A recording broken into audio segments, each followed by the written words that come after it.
in use. And with that in mind, I think people are more open to the fact that they're open to talking to you, open to opportunities, open to job seekers, open to lots of things that people start leveraging. And every year I say this, that people are not leveraging LinkedIn properly. Even nowadays, I think there's only like maybe 0.1% of people in the whole world who are on LinkedIn actually using it for lead generation or marketing properly. So on LinkedIn, you have industry news, you can get expert advice, career training, job searching, recruitment, peer insights, recommendations, thought leadership, content publishing, professional connections, and once again, the most important thing to me is a never-ending source of lead generation for my company and my clients' companies also. LinkedIn, it was launched in 2003 by Reid Hoffman and Alan Blue, and CEO Jeff Weiner just stepped down. He's going to be going on to another section of LinkedIn very, very soon. They have a new CEO coming up. I can't remember his name off the top. It just happened like a few months ago. It was acquired by Microsoft for $26 billion. That's $1 billion in 2016.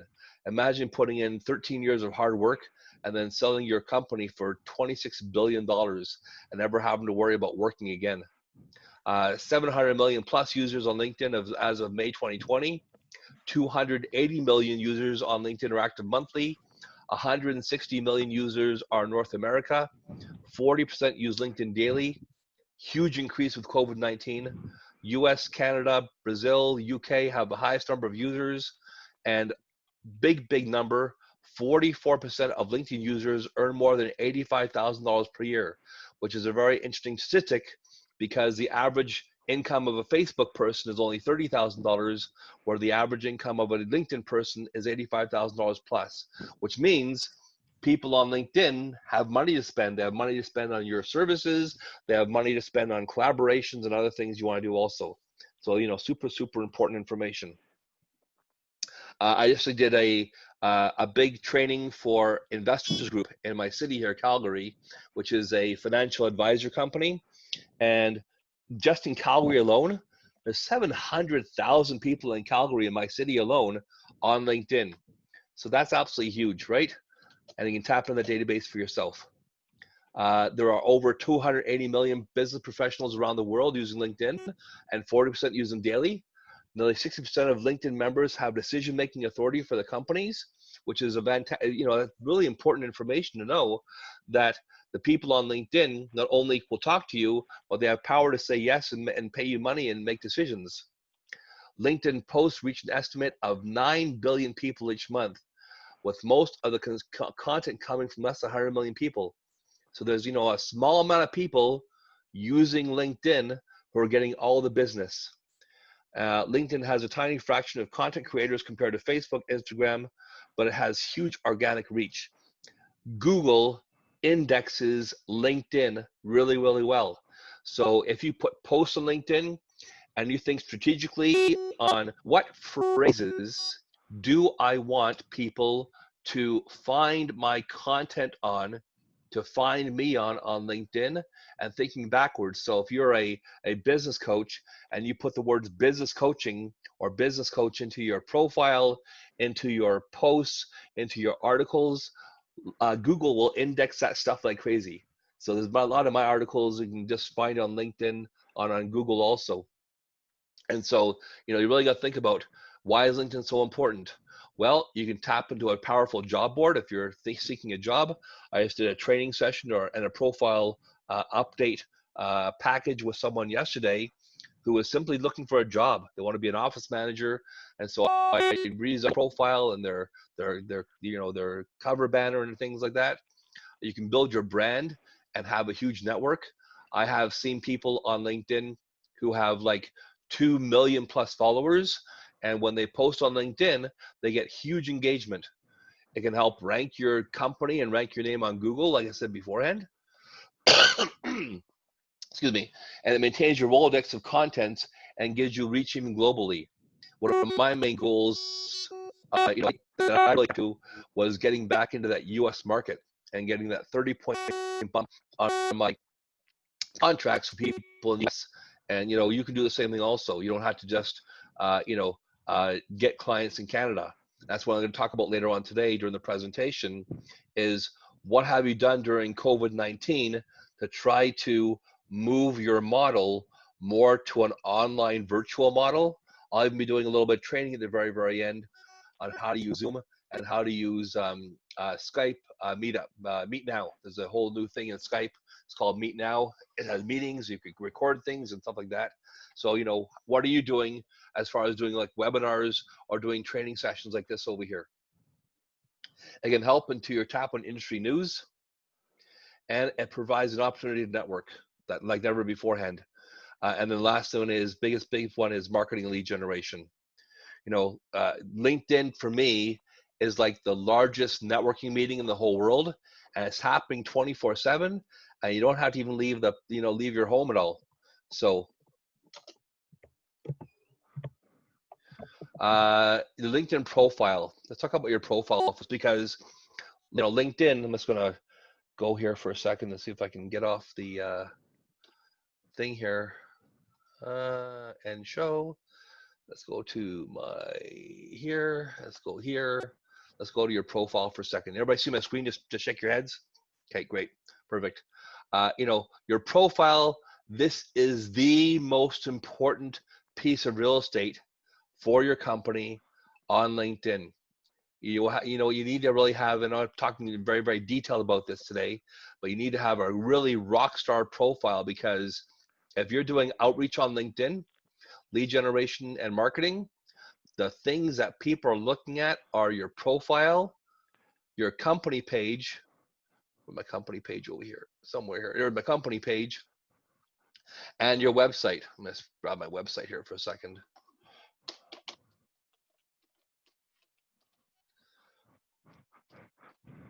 So, and one of the things I see on LinkedIn for my clients who come to me is their personal profile, their page, and their website don't all say the same thing sometimes. And that's really, really confusing for the people who you're doing lead generation or marketing for, because those are the three main things they're checking out. You really need to have a phenomenal looking profile, phenomenal looking company page, and phenomenal looking website. And the three must work together synergistically to all have basically the same message. And one of the challenges I see from my clients and people I see talking to on LinkedIn is they don't. Their profile says one thing, their company page says something else, or nothing at all sometimes. No one's really doing anything on the company page at all. And then the website says something else as well also. And so it's really, really important that those three things say the same thing, because if they don't, people get confused, and the confused mind says no. An optimized profile on LinkedIn ranks higher in LinkedIn searches by recruiters, hiring managers, and potential clients, resulting in more opportunities. So it's really, really, very important that your profile is all-star or rockstar or 100% complete. And I'll be showing that during the presentation today, how to do that for yourself. A optimized, fully complete profile has 3 times the number of search appearances. LinkedIn shows you what percentage of your profile is complete, so you know where to add more information. They even tell you that really, really greatly. So let's just do that for a second here and just go to my profile. So usually somewhere around this section over here, right under your top content, somewhere about over here, it usually has a thing. If your profile isn't finished properly, it'll tell you what to do and how to do it. And then, the biggest things I see on people's profiles also, which we'll once again talk about more, is they don't have their about section done properly. They don't have their feature section done properly. They have no rich media on there at all. Also, you can see who's viewed your profile. So, in the last 36 days, I've had 1,261 people, well, not the last 90 days, view my profile. As you can see, I had a 20% increase since last week. So, and then you can go on here afterwards, and you can, you can look at who's viewed your profile, and you can message them. And I didn't realize this also, is that sometimes you have blocks on your LinkedIn profile, but the blocks are not there on mobile application. So I noticed there was a block on my profile for just clicking on the connect button. I got to contact LinkedIn about that. But then I did the same thing on my phone, and I worked on my phone. I was sending people connect buttons or clicking on the connect button like crazy. And for me, if someone's on my profile, especially if I'm not connected to them, that means they're looking me up and researching me. So, you can click on the connect button over here, and I can send this guy, Oren Greenberg, a quick message saying, hey, Oren, you saw you on my profile. That's something I can help with possibly. The whole idea for LinkedIn lead generation, write it down for yourself, is engagement. So I have the service over here, done for you service on my website for LinkedIn lead generation. And I coined the phrase relationship marketing right here. If you don't build a relationship with the person who could possibly be your potential client, as far as when you're doing lead generation or marketing, nothing's going to happen.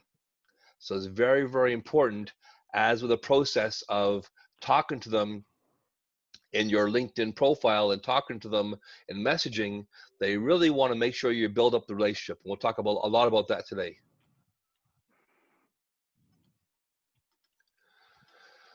Customizing your LinkedIn URL. Let's talk about that one first. So can you all do me a favor?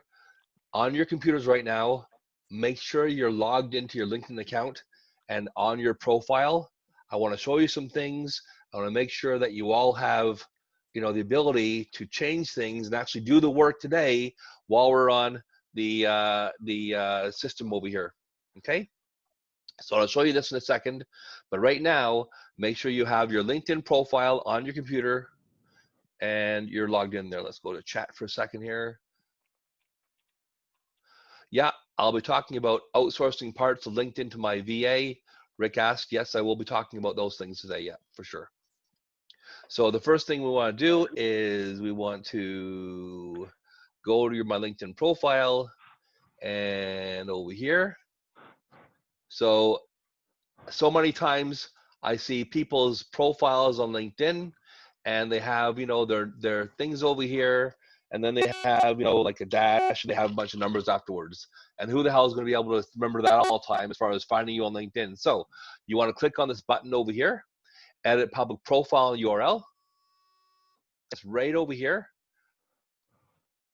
right there, edit public profile URL. This page over here, and then you can click on this little pencil icon, and you can change it to what you want to change it to. For me, there was another Alan Fine. I know, crazy to think that. Another Alan Fine in the world. And so I just put Calgary at the very, very end. Usually I tell my clients, make this one word, preferably your name. And if you have to have your company afterwards or your city afterwards to do that, then do that also. Okay.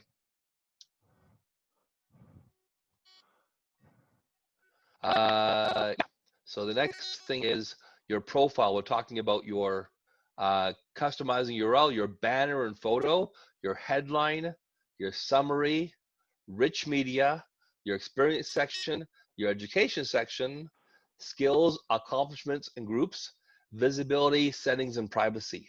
So let's just dive in here, okay? As I said beforehand, you want to click on this little URL over here on the top of your LinkedIn profile and edit your public URL. And some people want to have dashes in there, some people don't. Just make it something that people can remember very, very easily, and you can make it very, very simple that way. People can remember what your URL is, and then you can pop it into a email for them to find. What not to do. So we've all seen people's LinkedIn profiles, and we've all seen people's profiles who are absolutely terrible. And that's one of the things I think that's very, very important. Make sure that your profile picture is really great. Clear, concise, simple. An example of a terrible profile picture is taking a picture in a bathroom, what it looks like in a mirror in a bathroom. So you really want to make sure that your profile picture looks friendly. Here are another bad one with a, key. And, this is really, really bad. The one over here. Here's Johnny, the babysitter with great rates, right? So, you know, I'm seeing people's profiles on LinkedIn would look like a serial killer, and we've all seen people's profiles on LinkedIn that look absolutely amazing. Here are some tips. Here are great looking profile pictures. You know, if you're in a business, look like you're in business.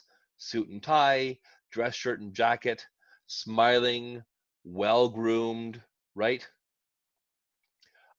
You know, if you are running a resort business, wear a tropical attire. But if not running this, make sure you know you only get one chance to make a first impression, and really that your profile picture on LinkedIn looks friendly. Make sure you're smiling. When my clients come to me and I need them to do a new profile picture, you can use your cell phone nowadays. So many mobile phones have absolutely amazing cameras on them. You know, back when, you know, mobile phones first came out, they had like, you know, 1 or 2 megapixel cameras, which were pretty fuzzy. And you know, when you know, digital cameras came out in the very beginning, super expensive. You know, they had maybe a 10 megapixel camera. Well, now cell phones have like 15 megapixel cameras, especially the ones like the new iPhone 11 Pro and the Huawei one. You know, those amazing cameras they have on them, super high resolution. So take a dozen pictures. You know, people come to me and they give me this, like, you give me 2 pictures to choose from on when I ask them to take profile pictures. Take a dozen of them, different angles, different you know, close-ups, right? Different levels of smiling. And usually I'll take Photoshop afterwards and I'll edit them for them and I'll stick them on a nice cover banner background. You know, you can find business, you know, blurred out business backgrounds, and you can just merge them on Photoshop. So that's what I do for my clients. But we've all seen the people who have great pictures and people who don't really have great pictures. And you want to make sure that you're very approachable looking. Your LinkedIn cover banner. You know, I would say probably 75 to 85% of people on LinkedIn have no cover at all. And so you really want to make sure that your cover is very professional. And, you know, I'm not hearing any background noise. Anybody hearing any background noise? No? Yes? No? Yes? Okay. Static bursts as well. Really? Okay. I don't know what's going on here. Let's see here. Start video, rename, edit profile. Yeah, I don't know which one. I don't know what it is. My headset's on here properly. Turn my headset off and on. Try that 1 second, okay? Oh, that's why my headset's unplugged. Let's plug it back in again. 1 second.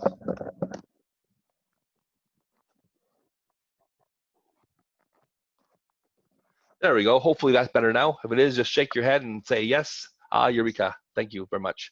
Appreciate that. I realized it was unplugged. It got a wireless headset and it just plug came out. LinkedIn cover banner. So, you know, very important. Once again, you have one chance to make a first impression on LinkedIn for, you know, people looking at you. So, you know, 99% of people on LinkedIn have no cover banner. It's a really big mistake. So examples of great cover banners. Here's mine. Here's another one. Digital sales transform, join the movement, right? Here's a really cool one for a lady who does, you know, speaker, does conferencing, coaching, that kind of thing. And then this one's really cool also, I saw. So, you know, different pictures of the same person, little slices of, you know, all the different things. So usually what I do is I try to give my clients a great looking cover banner. You can go on to different services. I can create a cover banner for you if you want me to, but you know, you make sure you have a great looking cover banner. The next thing is your headline. So as I said beforehand, this is one of the most important pieces of real estate on LinkedIn, is this section over here. So what I see on a regular basis is I see people's job titles. And, you know, LinkedIn, your profile isn't a resume. It's a, you know, it's you. And so when people go to your LinkedIn profile, and once again, I touch a lot on this later on today, they want to know, who are you? What can you do for me? And why should I use you as opposed to the thousands of other people on LinkedIn who do exactly the same thing you do? One of the other things I tell my clients is, you know, can you take this whole thing over here and stick it on somebody else's profile who does something similar to you? If you can, then your profile, your statement over here isn't unique to you, and you really got to think about that. So I tell my clients, you hear this on a regular basis.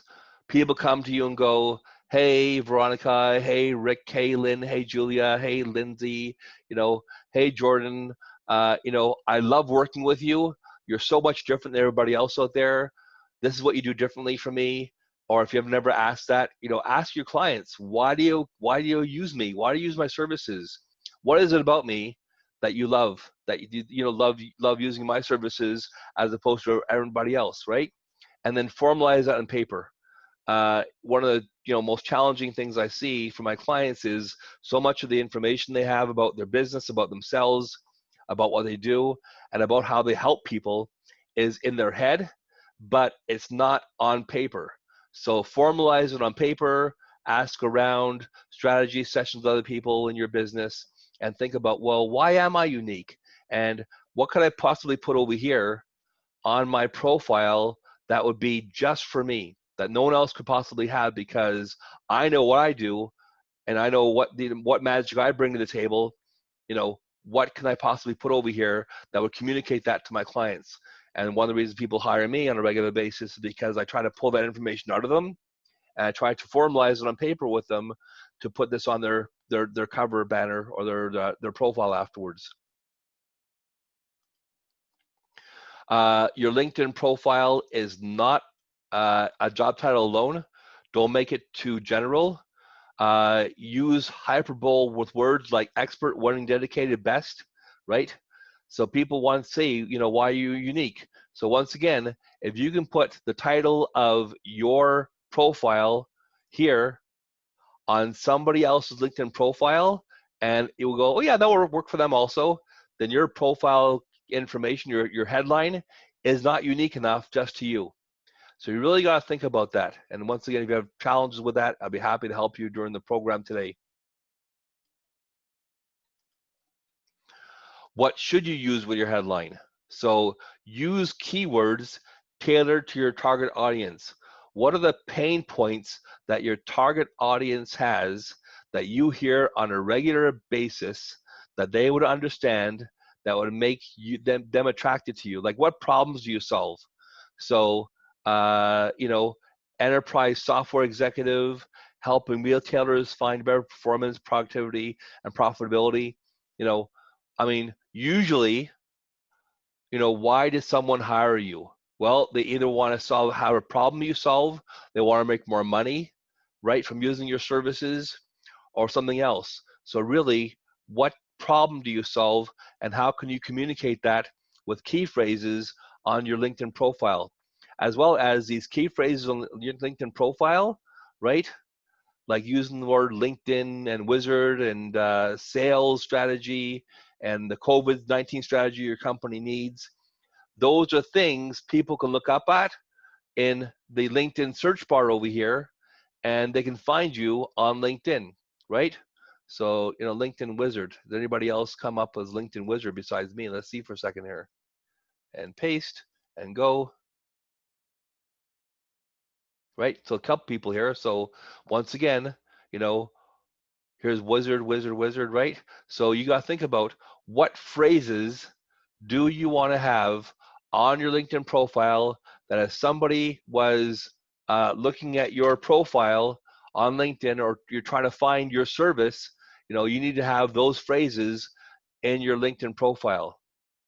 And I'll tell you more about this later on, but LinkedIn, the algorithm on how LinkedIn does searches is very, very much like the old Google search algorithm for google.com or .ca, only like 10 years ago, right? So they're, behind the times in that situation, which is good for us, because now by putting these phrases all through your profile as far as what problems you solve and using key phrases, you can get ranked on LinkedIn for when people are looking for your type of service, whether you're a business coach, whether you're you do cold calling for companies, whether you're a relationship coach, those kind of things. So you really need to start thinking of, realistically and thinking backwards, are what are people searching for on LinkedIn? Also, another great thing about LinkedIn is, look at this over here. So if I type in coach, okay, or a hashtag coach, okay, look at this. So we all know that hashtags, and I'll be talking more about this later on also, we know that hashtags are important for Twitter, Instagram, those kind of things, and Facebook, but also a hashtag in front of a key phrase for your business can show you what are people looking up on LinkedIn. And therefore you can really start doing some investigation and some detective work onto, well, what phrases could I put on my LinkedIn profile, so when people are looking for these phrases, they can find me also.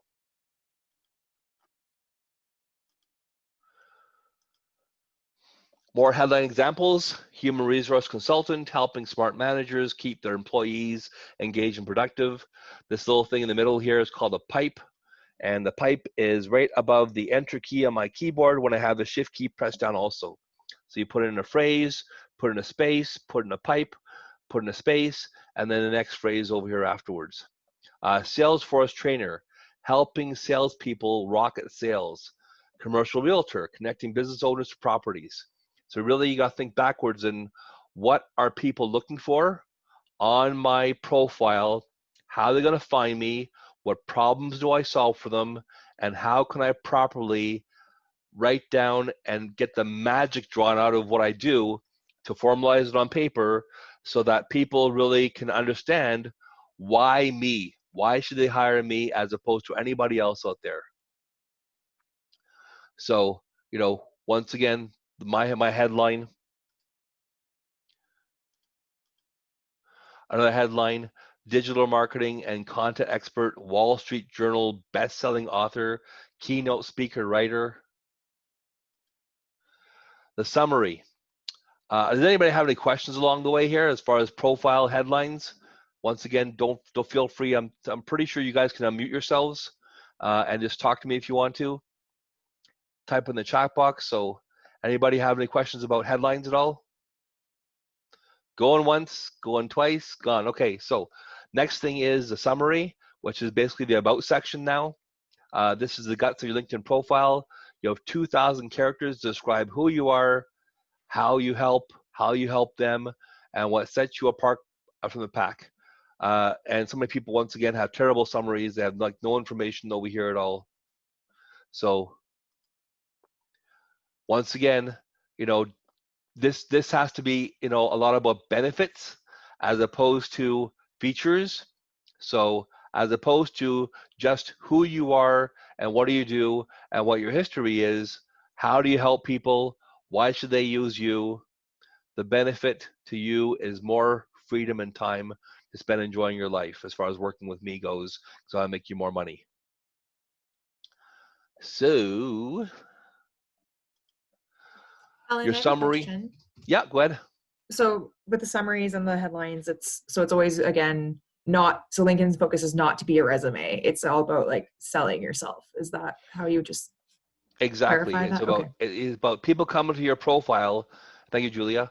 People coming to your profile and reading the information and going, oh wow, that really is amazing, that person can really help me out, that person can solve my problem. So think backwards once again.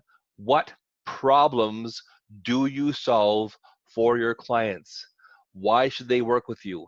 Case studies, problem solving, what makes you unique, why they should use you, all the different things. Your summary should address your target audience, talk about the problem you solve for your audience, customers, clients, company, and what value do you bring and how you are unique, right? And you only have a little bit of time to do this, so you really got to make sure your summary is well written, and then really think about those things. And my process is, well, let's verbal diarrhea all that information onto a notepad file or a Word doc. And then once we have that information on paper, we can really start to reverse engineer it, diagnose it, and do research also. Find other people on LinkedIn who are doing similar things you're doing and read their information, right? There's, there's so much information out there. Why reinvent the wheel sometimes? Just, look at other people's stuff and look at what they're doing and see if you can do it better, right? So that's a big thing also. Do some research. What can you do for me, right? What do you do? What problems do you solve? And why should I use you over the hundreds of thousands of other people on LinkedIn doing exactly the same you do? So in your work booklet, let's take 5 minutes, jot down some rough thoughts, and then we're going to open up everything. We're going to discuss, we're going to ask you one at a time, what do you do? What problems do you solve? And everybody's going to give everybody a little bit of feedback over here. So take 5 minutes right now and do that right now, okay? I'm going to put my timer on here now. And let's see what I have a timer on here. I don't think so, I have a timer on here. So I'll just timer on my phone here. Take 5 minutes right now. Write down for your summary, what do you do? What problems do you solve? Why do you do it better? And go.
Three minutes left.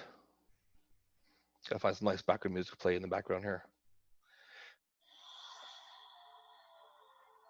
Wise intuition is most likely the best. No, that's all right. There we go.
1 minute left.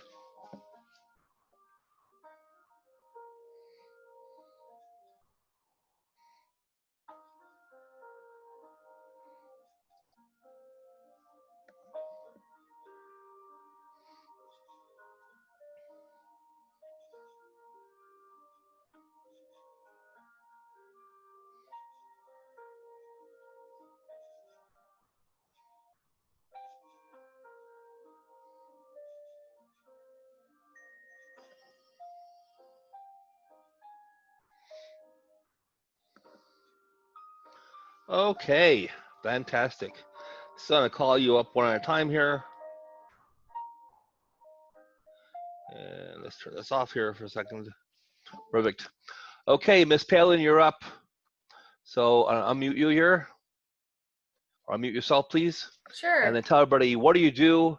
What can you do for me? What problem do you solve? So my name's Veronica Palin. I have a company called Cold Calling Company. And when you use my service, you get to connect with new businesses within your target market who you haven't known before. We get through a large list of companies in a short period of time that results in a short list, about 12% of interested and qualified prospects. We give you a short list of interested and qualified prospects that you can manageably follow up with. 1 to 2% of these will be meetings. Cool. Awesome. Everybody get that? Okay, so Rick, you're up. Unmute yourself there. I have a short version, a longer. I'll give you my short version, and then you can see what that's like. So basically, my name is Rick McCulloch. I have a company called WII FM Sales and Marketing. The WIFM stands up for what everybody's concerned about in their business, what's in it for them. And we we help you discover our breakthrough system designed to accelerate the acquisition of all the clients you want by maximizing your hidden and underutilized assets. Okay. And why should I use you as opposed to everybody else doing the same thing you're doing on LinkedIn? Why are you different? Because let me see what the best way to describe that is. I've had a few years of experience. I've had maybe 4 or 5 years of experience working with clients. I have a partner who's actually worked with companies like Microsoft, IBM, and HP. And I've had some experience working with a number of clients in Calgary. So I need to work on that part a little bit, but that's as far as really figuring out the real reason. And I've been working on that, but we can find the clients faster. Let's put it that way. Awesome. Thank you very much, Rick. Appreciate it. Okay, Julia, you're up. I'm so bad at selling myself. That's why it's so important you write the stuff on paper. So when I know people ask you this stuff here. I know I don't have as good of a summary as Veronica and Rick, but I've kind of just written down what I That's what we're here for can today. do. Yeah. Yeah. So communications, marketing, events, digital media specialist, market comms, jack of all trades, communication strategy, effective messaging, knowledge translator. I'm personable, creative, have a great visual eye, great at relationship building, and I get shit done. So Right. That's right. Get shit done, man. Yeah. So important nowadays because that's people who don't get shit done, right? Well, thank you much, Julia. I appreciate that. Lynn, you're up. Okay. Yeah. Hi, everyone. I'm a Lynn McIntosh. I'm a relationship coach, and I help people heal after leaving a toxic relationship with a narcissist. And the effects of being in this kind of relationship are low self-esteem, low self-worth, feeling depressed, anxious, self-doubt, having a lot of self-doubt. And I can take you from those negative feelings to a life of joy, confidence, healthy self-esteem, direction, and clarity. I've had 3 personal experiences with 3 different narcissists. So I know how it feels to go through this kind of relationship. I'm a certified hypnotist, and I deal a lot with the power of the subconscious mind. So I know our subconscious mind is very important, and how we think and what we focus on. I've dealt with the law of attraction, and I've healed myself personally from these toxic relationships, and I help others do the same. That's awesome. That was great. See how clear she was on that? Lindsay, you're up. Excellent. Thank you. I am a marketing coordinator for an industrial supplies, storage, and industrial equipment company. But me as a marketer, I'm a dependable, flexible, positive, creative soul that specializes in creating effective and efficient processes and creative materials to help drive sales and engagement inside and outside of a company. Awesome. Thank you, Lindsay. Appreciate that. And Jordan, you're last there.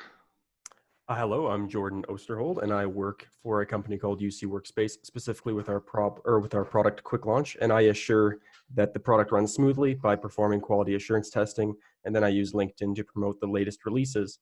I can help you with Quick Launch and ensure that you and your company will have the smoothest experience with our product. And I collect and store assets for our partners, as well as ensure people are connected with the appropriate contacts when doing new partnerships. And I'm extremely specialized in Quick Launch, as I have been working exclusively with it for the last 18 months. Perfect. So whatever you guys said, you should all be writing that on paper for yourselves, and then think backwards. Is that great information? Thank you, Jordan. Is that great information on my LinkedIn profile? Usually it's not. So once again, if you need help with that afterwards, give me a shout. I'll be happy to help you. So a tip: strengthen your LinkedIn profile, speaking to your industry expertise, provide data to back up your results, case studies, videos, mention if your team is currently hiring, highlight professional interests, and include contact information. So when I go to people's LinkedIn profiles, a lot of times, how many of us have gone to someone's profile? It's like, oh, you have great content. I love what you're saying. I click on this section over here, and it's like no email address and no phone number. How do I contact you? And you got to hunt around. So you really got to make sure that all of the information over here on your contact info, make it easy for people to contact you. A lot of people have, contacted me beforehand. It's like, oh, I don't want to put my contact information on there. Data scraping, I'll get spammed to death. Well, if we're about putting your phone number on there, maybe buy like a Google phone number and forward that phone number to your phone number, right? Or forward your phone number to the other phone number, whichever way. But think of it backwards for a second. The whole thing is, you've heard about people not wanting to invest tons of money in their employees as far as training goes. Well, if I train them, they'll just go somewhere else afterwards with all my money and training I spent. Well, what if you don't train them, right? And they're untrained for your company. So make sure that you put the proper contact information into your contact info section, because if someone wants to hire you, trust me, they'll only spend so much time hunting around for your information to contact you properly. If it's not easily there and readily available for them to contact, they'll go next, and you'll lose a great lead for yourself. So, just click on this contact information over here, right there, contact info on your profile, click on that, click on the pencil icon. In this section over here for website URLs, you also have my Meetingbird link over here, right? You can click on the drop-down menu for other, and you can put in a customized section over here, right there. Someone's asking a question, and the question is, your screen sharing is very small. Can you make it bigger? Oh, can everybody not see my screen properly? Screen sharing. Well, I'm screen sharing. Can everybody see my screen properly? I don't know if you can see my screen. Everybody shake your heads, or just unmute yourselves and tell me for a second. Did everybody see my screen properly? Ellen, I can see your screen. Okay. It's just smaller, and I wondered if you can make it to be I don't know fit how to I the can make it screen. bigger. Okay. So I can't see the words because it's very small. I don't know about everybody else. But. Yeah. I mean, that's full screen sharing. Okay. Let me stop. Veronica, Let there's me share. Let me try options sharing it like again here. when So he's yeah, I've sharing got the screen, you have options full for your own screen. view. Okay. Yeah, thanks. I got I'll full look on screen my share end. on here. Thanks. Yeah. So make sure you have the right information, in there, and make sure you make it very, very easy for people to contact you. Once again, when I've gone to people's profiles on LinkedIn and I look at this information over here, it drives me nuts that I can't find their contact information. Especially when I'm talking to a new client and I want to call them, or they want to contact them. And it's just like, geez, man, where's your contact info?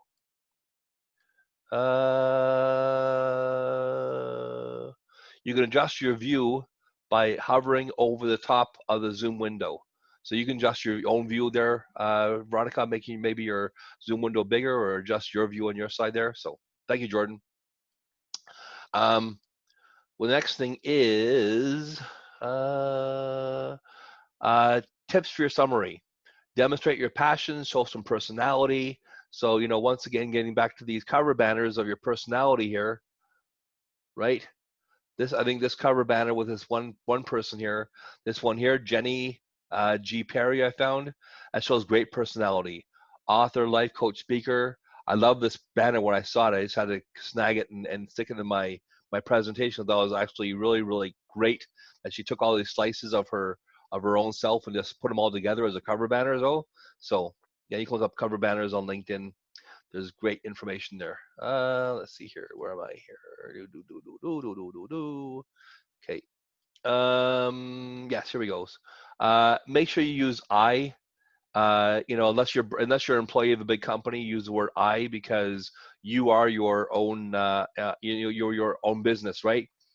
And that's another thing also, is thinking about it reverse backwards again, is, are people buying me or are they buying my services? I think it's a combination of both. You really got to make sure your profile says that you are amazing, because, you know, there are a lot of times they're really buying into you. So, you know, make sure your profile shows some personality here. Canva, Rick says Canva may be a great tool for creating banners.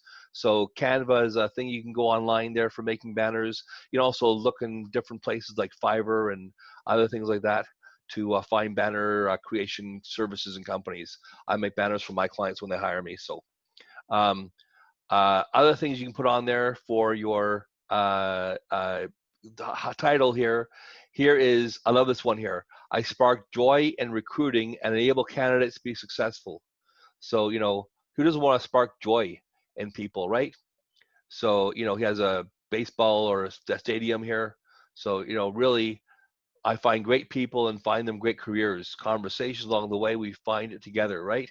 So, you know, people want to know on LinkedIn that you're the girl or the guy, the absolute expert in your field.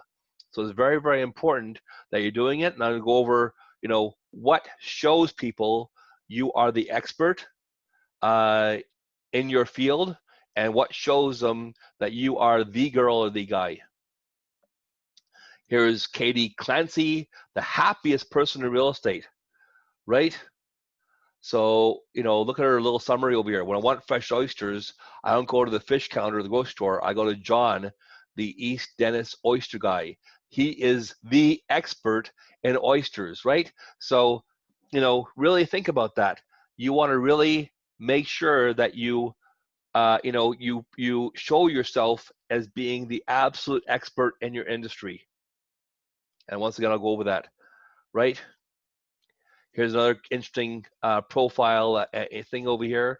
The human brain is a crazy place. There are two things that fascinate me most about product and growth marketing: the concept of consumer logic and how rational yet irrational can be, right? I mean, just a really great, you know, profile thing here. You know, talking with a parrot on the stage there. That's really interesting and different, right? So once again, getting back to what I said beforehand about the LinkedIn search algorithm, it's like Google search algorithm, but 10 years ago. So you make sure you put a smattering of key phrases and things into your profile, and, you know, and that can be in this section over here. It can be in your about section over here. It can be also in your experience section over here. So this is where you put your company information. And I'll be talking about this, how to create a company page, but here's another section here where you can, you know, put in your information to get found on LinkedIn. And then also you can you know, sort these things. So little brackety things over here with lines here. You can move these things up and down. They can sort things on your profile. In your work booklet, I want you to go to this page over here, keywords for your summary, and come up with 10 different keywords for your profile, like LinkedIn expert, business development coach, recruitment specialist. So we're going to take 5 minutes right now, and you're going to really think about this backwards. What do you want people to find you on LinkedIn? You know, what do you want them to know about you? What problems do you solve? What do you want to come up with in the LinkedIn search algorithm? So take 5 minutes right now and think about that, and then we're going to share again afterwards from your what you do again. We'll briefly go through everybody again, and you'll saw briefly what you do again, and then we'll try to come up with, you know, backwards. If I was looking for your service, this is what I would type in LinkedIn to give you some ideas, all right? So go ahead.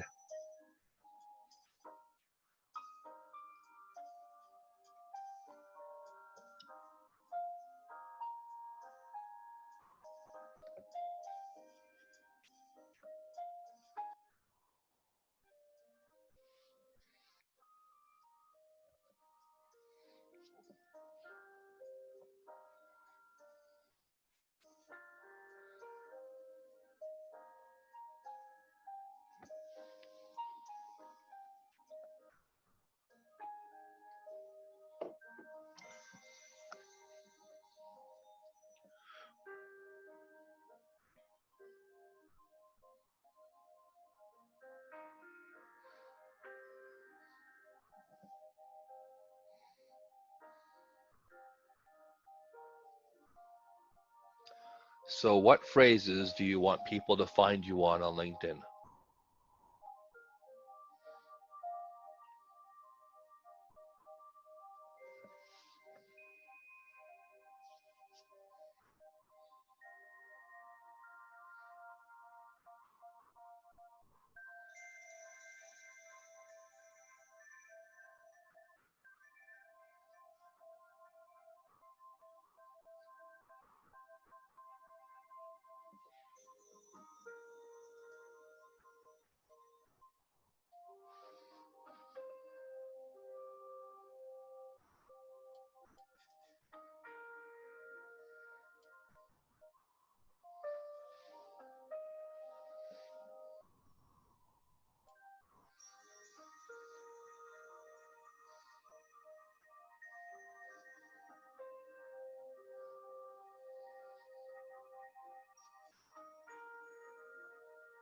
Also about think of this for Google also, because I said beforehand, LinkedIn is indexed by Google like crazy because it's got fresh content on a regular basis. So if someone's going to find you on LinkedIn, they might also find you by the same phrase on Google. They might find your LinkedIn profile. So think backwards on what you want to be found on when someone types information into LinkedIn search bar. Business coach, lead generation, marketing something, your industry specific phrase.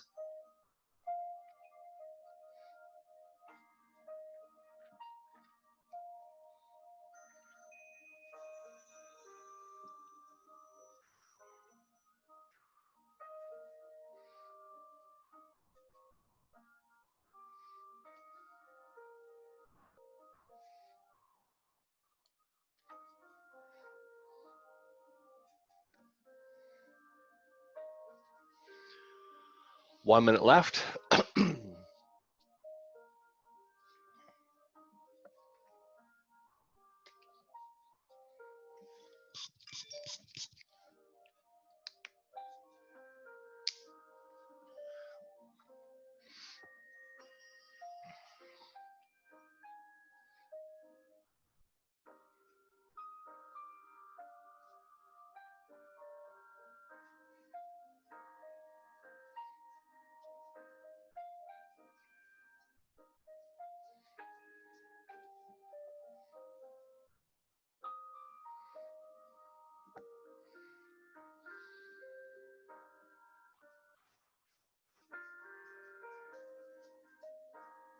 Okay, perfect.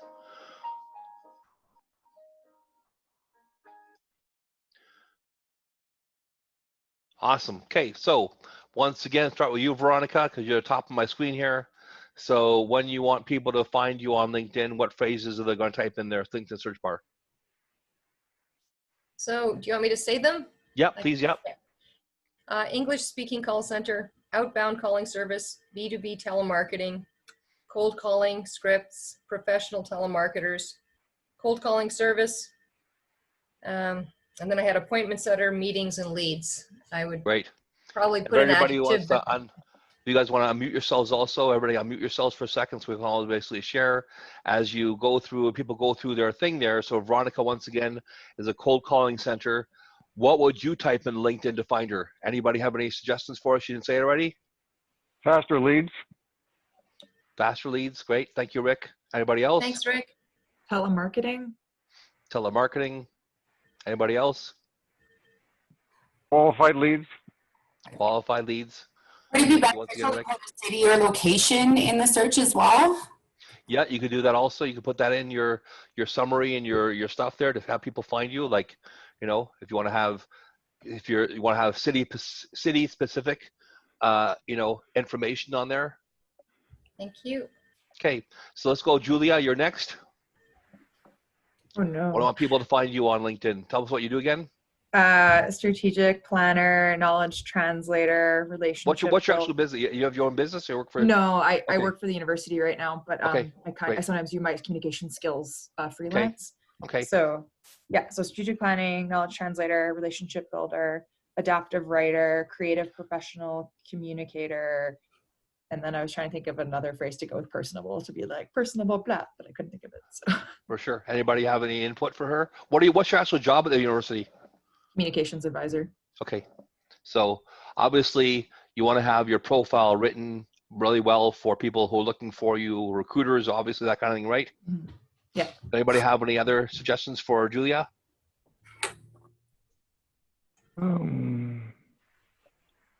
Something that says "get shit done" in a polite way. I know, I don't know couldn't- how to that's say what- that. I know. I was like, I can't say get shit done, but yes, thank you. I know. I'm Why like, not? how is- Why can't you have that in your profile? Is that anybody think that in nowadays with people saying the F-bomb on TV like they do like they haven't in years. I mean, every show I see nowadays, it's F this and F that sometimes. So is get shit done is that too bad for LinkedIn, you think? I don't think it's bad. I just think it would be nice to have other options. Like the word accomplished comes to mind, something accomplished, achiever, or anyway, I don't, yeah, anyway. that's my- Strategic. Can I interject here for a second? There's actually please, right. a book written by a fellow named David Allen. It's called Get Things Done. Oh. And so that's might be a term that's used a lot in business because he's considered the #1 expert in how to organize your business. Perfect. Well, I like thank you that. there, Julia. Okay, Thank you. Rick, you're up.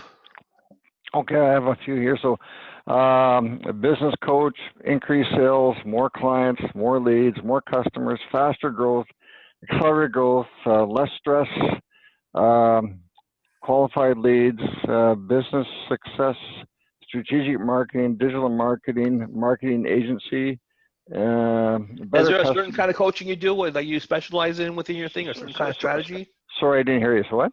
Is there a certain kind of coaching you do for your business, or a certain kind of strategy you use? It's business strategy, marketing strategy, and also digital strategies for getting more clients. Okay. Anybody have any suggestions for Rick at all? I think I covered it pretty well. Thank you, Rick. Appreciate that. Okay, Lindsay, you're up. Thank you. Print design and content creator, digital design and user experience, thought out project and people management, event coordination, strategic relationship builder, efficient process identifier, bid proposal coordinator, and employee engagement ambassador. Well, I like that one, employee engagement ambassador. That sounds very unique. I haven't heard that one before, I don't think. Thank you. Cool. Anybody else have any suggestions, Lindsay, at all? I have a suggestion. I like the idea of digital diva or something that plays with digital. Oh, that's awesome. I really like that. Lindsay, are you mainly a digital designer or like a graphic designer? Yes, kind of both, and a print designer. I'm an overall marketing coordinator, and so anything with a brand attached to it is kind of in my wheelhouse. Brand diva. Adobe expert. Brand maximizer. Adobe expert. Yes, thank you. Expert, yeah, for sure. Comment I'll make to make it might not be a keyword, but you could say we do something like we bring your business to life creatively or through design, something like that. We bring your business to life. Something along those lines. Yeah, excellent. Thank you for the feedback, guys. Thank you. Perfect. Okay, Jordan, you're up.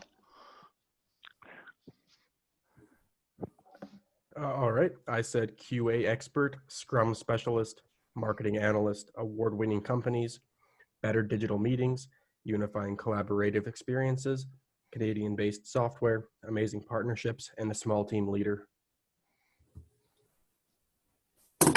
Anybody have any suggestions for Jordan? So Jordan, again, what's the key thing that you do, Jordan? Is it's basically sort of marketing? Is there any particular area of marketing that you really focus on? I primarily do LinkedIn marketing at this point in time. We've been trying to promote our 2 new products coming out, so that's been the lead of my job so far.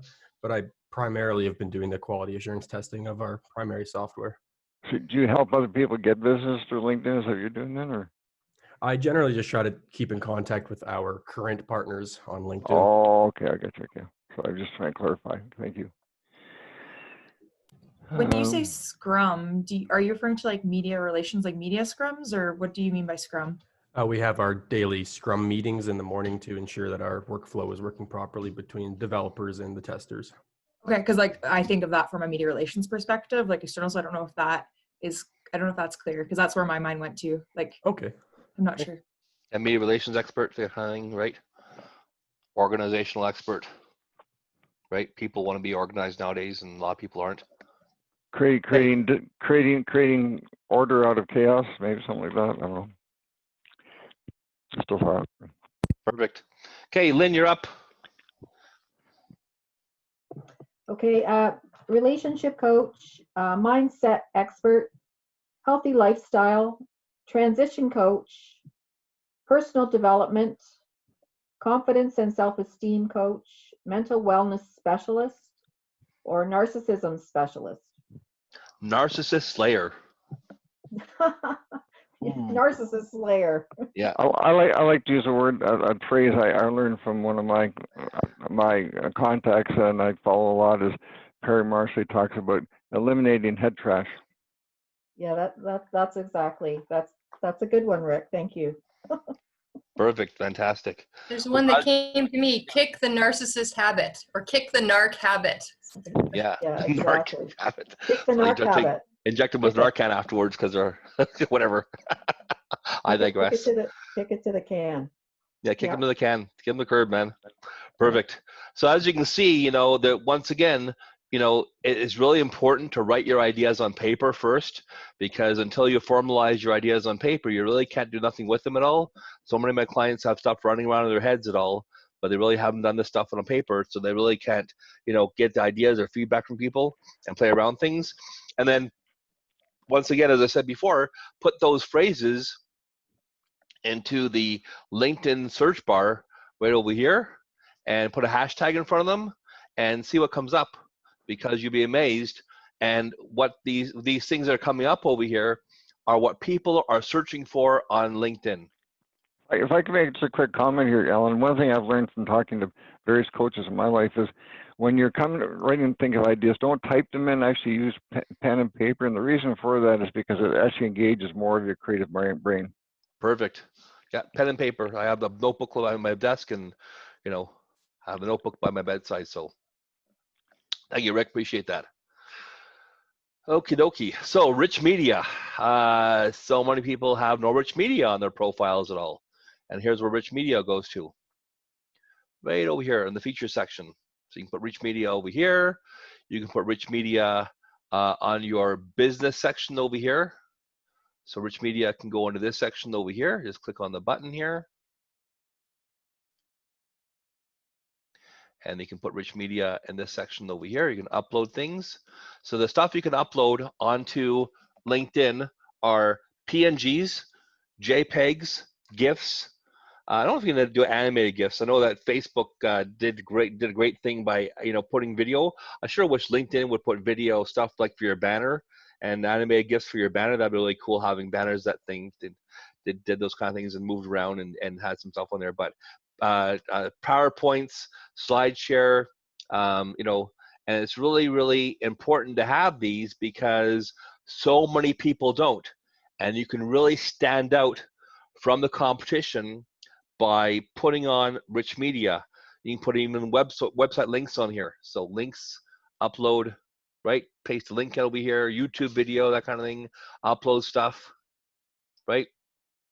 So, you know, so many people don't have any kind of rich media on their LinkedIn profile. If you had two profiles side by side, one had some great rich media, YouTube videos. Video marketing is huge nowadays on LinkedIn. And there's a couple of people that I follow myself on LinkedIn for, you know, video marketing. You know, it really makes a difference when you have great videos. I've seen videos get some amazing engagement. And also I've seen people build their LinkedIn profiles as far as connections and followers by using video. You know, I would say maybe 1,000th of 1% of people on LinkedIn are actually building videos on a regular basis to get them, you know, higher up in the rankings, to get more engagement. I'll be talking even more about this later on, but, you know, buy a selfie stick. Go on eBay or Amazon, you know, buy a selfie stick. The ones I see nowadays, I just invested in a few myself, and, you know, some have tripods on them. Some have little buttons to turn your camera off and on. I even went on to eBay, Amazon to purchase a microphone. Little wireless thing is called Smart Mic by Sabine Tech, SABINETEK. So it's about $100. It's a little Bluetooth wireless microphone that clips onto your shirt or whatever and goes onto your phone, and that way you can get really great sound. So if you're outside, or if you're, you know, doing a selfie stick video and you want great sound for yourself, then you can use that kind of thing. And you know, by having rich media, you can once again outdo the competition. Yeah, so once again, rich media is on this section over here. All you do is put it on there. You can put rich media into where else is it here? Yeah, I mean, all over the place. So I have another question. Yeah, go ahead. Yeah. And I seem to have a penchant where I ask questions and then it's answered on the next slide. So I Yeah, apologize fine. if I, with rich media. So for someone like me who doesn't have, like, I'm not selling like a more like business, it's more like a service. So with rich media, would it not make sense to me to put examples of other work I've done if it doesn't look like, because if I put up like a story I'd written in another publication, or yeah, because I feel like I do a lot of like ghost writing. So is that confusing to like a LinkedIn audience? No, as long as you you know, tell people what the stuff is about, right? Give examples of so if you do writing for companies and, you know, people go, oh geez, man, we should hire Julia, man, she's a phenomenal writer, she's a ghost writer, she does phenomenal stuff for, you know, look at all the great things she's done. And then, you know, I use different software packages. One of the software packages I use for myself is PowerDirector 18. It's very, very inexpensive. It's very, very easy to use. You know, I use it for, Lynn here is one of my clients, and I use PowerDirector for creating her videos, put on a little bit of light background music. I'm working on getting, you know, better services for captions. A lot of people, you know, when you're doing video marketing on LinkedIn, you know, putting those captions at the very, very bottom of your videos is great, because a lot of people actually say they're watching these videos on LinkedIn with no sound at all. They're, you know, really doing that on a regular basis. So it's really, really important that you, you know, have some great content. And I've been, you know, very, very fortunate. Here's my activity here. I put on this LinkedIn profile guide, which you guys got today. I put on, you know, other things on here. A lot of video marketing I have on here also.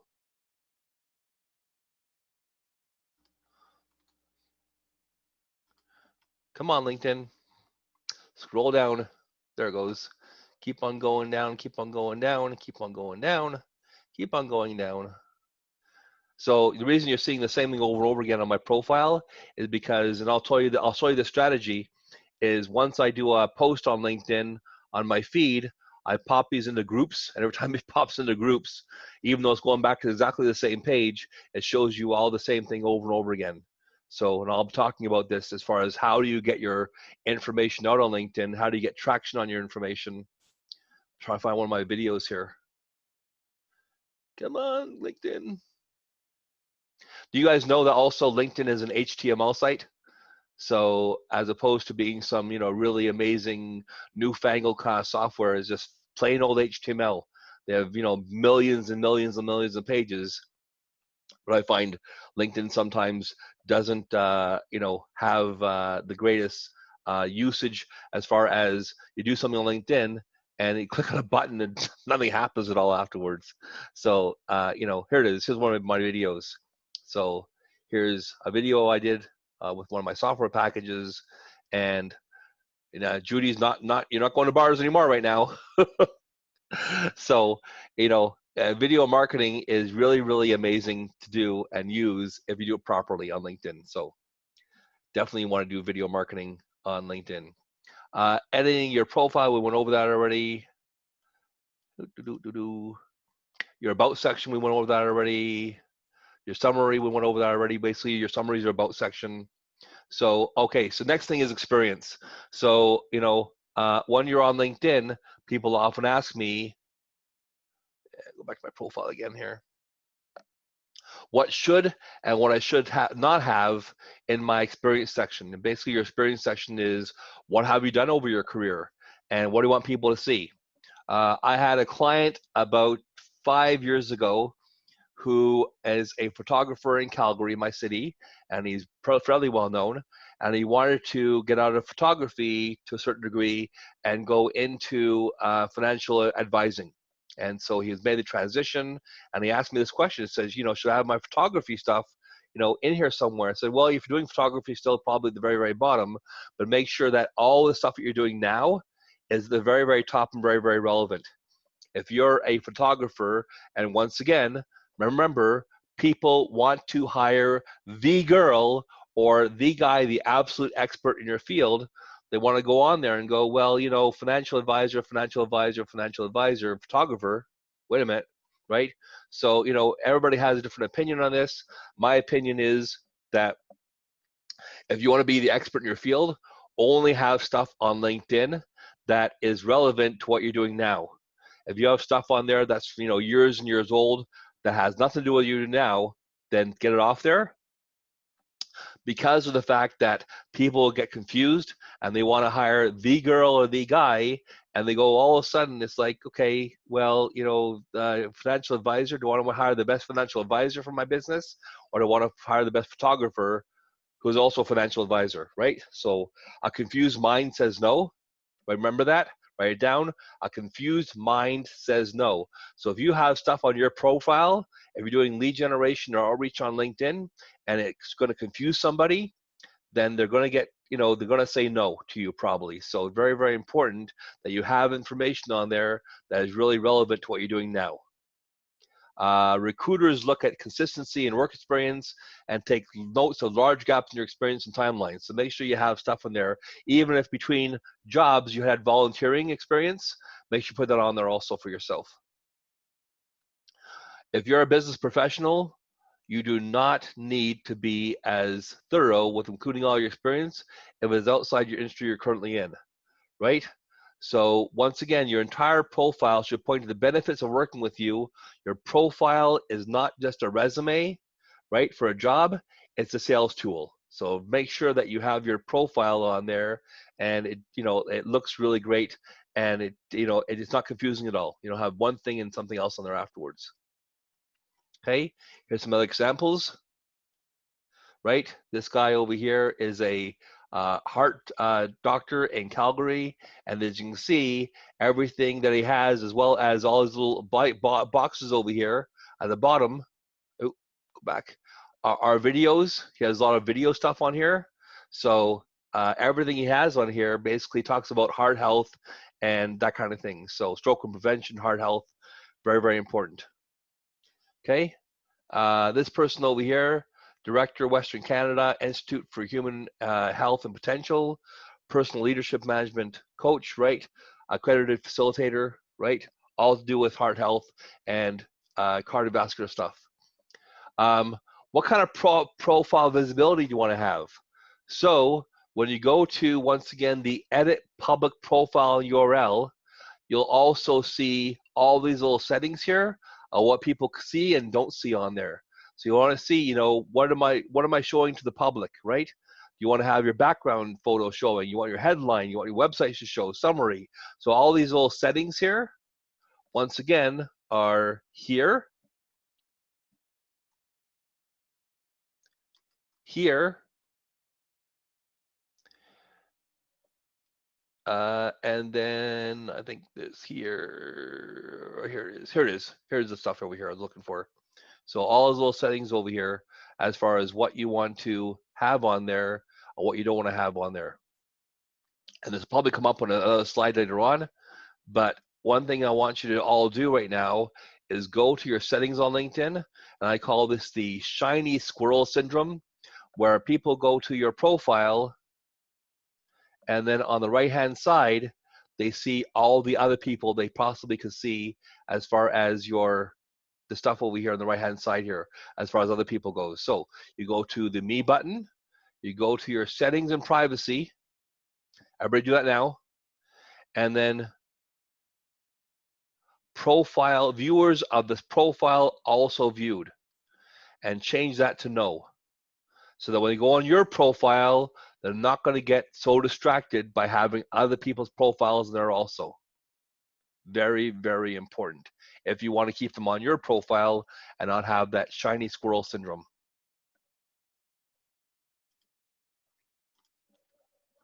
What to include and what not to include on your profile.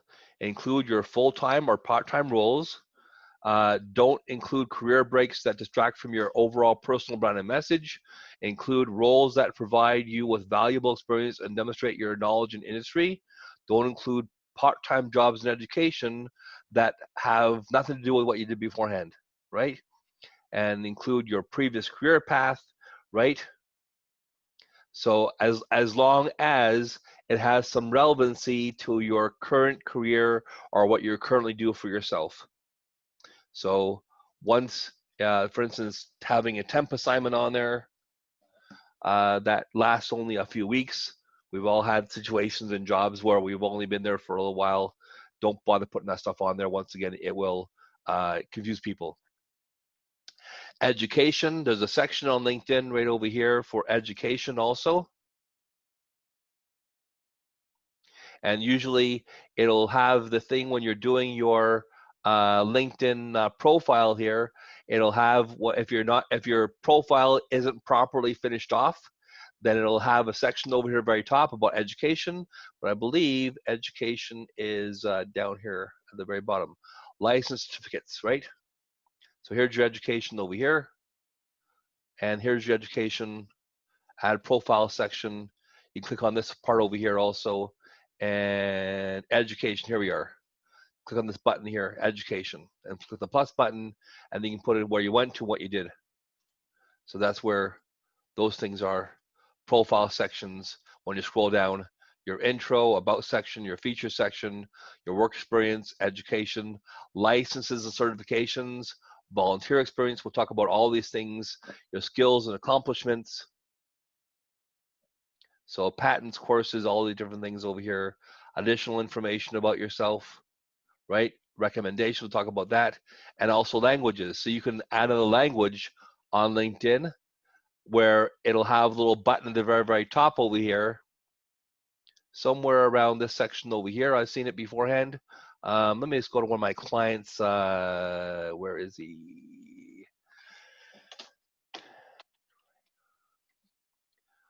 Here he is. Here's his profile here. Okay, I thought because he's Spanish, he has 2 languages, but I thought he had a thing over here. So, but I got to fix this for him also. People also viewed. I gotta make sure we turn that off for him. So let's see here. Education, blah, blah, blah. Once again, going back to the skills. So skills, what skills do you have on your profile? Here are skills over here at the very, very bottom. You can add skills. Also add the profile section for skills here. Just, you just want to have a totally rock star profile. Here's a new thing on LinkedIn. Let's take the skills quiz, right? So you have different skills you can take quizzes for, and you can get a badge for your skill quiz or your skill afterwards. So there's all the different things they have on LinkedIn, right? This is the show more quizzes. So all the different things. I think it just goes on and on. It goes all the different ones over here. SketchUp, XML, right? WordPress. So I can do some of these myself over here. And it's always changing. And one of the things that drives me crazy about LinkedIn is when LinkedIn does some kind of update or rolls out a new feature or things, nobody knows about it. They don't do anything about it. Exactly, Veronica. They don't do any kind of announcement to their members, really, right? And then when you go on to Google sometimes, as I said beforehand, and you Google these things to find out how to do something on LinkedIn, the information is all often outdated and old and has nothing to do with that. And then don't get me started about trying to contact LinkedIn support. They're in Ireland mostly, and nothing is where it is. It's just a matter of like big companies like Facebook and LinkedIn, billion-dollar companies with like no phone lines. I think LinkedIn now has a online chat feature. So if you want to go to LinkedIn and find support, I believe the support information over here at the very bottom. You can go to, where is Help Center here? Questions, Visitor Help Center, here it is right here. So you can go here to visit the Help Center on LinkedIn and, hopefully get a support ticket sent eventually. Help forum, contact us, live chat. Here it is, live chat over here. Unavailable, right? North America, huge part of their database that is on LinkedIn on a regular basis, and like no support system at all, really. So that's why I think people like myself do so well. Help people like yourselves on LinkedIn because their support is really, really terrible. Also, often on LinkedIn, you ask a question on there from somebody on support, and they'll give you some cut and paste canned answer that doesn't even answer your question at all. So after today, got any questions on LinkedIn, just give me a shout. I'll be happy to answer them for you.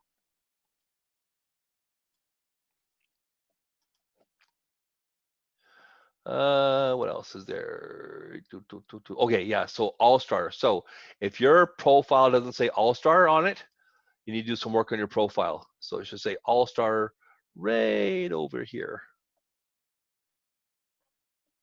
Where is that All-Star? Here it is, my little All-Star badge on LinkedIn.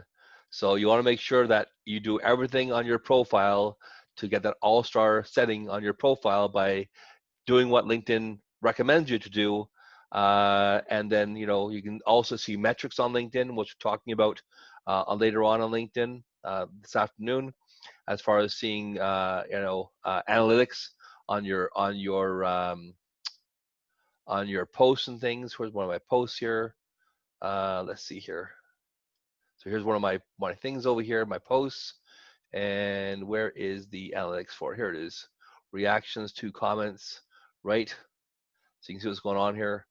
But the LinkedIn system for all the stuff over here is really, really terrible as far as seeing who's seeing your stuff over here. You can copy link to a post. You can embed this post, disable comments, right? And you can save this post later on if you want to. Groups. LinkedIn groups. So few people join LinkedIn groups, and LinkedIn groups is really one of my strategies for getting my posting and information out there. Here is where LinkedIn groups are. So I'm going to have you go on now in a few minutes here. I'll have you join a bunch of groups for yourselves, because if you haven't, you're missing out on a great amount of information as far as tossing information out there. So you click on the work button over here, very top of the page, this thing pops up, and here's groups here. So here are my groups I've joined. And you can define groups for yourself. All you do is go into the search bar over here, think backwards. So, and somebody unmute yourself and give me a vertical that, as far as where do you think your clients are? So what industry are your clients in? As far as, finding groups where you're not finding more of the people like yourself as far as consultants, but also you're finding people who are your target market. So does someone pop out a name out there or a phrase out there? Software. Okay, Oil so and gas, software. oil and gas industry. Okay, so we'll do software first. Software. Okay, press enter. Then what happens is the thing refreshes, and then you can go on to the people button over here, click on that. It turns into a drop-down menu, and then you can go groups right here. So these are all software groups over here. And some of these groups have huge numbers. Look at this over here. Software technology professionals, managers, HR recruiters, blockchain investors, 1.9 million members. Okay? So here's my strategy. When I do a post on LinkedIn, going from my profile, here's my profile. So I'll do a post an article on LinkedIn. Then I'll go to the post an article on here. Let's see here. Where's my post articles? Here they are. Okay, so here's my poster article. So look at this here. When I click on the post article from my profile, it goes to that poster article, but it has the actual URL, the website address of that poster article. And then what I'll do is I'll go to my groups here. I'll right click on them, open link new tab, and I'll open like 30, 40 tabs at one time. I'll go there, and as opposed to taking the information from this article and just copying the article or copying the content, and let's say I had a picture in here or a video in here also, and putting it on here, I'll start a conversation, and I'll pop the actual URL of my article in here. Where to go to here? Here it is. Say, I'll pop this in here instead. Watch what happens. The actual information with the article and the graphic and the video will actually show up on this group over here, and then I'll post it. Okay? And usually it doesn't say this over here. Usually it says, yeah, we're able to post this. I did this already yesterday. But this is an example of a LinkedIn glitch, okay, where things don't always work twice at the same time. But as opposed to posting the new content onto each group, I'll simply post my URL on there instead, which is this over here. Why? Because when I have posted the 30 things to 30 different groups as far as getting my content out there, and remember I showed you this beforehand as far as my activity, see all, and you see the same thing over and over again, right? All of these different posts on all these different groups actually go back to the same original post, which is this thing over here, as opposed to recent activity. So if I just click on one of these things over here, you can't really even click on it even, right? It gets the what I call the link juice, or why does stuff show on your feed over here? It's because people are interested, they're liking it, they're clicking on it. Let me see if I can find someone who has some engagement here. Here we go. So see this one post over here from Taz, right? 29 likes and 26 comments. So the chance of getting more comments and more likes back to the same original post, as opposed to having all these different posts on here be individual new posts, it is called link juice, and it makes the post or article show up on your first connections feeds more often and higher in the algorithm. That makes sense, everybody? Anybody not understand that at all? Yep. Okay, perfect. So I'm just gonna put this over here. There it goes. Okay, great. So once again, go to your profile or go to work, click on the group button here, type in the key phrase. If it doesn't show up as groups over here, go back to software, oil and gas, whatever you want to do, and then join those groups. So let's take 5 minutes right now, and I want you to join groups on LinkedIn that you believe your target market lives in, okay? Not just more people, like obviously people who are in your industry like yourself, as far as what you do will be in there also, but you really want to find people who join groups. So software, click on the drop down menu here, or click on the people button here, drop down menu, and then groups. So join, 10, 15 groups right now. Look, LinkedIn glitch. We saw that beforehand, right? So no groups here. What is software on them? Here it is though, right? So join groups right now.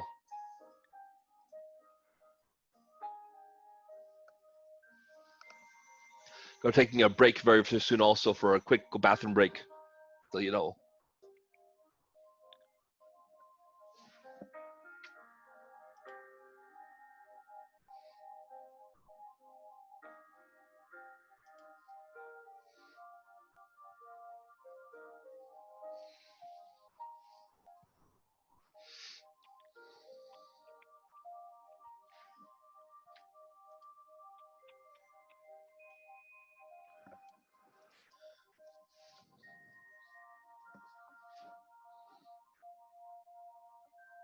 And also, something also to think about is starting your own group. So here's my group here.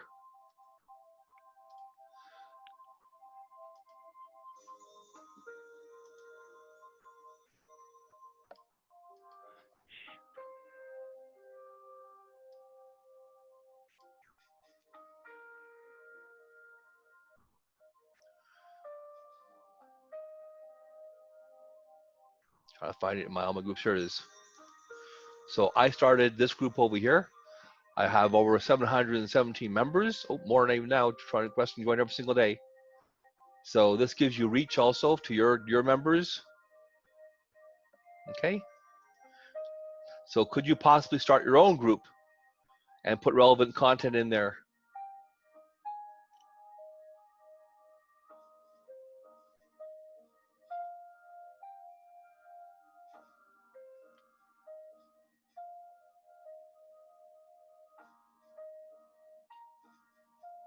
Here's one of those cell phone videos I talk about all the time.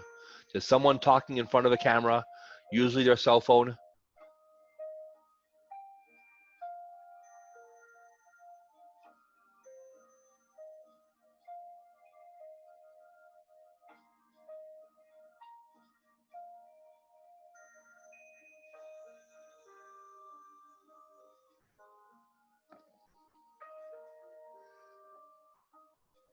So 2 more minutes left.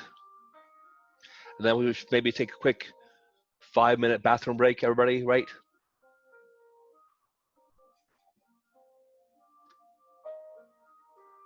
So when you join the group, is there a join button or just a follow button for that group? A join button, should be a join button there. Yeah, because I'm looking at some that it does see as a follow button. Let me see, maybe I have the wrong one. Yeah, so it should be a join button on groups, people's groups here. So I thought, okay. Okay. So software, go to one of these groups here to show you guys what you should see.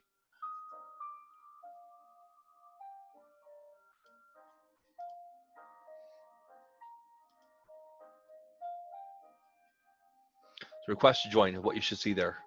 I thought, okay. Did something wrong. There you go. I just joined the software group with over 1.9 million people.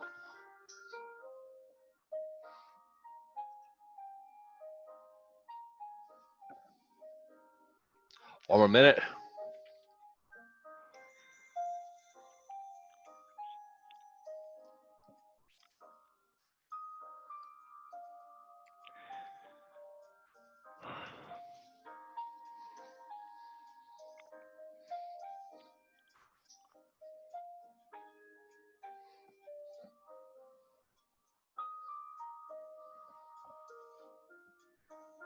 Oh, there we go.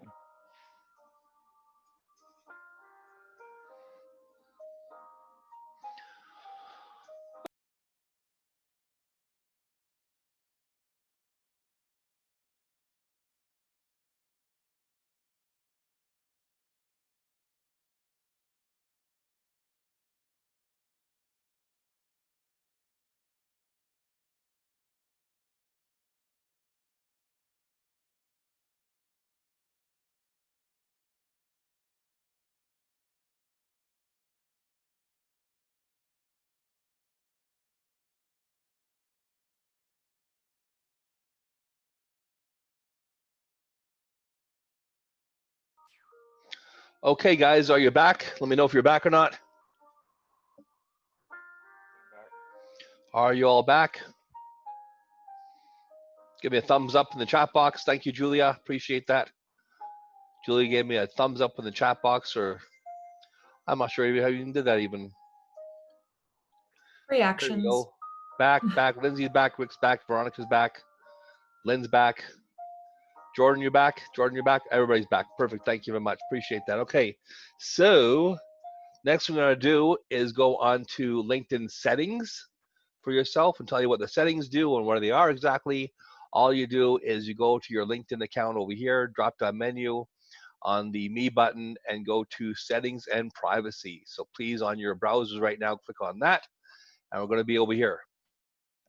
So the first thing is, what email address do you have on your LinkedIn account? So if you don't have the right email address on your LinkedIn account, you can add an email address over here, and then it'll ask you to put your password in there, and then LinkedIn will send you a confirmation email. And then once you have the right LinkedIn or the right email address you want people to actually see on your LinkedIn account, you click on the word Make Primary over here. Sending for phone numbers. Okay. You can also use that phone number for your password reset in case of the fact that you are locked out or something and you want LinkedIn to contact you. Make sure it's a mobile number. You can change your password. Here's something very interesting that I didn't realize on LinkedIn beforehand. See how many things you have on your account here. So I'm not sure why it says this one over here, New Jersey. That's not me. Let me put my LinkedIn password in there for a second. Where is my email address? There we are. And end session here.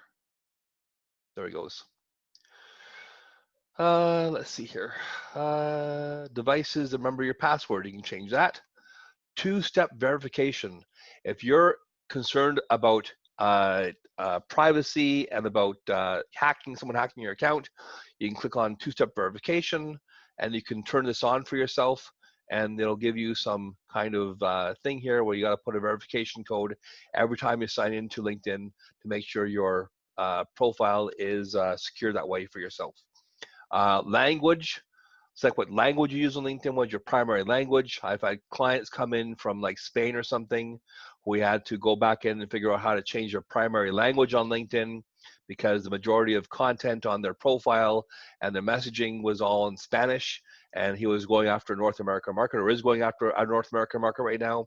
We had to make sure you change the language LinkedIn, the content language for translation, whether you want to autoplay your videos on LinkedIn and you want to watch other people's videos play on your LinkedIn feed and autoplay, showing your profile photos of the members, okay?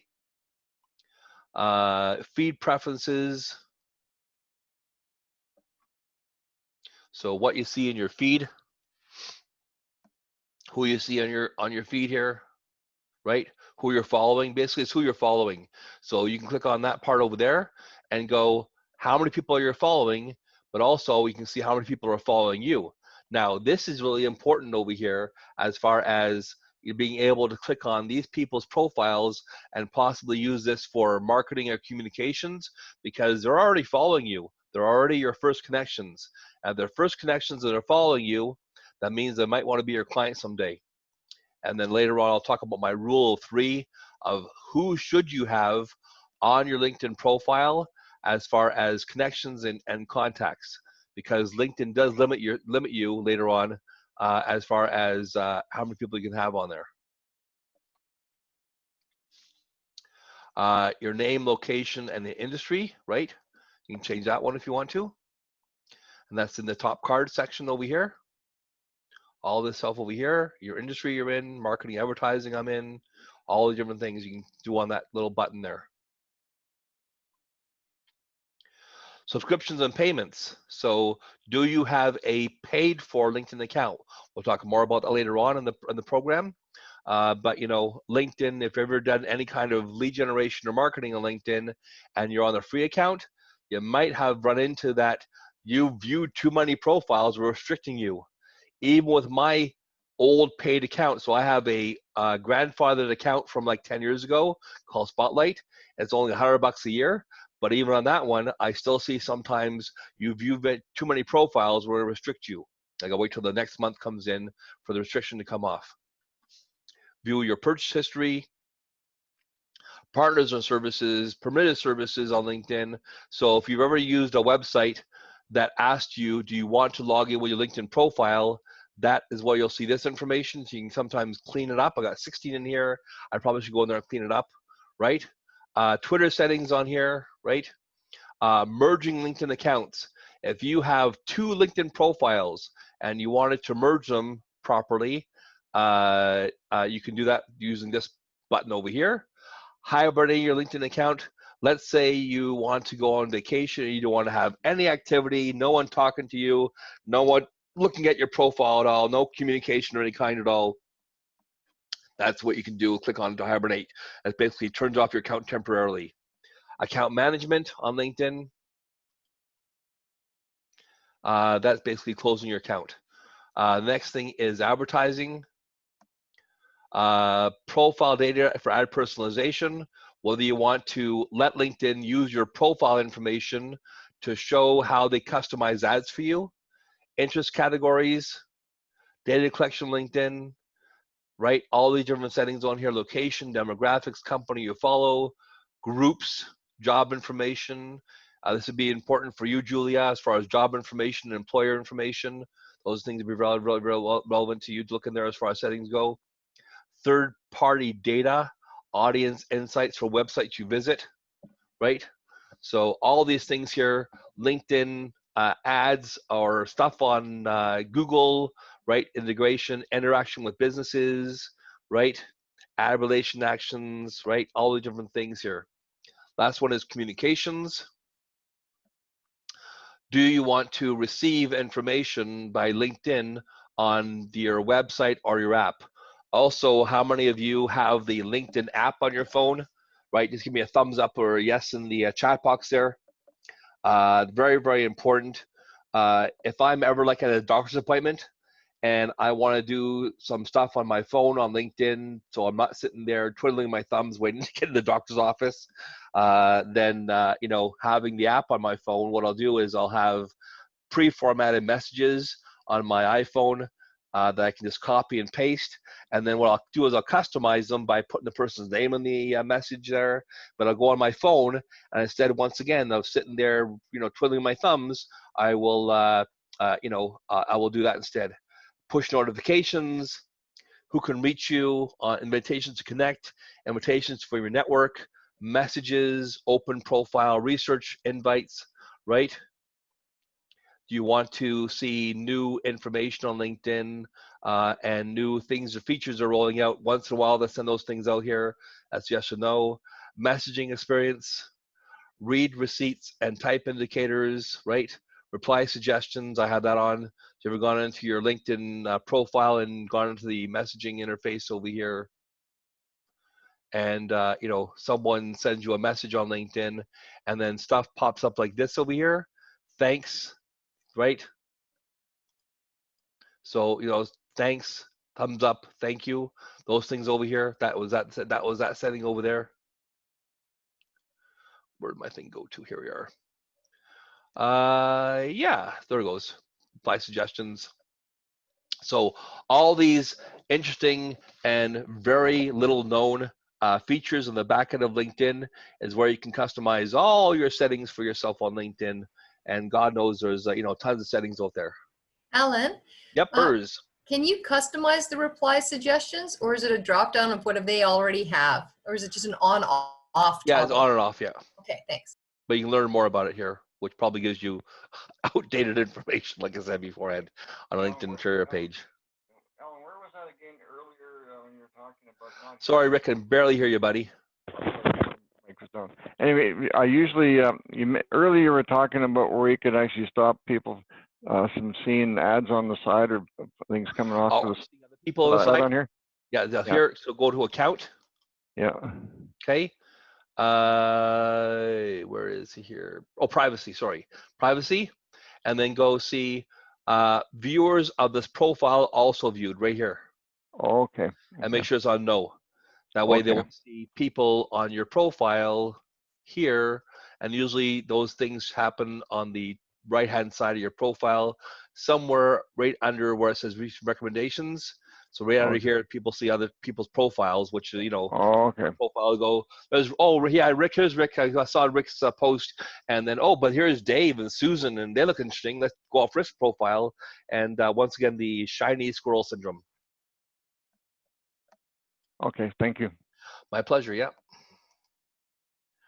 And we just went over these already here.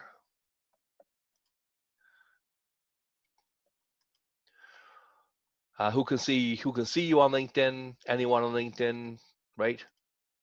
Who can see your connections? It's also something a lot of people have a lot of, should I do this? Should I not do this? Whether people can see your connections and scrape your connections off LinkedIn. Where is the thing here? Here it is. Who can see your connections? So I have mine set to only me, so people can't see who I'm connected to, right? You can choose only you, or all your connections can see who you're connected to. And once again, if you're worried about saving your database, then you maybe want to turn it off possibly for yourself. Went through all these over here. Oh, job syncing preferences, right? Job application settings, blocking and hiding. Okay, so someone sends you a LinkedIn connection request right here in my network. So I want to know who this person is from. I will right click on their name, open link, new tab. So this guy's from Lebanon, right? And then I'll talk about this later on, but LinkedIn throttles your ability to add new connections at 30,000. Why 30,000 might seem like a huge number. I've seen tons of my clients hit 30,000. I'm at like close to 19,000 myself right now. So as I go through my first connections and I figure out, will my first connections, and once again, I'll go through this in more detail later on. So my rule of 3 is, will they be my client, number 1? Will they drive clients to me, number 2? Or will I do something else with them on LinkedIn outside of what I normally do? If people don't fall into one of the 3 categories, I don't accept their connection request, and I don't have them on my profile or delete them off my profile. So ignore, because I don't know who this guy is. Now, if you're doing aggressive lead generation on LinkedIn, you got to be careful how many you're doing and how often you're doing it. Because if people click on ignore and then click on, I'm not going to do this for this guy over here, but I don't know Jad, too many times, LinkedIn will throttle your ability to add new connections. They just won't let you send a bunch of correct connection requests until you go to them and you beg forgiveness. And if it happens like more than one time, usually it's a permanent restriction on your profile. So really, really important that you're strategic, that you are doing your connection requests not just willy-nilly to 10,000 a week, right? You want to make sure that the people you're connecting with, and also on your profile, as far as the type of content you post on a regular basis, are you providing value? Is all your content just buy from me, buy from me, buy from me? Or are you actually, you know, doing little snippets? Like I do little training videos, pass today. I'm going to use a lot of this webinar here to create little snippets of training videos and stick them on LinkedIn for giving free value to educate my database of possible clients so that they know me, like me, trust me. So when they come over here and they see my connection request from them, they'll most likely to accept it, as well as they're more open to communicating with me because they know that I know what I'm talking about and I try to provide value on a regular basis. It's not all about the sale. It's about how can you help people out. Can you unconnect somebody? You sure can. So let's go to yours here, Rick. Let's pop your LinkedIn address onto the chat box. I'll go there for a second and I'll show people how to, I won't actually do it, but I'll show people how to do that. So just copy and paste or someone copy and paste their LinkedIn profile address into the chat box. Anybody at all?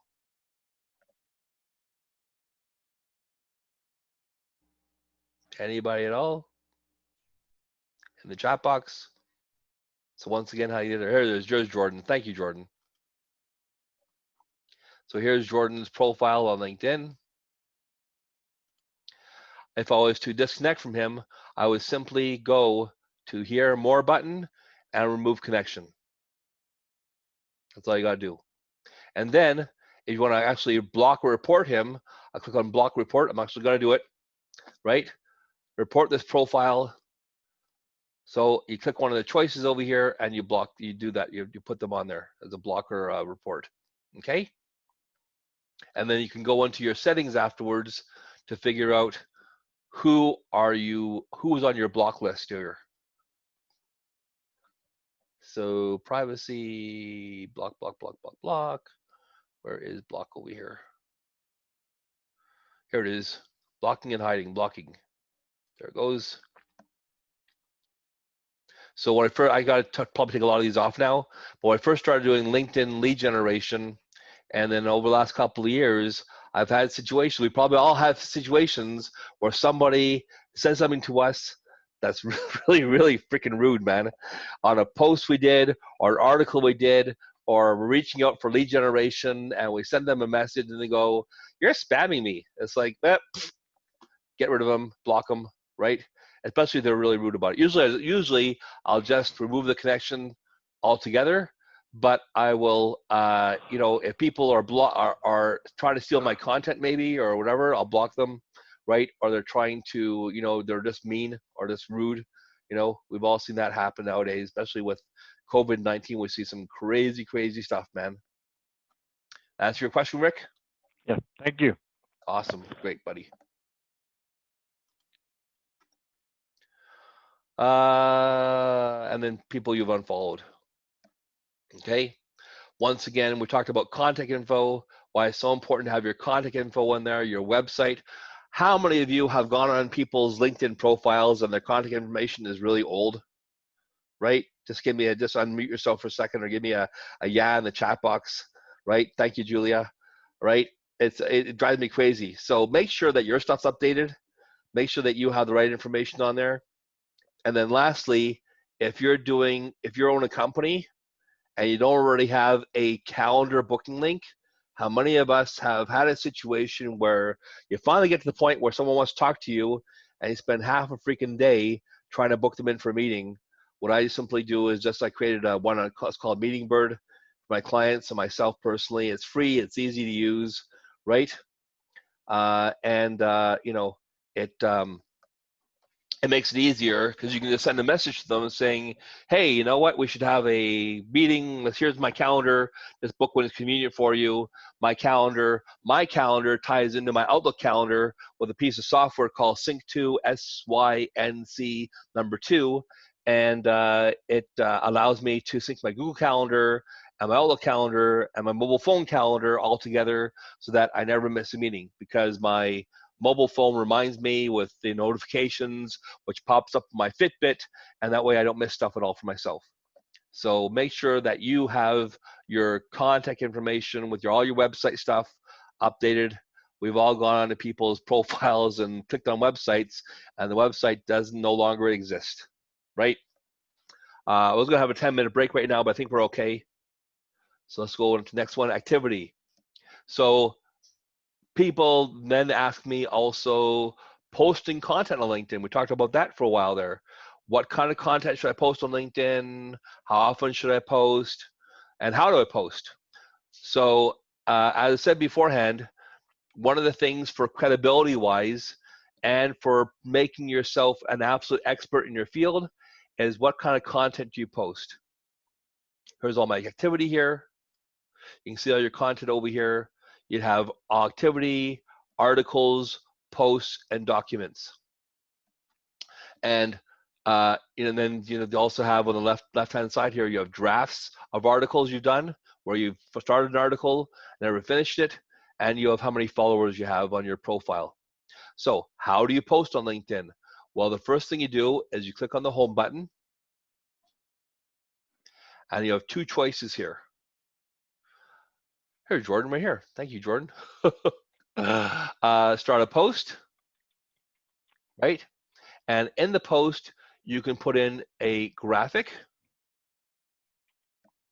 Put a picture of someone's picture here for a second, done. And then you type in all your content over here and your things there. You put links in here to websites or to events you have. You can put in hashtags at the very end. Here are the hashtags. If you don't see any hashtags at the very, very end over here, or the very bottom over here, just put a pound sign on there to start things off, and then type a key phrase in there, and LinkedIn will auto-suggest what hashtags you might want to use based upon what people are talking about. I've seen, and then people all ask me how many hashtags I should put in. We've all seen LinkedIn articles or posts or ads would have, like 50 hashtags. It's like, that's just stupid, man. So I would probably put in, anywhere from 3 to 6 hashtags in there. That should be enough. Otherwise, you're just going to, convolute the message, and this going to look silly. Rick asked, what is your view on the value of related curated content? What do you mean by that, Rick? Want to unmute yourself for a second and talk? Okay, curated content is basically content given somewhere else that's related to your topic, or that's related to what you do. Okay.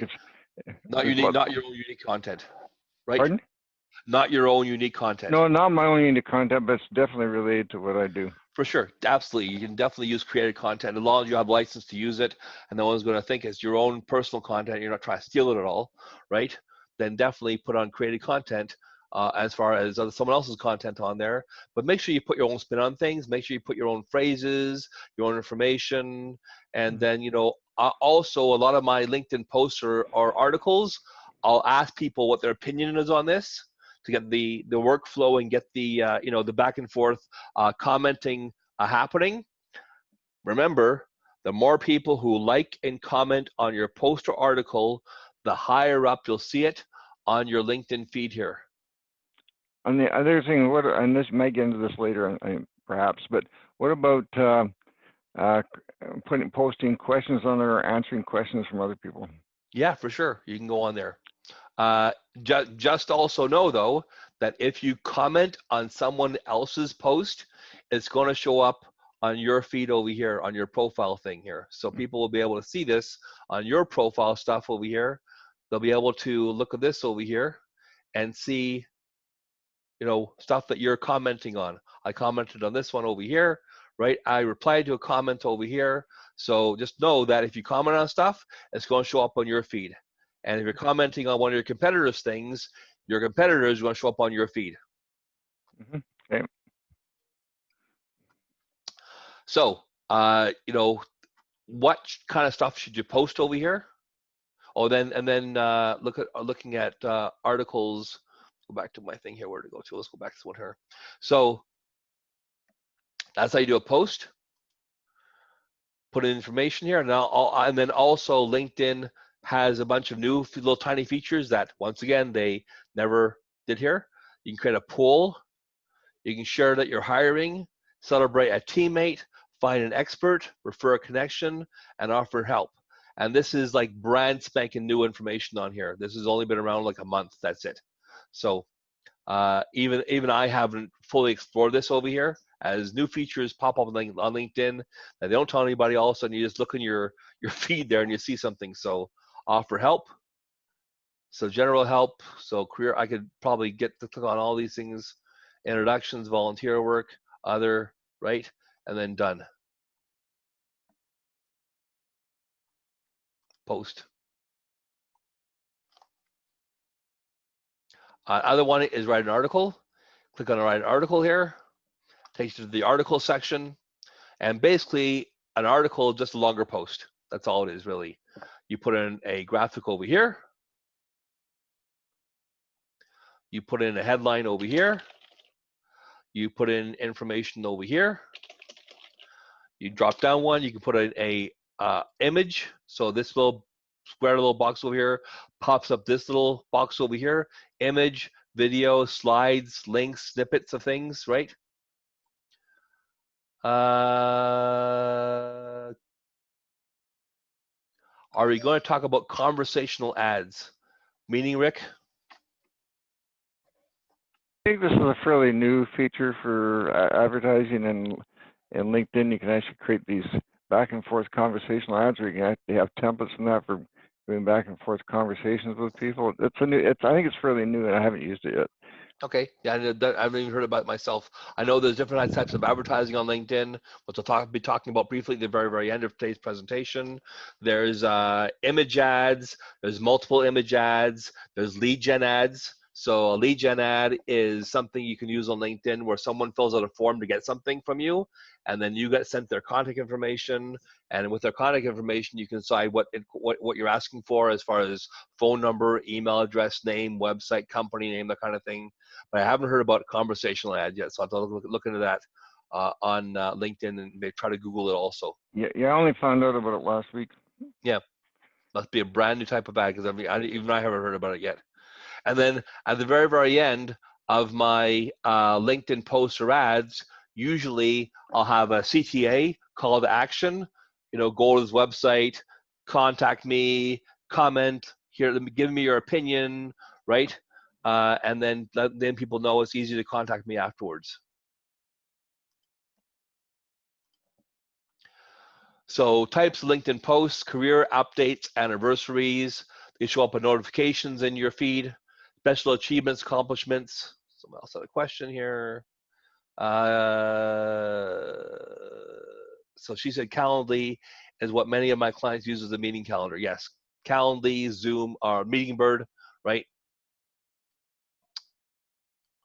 Newsjacks. So, a newsjack basically is you respond to a news article and what you are posting. So Rick talked about, posting created content. A good place to look at what to do as far as what to post or getting ideas from posting is Google News. So Google has a website called Google News. And in there, you can, find what people are talking about, right? So if I type in COVID-19, Google will show me all the relevant information on what's happening with COVID-19 throughout Canada and other places. You can, do filters here, Canada, worldwide, and then you see an article. Well, you might want to take information from the article or link to the article and post on LinkedIn, as Rick said, created content, and then you put your personal opinion on that, and that can spark some conversations. Remember, for LinkedIn and marketing and lead generation, the primary idea is how do you get engagement from your target audience. Another good place to look is Bazumo, and for finding out what people are talking about. Another place is SlideShare. Bazumo, how you spell that? I knew you asked that. Let me see. Bazumo, Bazumo. There it is. Bazumo. Yeah, they actually have a lot of. It's called BUZZSUMO. Oh, BuzzSumo, you mean? Yes, BuzzSumo, yeah. Oh, that's a Bazumo. So he's talking about BuzzSumo. Yeah, BuzzSumo, yeah. And you can actually sort by what people are talking about and what level of engagement people want. You can Yeah, I comment mean, on there's, those. you know, there's Dig, there's Twitter, right? And then the other one is Social Animals, another one out there. Another one is SlideShare. You can look at SlideShare. SlideShare is a part of LinkedIn now, right? That'll So- actually tell what people are talking about. So Yeah, for sure. And then you can post the information or repost the information, and then you can also comment on it, right? Give your opinion, right? Video comment on it. Use your cell phone video, right, for that.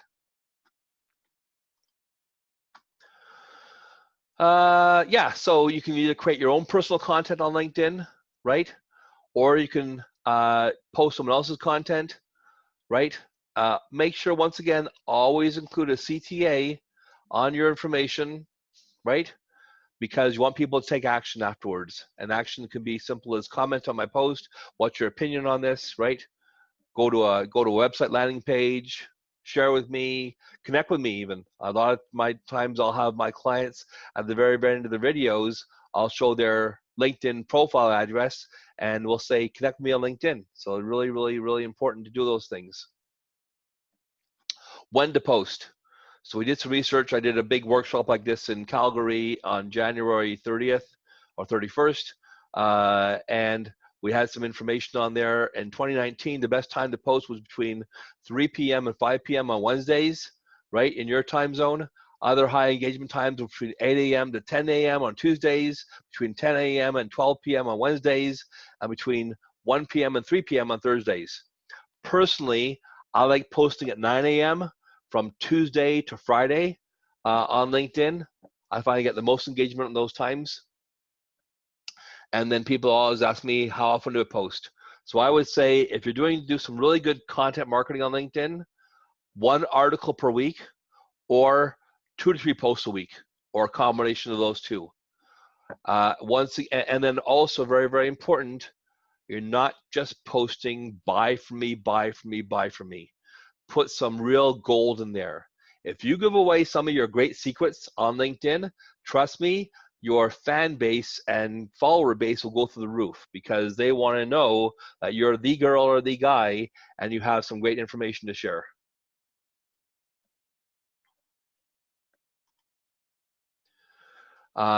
Next thing is how can you manage your followers, who you're following. So here is my LinkedIn. Let's get rid of this here, discard, and go to my networks. Everybody click on your network right now on LinkedIn.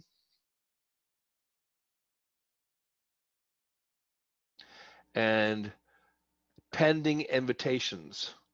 So you can manage this over here, and you can see how many invitations you sent, and when you sent them, and how many you have received. And you can withdraw them over here also. And then at the very, very bottom of the page, it has how many pages of stuff you have out there as far as outstanding invitations goes. Going from the oldest here to the newest one. And if I say, if no one's accepted your invitation within a year, then just withdraw it.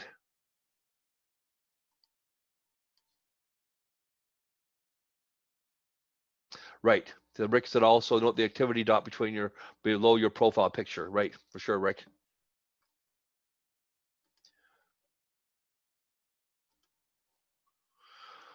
Let's see here, your network here. So next thing is your network, how many connections you have. Click on the little button over here, or little link here. This will take you to all your connections. And then let's say you want to, clean your list and you want to get rid of people from a certain area or a certain vertical or a certain industry because you're not in the industry anymore, and you want to make sure your first connections are, strategic and valuable.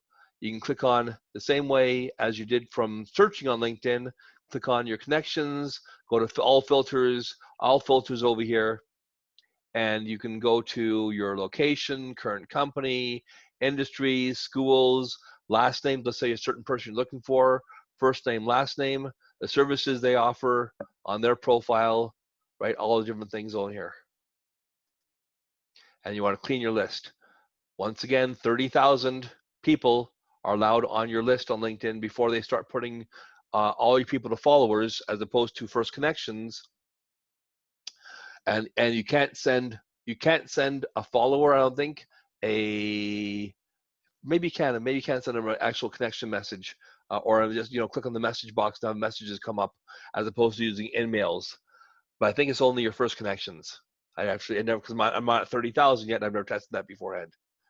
So those are what all your connections are, and you can message people from over here, and then use the messaging section on LinkedIn.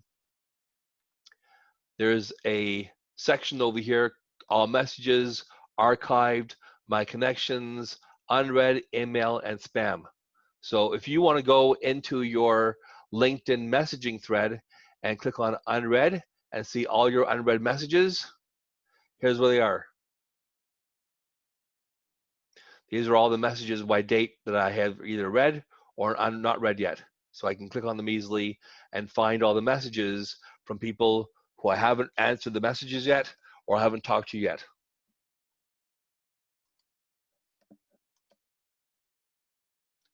We went through posts. So yeah, the biggest thing is on LinkedIn, what do I post? So in a second, we're going to brainstorm in your work booklet on topics you could possibly post on. Things like what's relevant to your industry, what kind of questions can you possibly answer for your possible clients as far as what problems they're having. Can you create a quick video on there? I have Camtasia on my computer. I can do screen recordings on my computer, so I can create a video where I'm tooling around my computer and showing people how to do things and zooming in and zooming out, right? But I've seen crazy engagement over things that have nothing to do with people's businesses. I saw a LinkedIn video on one of the video people I follow on a regular basis, and she was in a park, and she was talking about, she was in Miami, and talking about, how the park has just opened up, where people can go into Walmart on a regular basis, but they couldn't go to parks at all. And the craziness, I think she's a little bit of a conspiracy theorist. It's funny, but the video blew up, right? 300 comments and 3,000 likes, that kind of thing, right? But she's also built up her engagement on her profile. Well, now she has hundreds of thousands of followers, and I'll show you someone later on. Her name is Bridget. She has like 2.3 million followers on LinkedIn from posting information on there. So let's take a few minutes right now, right? We're going to take 10 minutes this time, and you're going to really think about what could you possibly brainstorm about for topics for posts on LinkedIn. What kind of videos could you possibly create? What kind of posts could you possibly do on LinkedIn? What kind of articles could you write? And let's start the music over here. And now take 10 minutes to think about and write this in your booklet on paper with a pen, like Rick said, right, or a pencil, and write down topics, things that could be possibly of interest to you. Things like if you're running a business coaching company, what's interesting to your clients? How to, congeal your team or get your team fired up when they're working remotely. What to do with team members who might have health problems. I mean, maybe not just off-topic things that are close to your topic.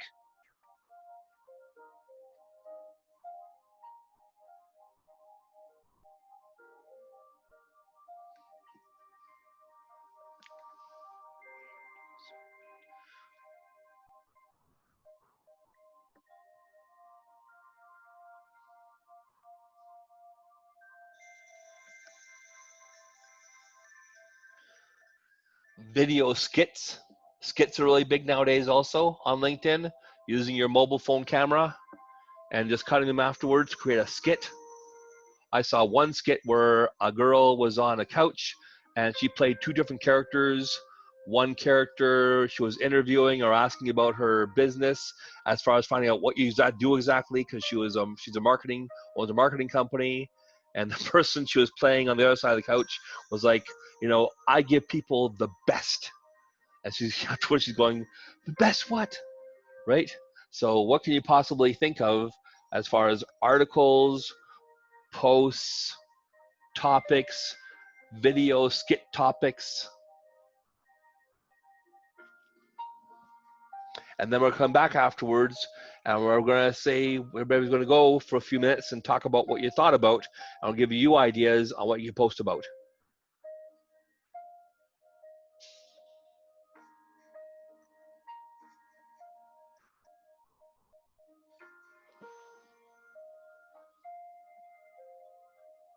Occasionally, and I just happened to get this recently, and because I've been on LinkedIn for a while, I got this note from, and I guess I didn't realize this was happening a lot, but people have actually just sent me a note saying LinkedIn seems to be just suggesting you connect with me on a regular basis. So do you mind if I connect with you? Yeah, for sure, absolutely, yeah. Because LinkedIn's actually making those suggestions for you. If you're writing, I guess that's because if you're writing posts or your profile is good or whatever, LinkedIn looks at that. Yeah, for sure. LinkedIn watching everything you do, man. They try and match you other people that might have similar interests and simple things, for sure. Absolutely, yeah.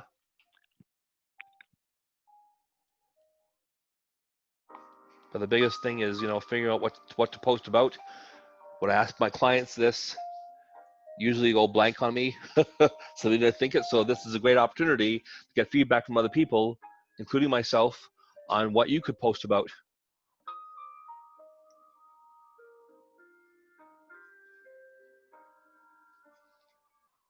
Like I said, skit topics, right?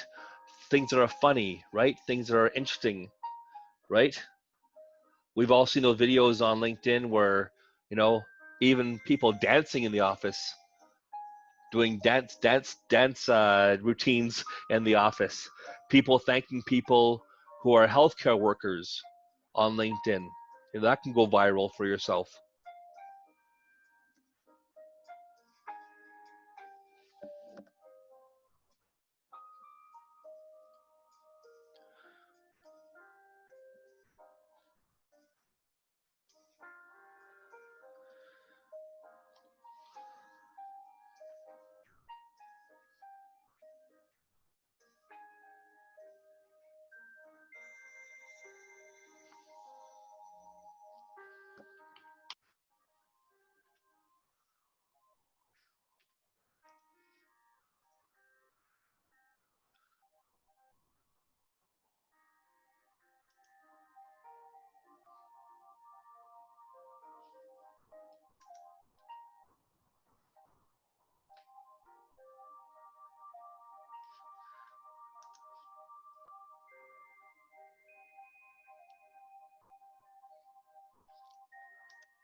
Six minutes left.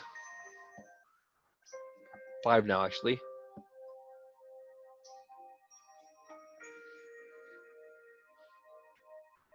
So dig deep, people, into what do you think people be interested in hearing about? What challenges have you faced in the last 4 months with COVID-19? How have you overcome them? Would that make a great topic for a post, a video, or an article? Actually, it's interesting you mention that because my partner and I, and actually another person, we're actually writing a short book on that very topic, and we're actually going to be using that as a lead magnet, but also going to be posting about it as well. Yeah. So really think about the video side of things, Yeah. that is what getting the most engagement on LinkedIn right now. Every time I see a great video for somebody, sometimes I'm seeing, 3,000 comments and 5,000 likes. Yep. Which is huge for your brand, because obviously if you get that much engagement, people are also going to be going on your profile, and if they're on your profile, they can possibly be looking to hire you.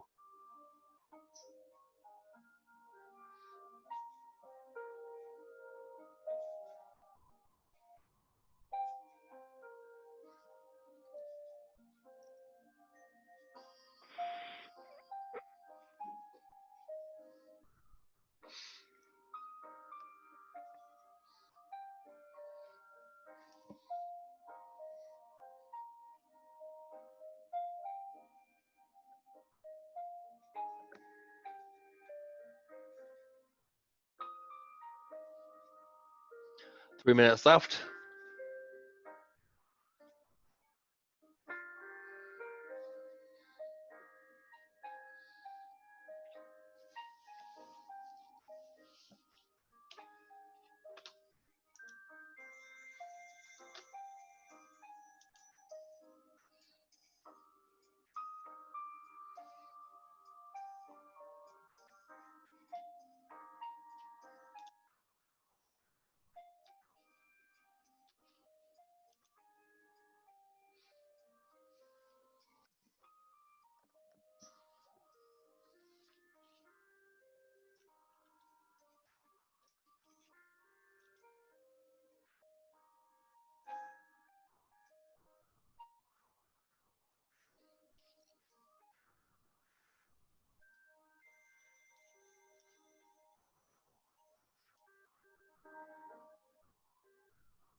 Two minutes left.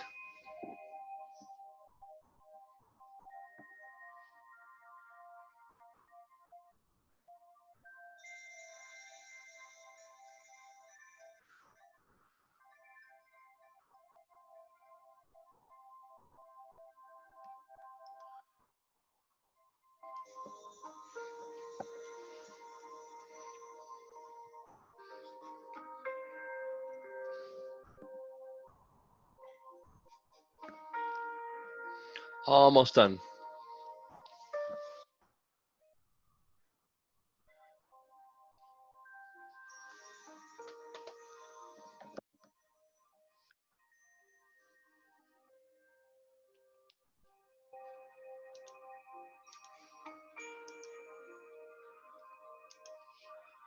Okie dokie. So we're going to start backwards this time now. And we'll start with Jordan. Okay, Jordan, you're on, buddy. All Share right, with so us topics for brainstorming about posts, or post topics you possibly could post about. All right, so the things I mentioned are how to use our products to save times in any meetings possible, because nobody likes a long meeting. We offer a meeting room solution which supports nearly every meeting room provider.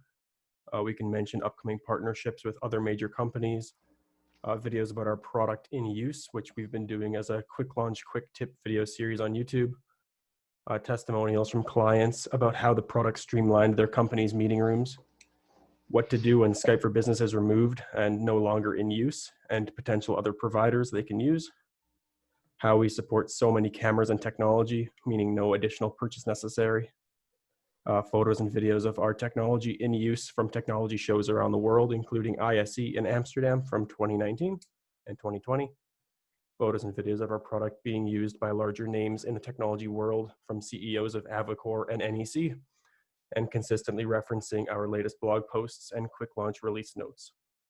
Wow, that was amazing. Anybody have a suggestion for Jordan? Just unmute yourself and talk away. I think we covered it pretty well there, buddy. I would maybe even say to you, could you create a funny skit about people using this type of interface and the problems they've had beforehand, and like, oh, I'm clicking on the button on one screen, person, another screen on the other video window. Go, I'm clicking on the button now, it's not working. I'm clicking on the button now, it's not working. Right? They make it funny though, right? That's a great idea. I'll definitely bring that over. up. Anybody else have any ideas for Jordan? Jordan, my question was, were you thinking of these as videos, as posts or articles, or which form were you going to put them in? We generally do these as general posts. We do have a blog page on our website, so we don't generally use the articles abilities on LinkedIn. We generally reference towards our blog. Okay, thanks. Okay. Yeah, so I would suggest, Jordan, start working on videos, man. The videos will have a lot better interaction than just having a static post. Sounds great. Thank you very much. If I can make a comment here, it's just my own take on this, just because of experience I've had working with people in the past. This content is really good. I like what he's talking about. The only thing I would say is, it seems to be, if you're just posting to give people value, it seems, and don't take this wrong way, because I think the content is good, it just seems to be more company centric around you. So rather than talk about we can do this, we can do that, just give suggestions of what people can do, and then if you're giving good value, they'll know it's coming from you. But trying to say we can do this and we can do that, give them ideas that they can go and implement themselves right away without even talking to you, if that makes sense. For sure. Thank you very much. That's fantastic. Thank you, Rick. Lynn McIntosh, you're next. Can you hear me? Yep. Okay. Well, as Alan mentioned earlier, I'm a client of Alan's, and between him and me, he sometimes gives me suggestions on what to post or what would be effective for clients or for potential clients. And then, I also do it myself, where I write out the blog or the video, the information. But what I've done, like I had an article here I posted. It was called about gaslighting, when a narcissist will gaslight you, and it's about when they implant false beliefs in your mind. So they twist around information in your head that you say you said something, and they say you didn't say that, so they confuse you. And that was an article. I've done videos on projection. For me, with a narcissist, they will project their pain or their negative vibe onto you, because they don't know how to introspect into themselves, so they project everything. Everything's projected outward. So I did a video on projection. Videos for me are as Alan said, it's the best. It gets the best Engagement. The best form.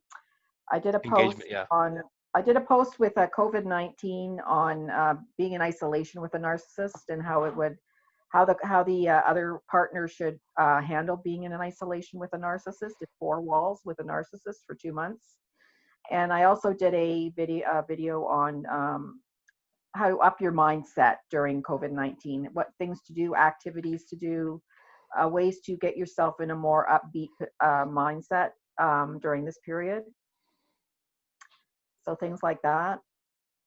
Great. Anybody have suggestions for Lynn as far as what kind of videos or what kind of articles and things you could post about? Hi, Lynn, it's Veronica. Hi, Veronica. When you were describing that, I had an image, so I wanted to share it with you, if it's okay. Sure. It was the ideal of projection and projectile, and it was a child kind of, whether it's vomiting, spitting, something's going out onto things. And the idea of it was sort of edgy, and it was also sort of related to COVID, like, don't spit on me, don't put your COVID on, right? Anyway, Yeah. It was just an image. It was an image. I got that image stuck in my head now, Veronica. Thank you. It's a very, very good thought, Veronica. Very good, very good. Okay. Yeah, almost like a cartoon, right? You have to be careful with it, but I think anything that's edgy gives attention. So vomit might be too strong, but maybe it's, I don't know what. Something's projectiling, I love For the sure. video Thank you you. talked about living with a narcissist during COVID. I think that's such a great idea. I love that. Yeah. It's pretty scary too, and being in 4 walls with a narcissist for 2 months. Yeah, that is scary for sure. Well, thank you very much, Lynn. Appreciate that. Lindsay, Hello. So my hello. company that I work for has a variety of products and services available. And so the types of different posts that I've kind of been focusing on are very informational and like question and answer based, whether that be like what type of storage system would best suit your facility for your application. And so that in my mind is kind of a if this, then that. So if you have this, then we would maybe suggest this type of product or service for you. A lot of different articles based around steps to attaining building permits or pallet racking permits. Informational in the way of safety guidelines, because there's lots of safety rule and regulations over the provinces that differ just a little bit when we go and do installs. And so just projecting the safety guidelines out to the world just as an FYI, you should know this information. A lot of collaborative type of posts with suppliers and vendors that we work with. Preventative maintenance type of stuff to just start thinking about, in 6 months down the road, would you need some preventative maintenance help? And a lot of a hot topic right now is robotics and industrial automation. And so there's no lack of information or news articles out there to share right now in that space. Wow, that's amazing. Yeah, I've seen some pretty amazing videos on LinkedIn, especially about robotics and automation. I saw one company scared the crap out of me. I couldn't figure out why they would do this. About they're supposedly a robotic company, ended up being a fake video, like a CGI video. I didn't know that at the time though, about creating robots that could use for military, and people were getting robots were shooting things and knocking them over, and it was like, it's like, why the hell would you create that, man? But it got so much engagement. I mean, probably 10,000 comments, and 20,000 likes or people looking at it, and just a lot of controversy. So definitely controversial type of things. Other things. So you mentioned storage systems. Yes, yeah, any type of storage system for a big warehouse we kind of have in stock. And so there's lots of content around that, whether it's specific to a certain type of storage system or pallet racking, or to the safety and guidelines around installing that. Or is your warehouse even big enough to have the storage system that you're imagining in your mind? Right. Yeah, and just thinking about that for like video marketing, could you maybe even create some funny videos around that? People using storage systems, people hiding in storage systems, right? And then coming out and going, boo! I mean, the whole idea is, right? How do you get, exactly, Julia, exactly. How do you right, get eyeballs on your videos and do something that's like not so stuffy or not so traditional, and gets people, commenting and talking about it? Because the more you can do that, the more engagement you can get that. One very, very interesting lesson I learned as a website designer a couple of years back was a client of mine I had for a heating and air conditioning company in my city. We're talking about revamping the website, and as opposed to putting like air conditioning and heating stuff, pictures of air conditioning and heating installs, we stuck a small like Chihuahua dog in a pool with a sun hat and glasses on the homepage, and dramatically increased business, right? So how can you possibly think of what you're doing? Just thinking about you, Lynn, for a second. Maybe next video we could do possibly would be like a dual screen video where you're a narcissist you're playing two parts. One side you're a narcissist, one side you're the victim of being a narcissist. That's right? exactly, that's such a good idea, Alan. Very good. And then having, playing both parts, and then I can cut it for you afterwards. And then you can have, well, you said this over here. It's like, no, I didn't. Right. And then going back and forth. That's the one video I saw from that other person where she was interviewing this possibly, Instagram expert person, right? And she was going, well, what do you do? How do you actually make money? And she's going, well, I make money on doing the stuff, right? I make people look great. It's like, well, what the hell does that mean, right? It was a hilarious video. And so, you know, doing these things, thinking outside the box, you know, is really, really important. So what else could possibly Lindsay do to you know, quick kind of videos to create, or kind of posts you could talk about? Anybody have suggestions for her? Hey, Lindsay, it's Veronica. Hey. I've got two images that came to mind. One is when you said the last thing about space, the storage room, big warehouse, was kind of the headliner of Space, the Final Frontier. So one image is space, a lot of space, and the other image is a small room that has a whole bunch of computers in it and fans going, and it's crowded. Excellent. Thank you for those images. It's really interesting to see how everyone, like, what images come to your mind when explaining my type of business. And so I thank you for that. And I have a second one.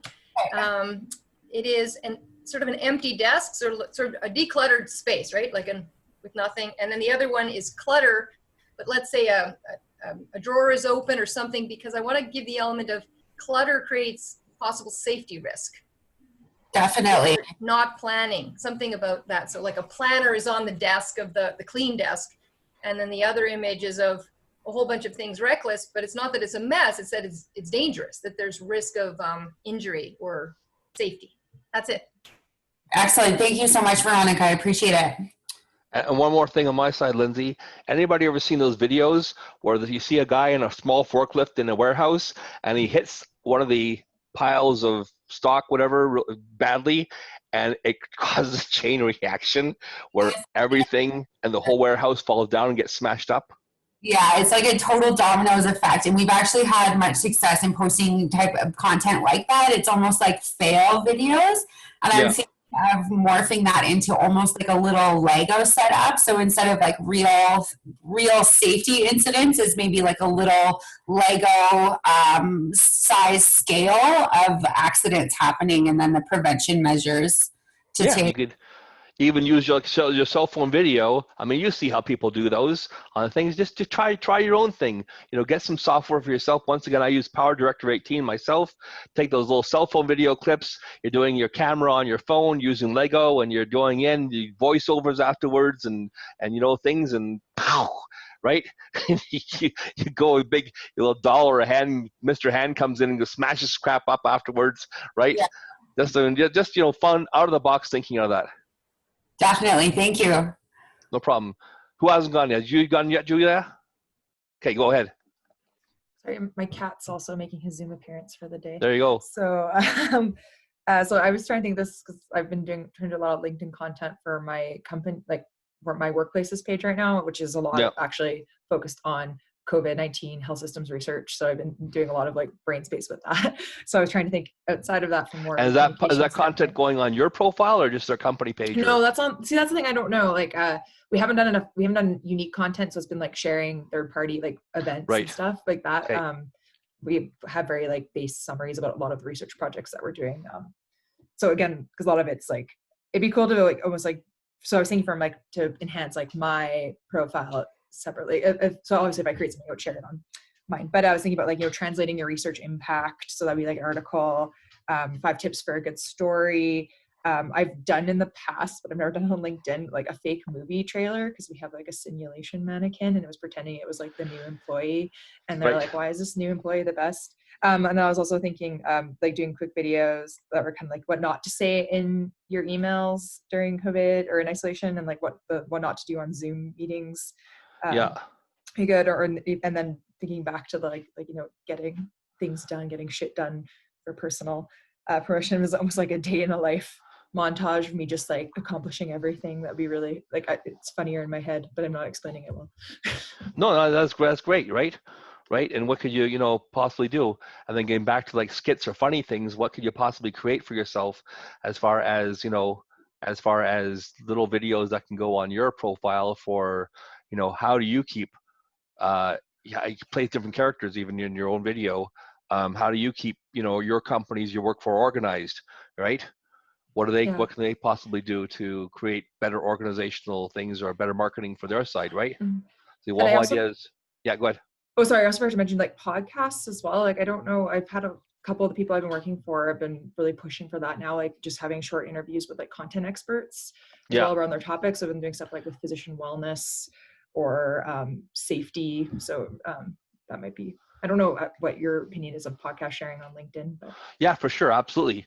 Another great idea for all of you is to reach out to your target market and offer to interview them on Zoom on LinkedIn and then post that video afterwards. I find that always, everybody wants to be interviewed, right? They want to talk about themselves in the business, right? What's the best conversation someone has with you at a party? As when they're talking about themselves, right? So, I've used that strategy myself for getting people to talk to me on LinkedIn and then posting their content, which they see, they put out to their group, right? So, let's see here. It's got Jay Fazette texting me right now. Okay, anybody have any ideas for Julia? Go ahead. Anybody? no images, Veronica. No images. Come on, Veronica. You've been talking about everybody else's stuff so far. Well, I think you have some great images. Yeah, there you go. You had some great ideas, visuals. Yeah. So I mean, want to put on, like, what do you do for your clients? How do you help them out? And what could you possibly talk about that on LinkedIn, right? Has everybody gone now? Once? Who has anybody not gone? You gone, Veronica? No, I haven't. No. Okay, Rick, go ahead. You can go, yeah. Go ahead, Rick. Okay, let me just get something here. Okay, so what I'm working on right now, as I mentioned, I'm working on a book, and so this is a lot of this material could go into a post, and so it's the theme of it is how local mainstream businesses can maximize their cash flow in the 2020 crisis. Yeah. So we talk a lot about that even here, but so what I talk about, I go into a bit of a preface about, or a bit of an introduction. So I talk about three different components. One is developing a healthy mindset in the body. So I'll have maybe a post about that. Then I'll talk about developing a strategic marketing or business plan, seizing opportunities as they come up, because there's lots of, as much as there's a lot of devastation in this current environment, there's lots of opportunities that are going to pop up as well, just because of it. So, and then I talk about three different primary situations you may find yourself in, and depending on the degree, type, and level of impact each of those might have on you. You may be a business that's thriving in the environment, like companies like Zoom, for instance, like healthcare providers, face mask manufacturers. They actually may, in fact, be overwhelmed. And then other businesses may be kind of on the edge, maybe doing okay. And then the last category is many are shocked and feeling devastated or hopeless because they've lost their jobs, their business, and full shutdown. So an analogy I like to compare it to, and this might be something I could use an image for, if you want to draw an analogy to this, it'd be sort of like a sinking ship, like a ship that set an iceberg, like the Titanic, for instance, and you're one of the passengers, and you've been thrown overboard. You could be one of the people in a lifeboat. You could be drowned. You could have even lost a loved one. But you got to make a decision right now whether you want to move on or not. Because if you don't make a decision now, you're going to be the next victim. So that's kind of an analogy to draw. So you can be somebody that's helping people get out of the water. You can be a rescue ship. You have different, in this whole environment, you have different roles depending on what your situation is. You can be anywhere from a major rescuer to somebody who's in dire need. So that's the topic I'd be writing about. And I don't want to go through it in great gobs of detail because I've written about 20 pages on this, but I just wanted to, and it still needs some work. But one of the things I talk about is, another thing I would write an article about is how to identify your skill sets and how that's going to help you through this crisis. And or maybe that'll help you help other people. Right. So those are kind of the articles I'll be writing about.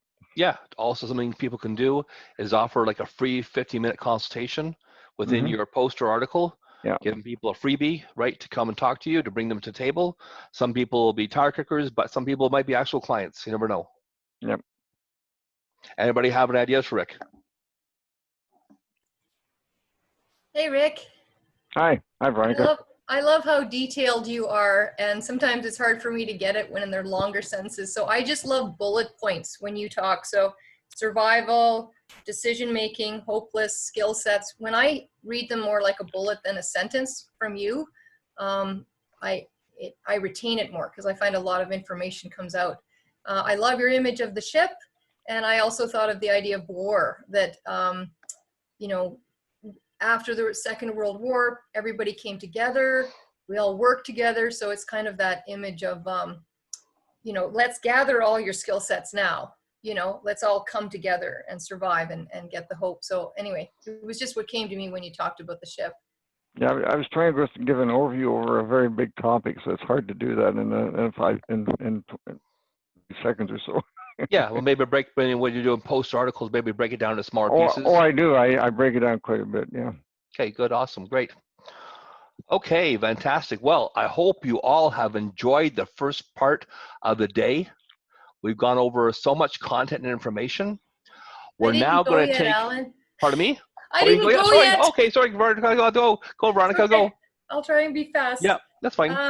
About videos, posts, and articles. Train a salesperson, owner on how to make calls. So sit with somebody and just have a video of it. Challenge I personally have: how to manage sitting for 6 hours a day or being in a conference for like this for a day. So the idea of how to manage the physical part of that. How to motivate a person to do working from home ideas. So, you know, call your best friend or your best client first to motivate you, or tackle the hardest task first. So some article about that. Then I got into the idea of personality, like what am I doing that is not related to my work. So I wrote music, family, food, humor, gardening, community, something like that. So then if I did some piece of music that's not perfect, I could say it's self-expression, that just do it anyway, not being perfect. The header would be sort of the perfection of imperfection and just sharing.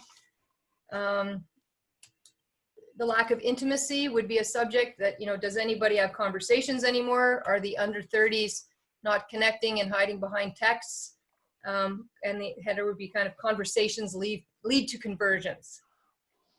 Again, going back to gardening, something around seeds. So my son's got a garden out back, and we're, you know, nurturing the seed that then becomes, it's not fruit, it's vegetables, but that idea. I like vegetables. Exactly.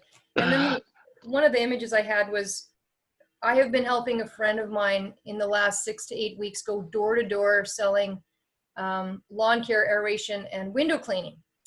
And I'm usually behind a phone doing my work. And so it was this idea of face-to-face, in person, video versus phone, and kind of a chart of brevity or pausing or, you know, friendly open posture visually in front of a door, but on the phone, that's a voice. So kind of, you know, a bit of a chart of how it's different. That's all I got. That's awesome. What came to mind right away was you holding your phone on a selfie stick, walking from the inside of your house to your garden with your son, and talking about the great garden, you know, that you both are doing together, how that's bringing you close together as a family, and then somehow segueing into what you do as far as the business goes, cold calling and other things like that. But having that start out, I've seen that kind of thing happen recently, and it works really well. Thank you very much for that. It's inspiring. No problem. Anybody have any suggestions for Veronica? I had an I just image. had one quick. Okay, good. Yeah. Oh no, go ahead, Rick. Okay, I just had one to talk. You were talking about texting a lot. I have an image of maybe a cartoon where you say, and two people texting each other. Are you texting each other, or are you having meaningful conversations? Thank you, Rick. Appreciate that. Thank you, Rick. Julia? Oh, I just pictured like like a tin can phone, and then like how your and then building upon that and how your services that you offer are so much more, and like that's in the past or whatever. That'd be a funny video. Someone with a tin can phone Thanks playing for two the characters. image. That's great. Thanks. Yeah, perfect. Okay, so thank you very much, Veronica. Thank you very much, everybody. We're going to take a 30-minute break now for lunch. Go to the bathroom, take lunch. Please, right now, it's like 12:01. I want you all back here at 12:30. Jay Fazette from JVology, which is one of my clients and also a friend of mine, is going to be on at 12:30 talking about the science of joint venturing.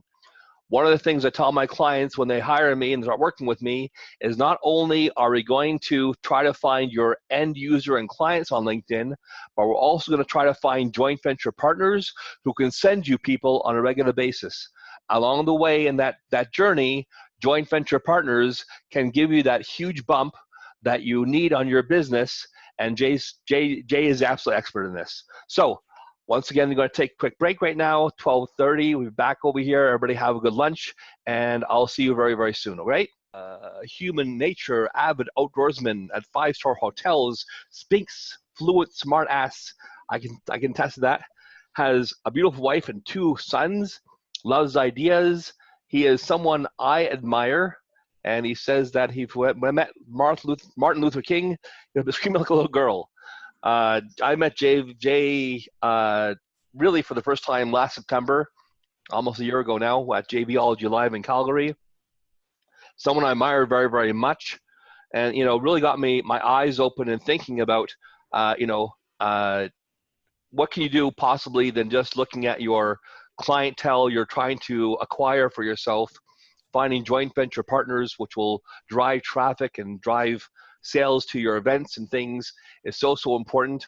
I'm just going to click on the make host Jay over here, and you are on, buddy. Okay, so if I am host, and let me see if I can share my screen and see if that stop works. Sharing myself on my side here. Says continue, and we should be able to go to there. There we are. And we can all see your screen. Excellent, awesome. Excellent.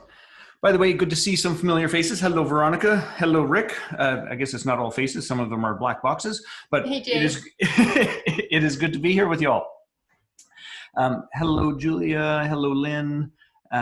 Short version is I have Jordan, Lindsay. If I missed anyone because of the screens being weird, just hello, welcome.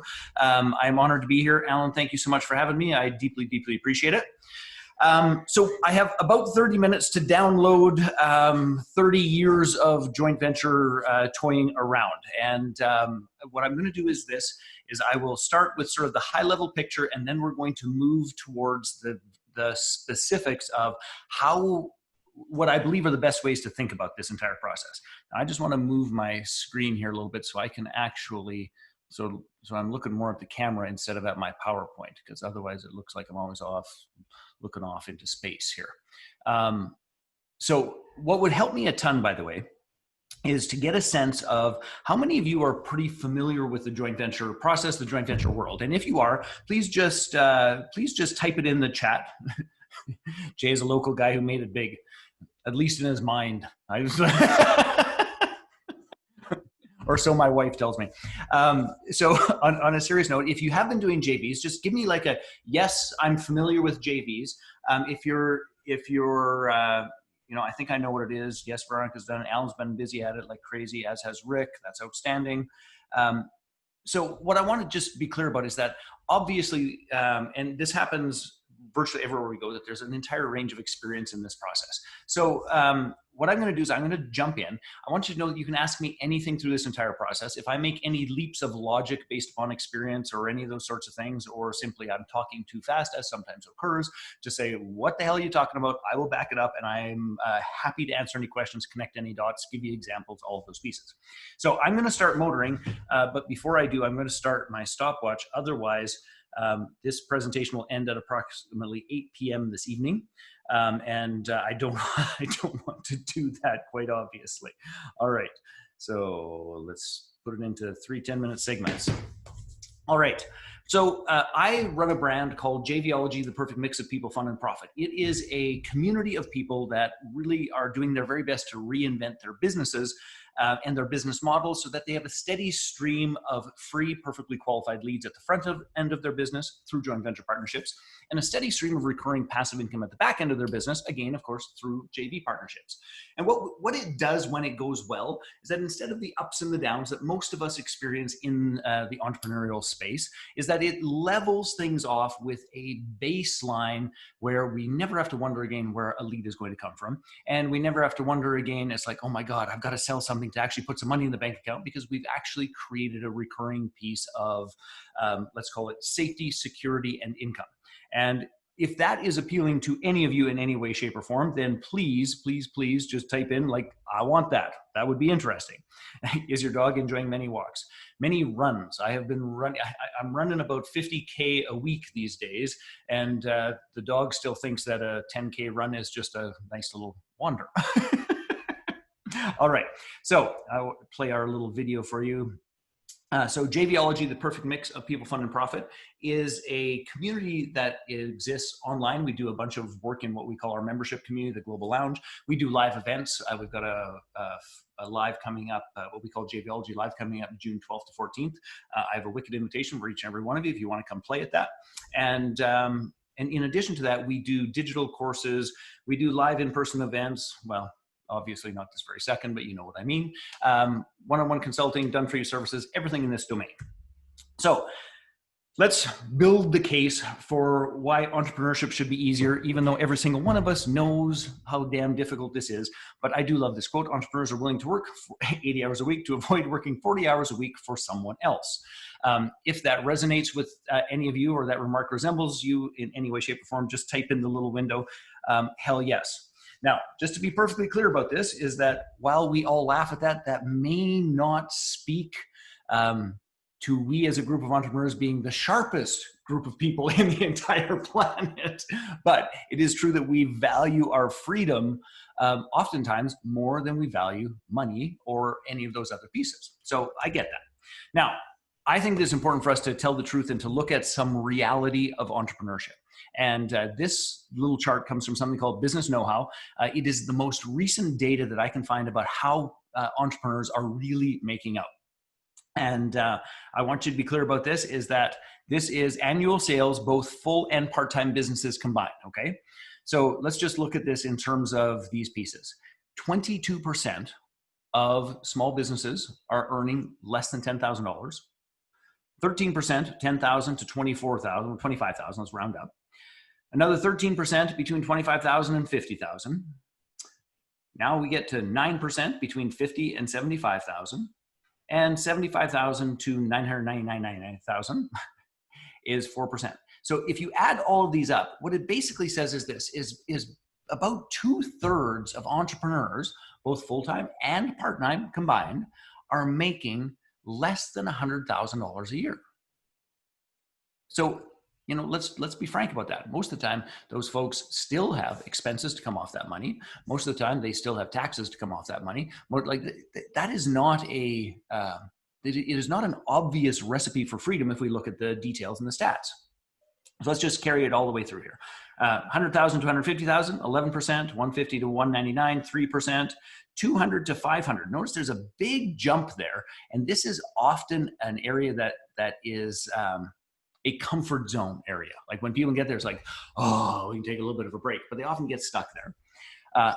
$500,000 to $1 million, only 3%, and more than $1 million in sales is just 7% of entrepreneurs. Now, to me, I want you just to see this, to recognize a couple of things. There's no right to this. There's no wrong to this.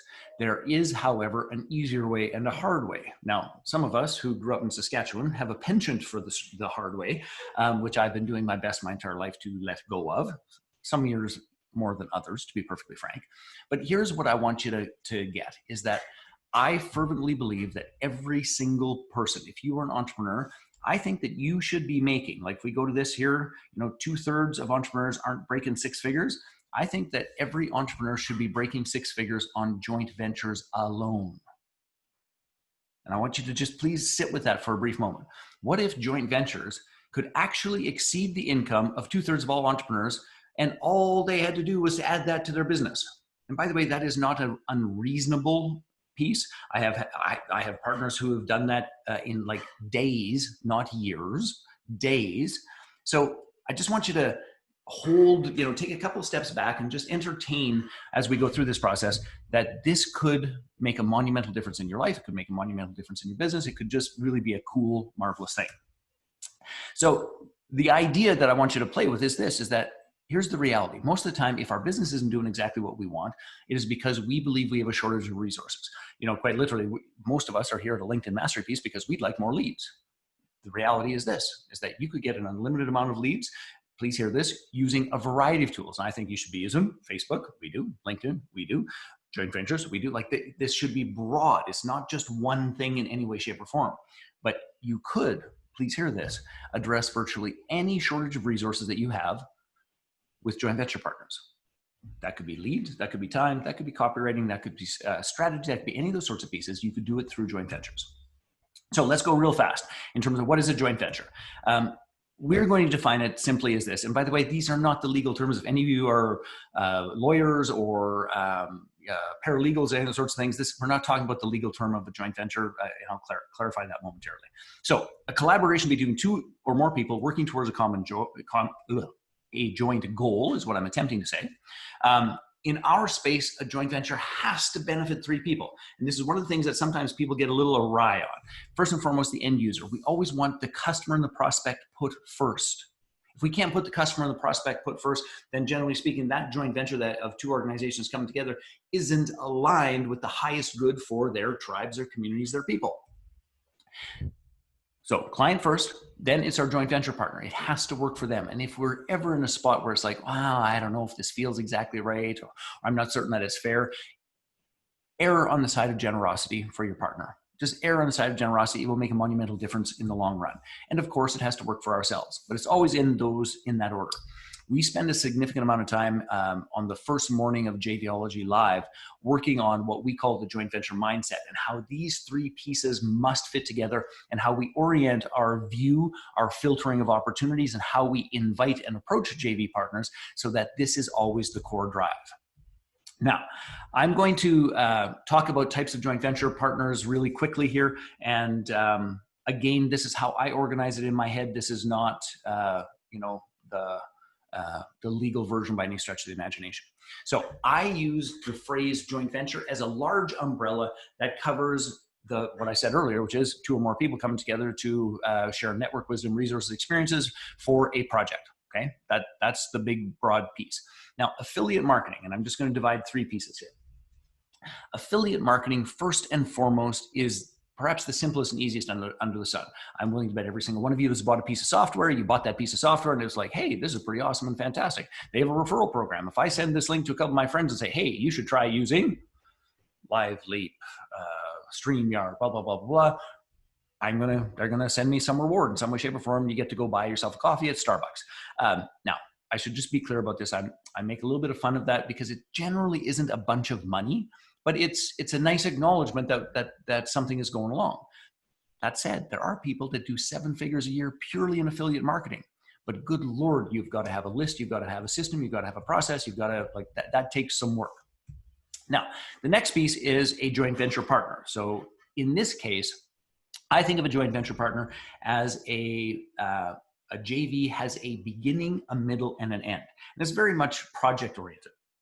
So if we were to think about this from the perspective of what we're experiencing right now. So Alan came up with the LinkedIn Marketing Mastery Workshop. It had a beginning. It was like, hey, do you want to help? Do you want to help deliver some content? Do you want to help do some promotion for this? Do you want to do all those sorts of things? Great. So there's the beginning where we build it. Then there's the actual event where we actually do a delivery piece.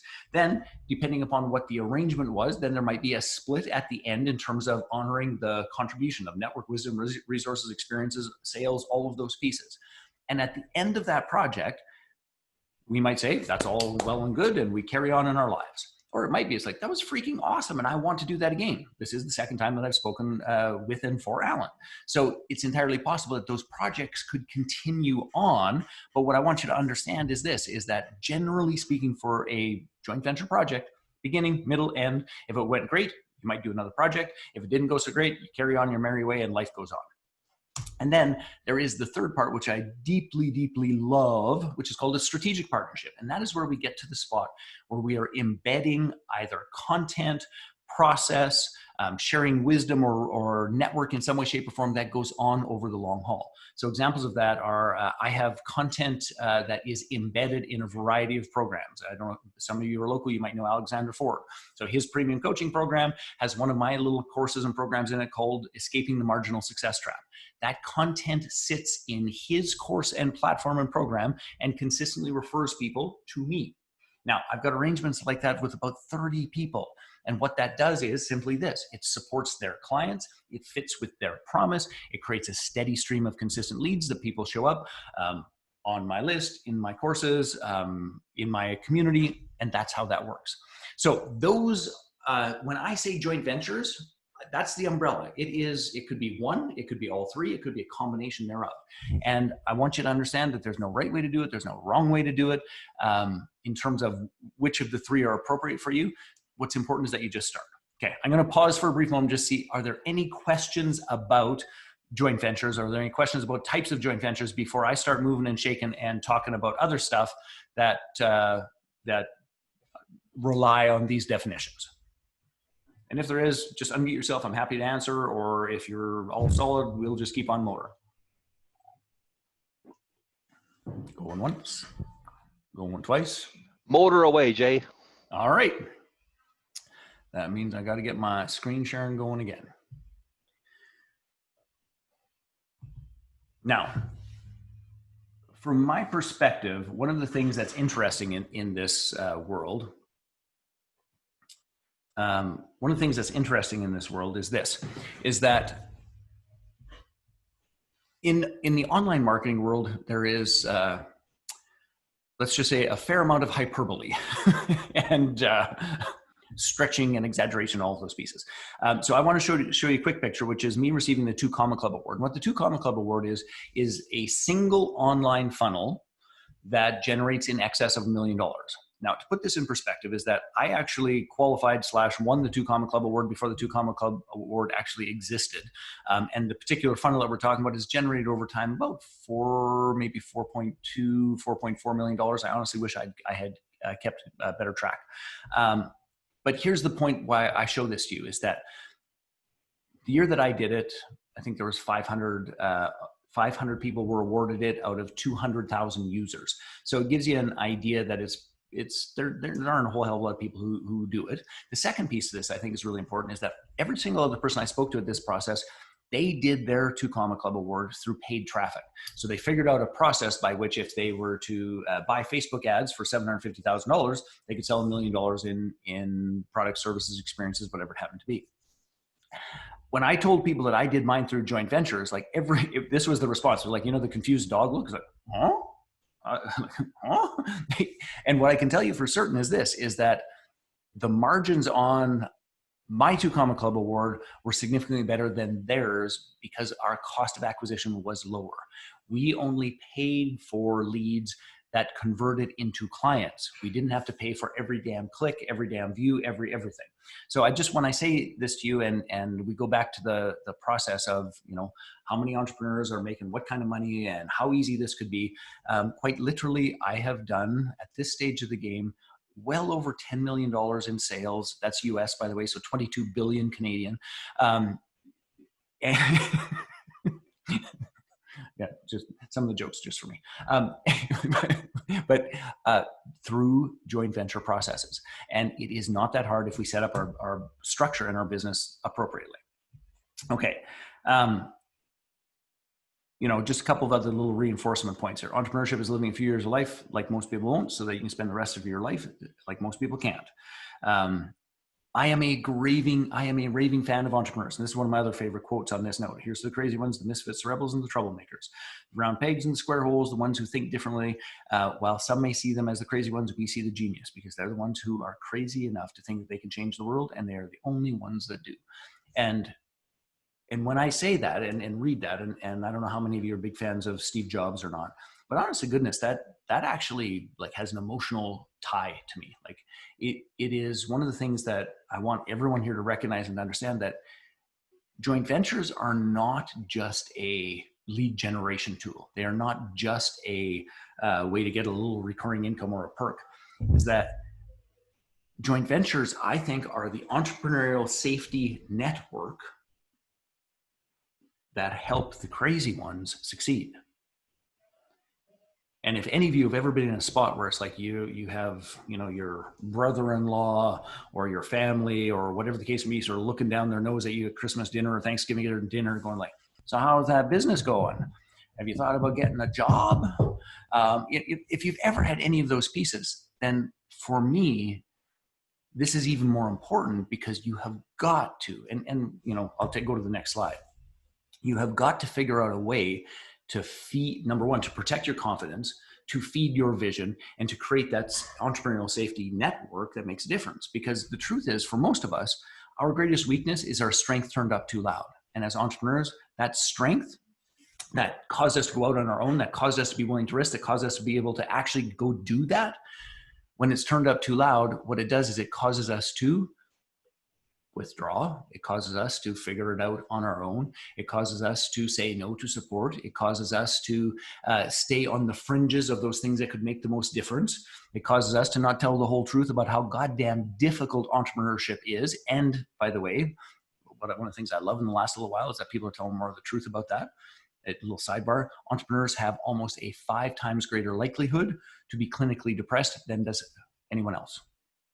Now that, my friends, is a little bit batshit crazy. Anyway, that's not my point. My point is this, is that if you want it to be a little easier, if you want to have a little bit more support, then joint ventures are for you. No ifs, no ands, no buts. All right, one of the beliefs in our community is that a joint venture is a game of I'll go first. What that simply means is contribute first, give first, make a difference first, do something meaningful first. And that to me is imperative. So I want to give you a couple of quick gifts. And one of which is the JVology joint venture checklist. And I'm just going to put it's a text in because usually I'm doing this live and I did not change it. So it's 858-879-6116. And text the word JVology to that number. And oh, that went to Alan only. Alan, I think you probably have that already. We'll see. Go to everyone. So that is one of the gifts. And by the way, it's not just a checklist. It's like a recipe book. These are the things that I need to have in order to actually be a great partner. These are the things that I need to have in order to actually support people to be great. So like that's well worth its weight in gold. And I will just copy this over as well. And this is the mini course that I was talking about that I have embedded in a variety of different places. So we'll just put that in as well for you. Just go do this. It's a 5-module course, but it will make a monumental difference for you. jvology.com/.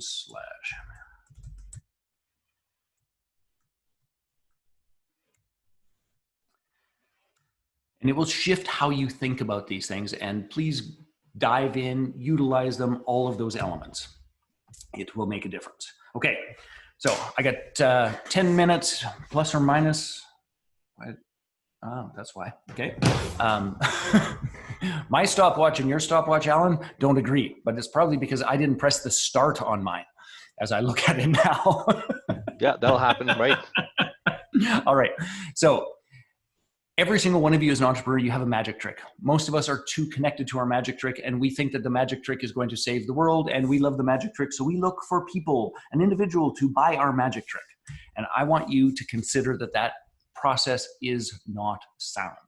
And I want you to consider that finding one client at a time is actually a little bit silly and wasteful of your time. So I want to share with you a model of what we call your JV Top 20. This is something that you will fill out, you will get completed at JVology Live, which I would really love for every single one of you to attend. So I'm going to go through this at a high level, and it takes a little bit of time to figure out, to be honest. So this blue-gray line is your client's journey. Now, please understand, not your client's journey with you and your business. This is the client's journey in their life. And what it implies is this. You and this little blue dot are the point at which your ideal client intersects with you, the point at which they need what you have, the point at which the conversation is the easiest thing in the universe. Is like, hell yes, I have a kid, I need a crib. Hell yes, I broke my leg, I should see a doctor. Like it is that point at which it's like, boom, perfect. Now, here's the reality, is that right this very second, there are organizations, people, places, things, schools, communities, you name it, that are causing the problem you solve, or they are revealing the problem that you solve. So for example, this is a perfect example, which is right now with COVID, people are at home trying to figure out how to get online and how to actually do business online when they used to do it in person, or they used to have a job that they no longer have, and now they got to figure out a business online. So the problem that happens is what we call the upstream. Those upstream partners, they literally cause the problem that we solve. And instead of going and trying to find one person at a time, what we suggest you do is just understand that there's an upstream. This is your client before they need you. And then there's downstream. This is what your client needs after you. And we begin to simply set this up in such a way that we go to the people who are upstream partners and we say, hey, you actually cause or reveal this problem, but you don't actually solve it. I do.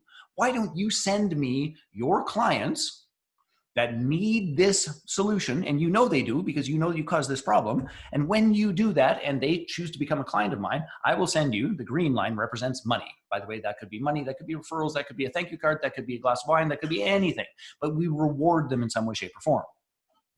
So that's part number one. That is the part where we have a steady stream of leads. And here's the honest God truth. If you do this well, your issue will not be the quality of leads or the quantity of leads. It'll be, what are you going to do with them? Now, here's the other part to this. You cause problems. You reveal problems. And most of us don't do much about that. So, by the way, some of us are better at causing problems than others. Just, again, ask my dear wife. So, if you cause a problem, then why not actually help your client get it solved right out of the gate? So, for us, in joint ventures, often people say, it's like, I'd love to do that, but I need software to help do the tracking.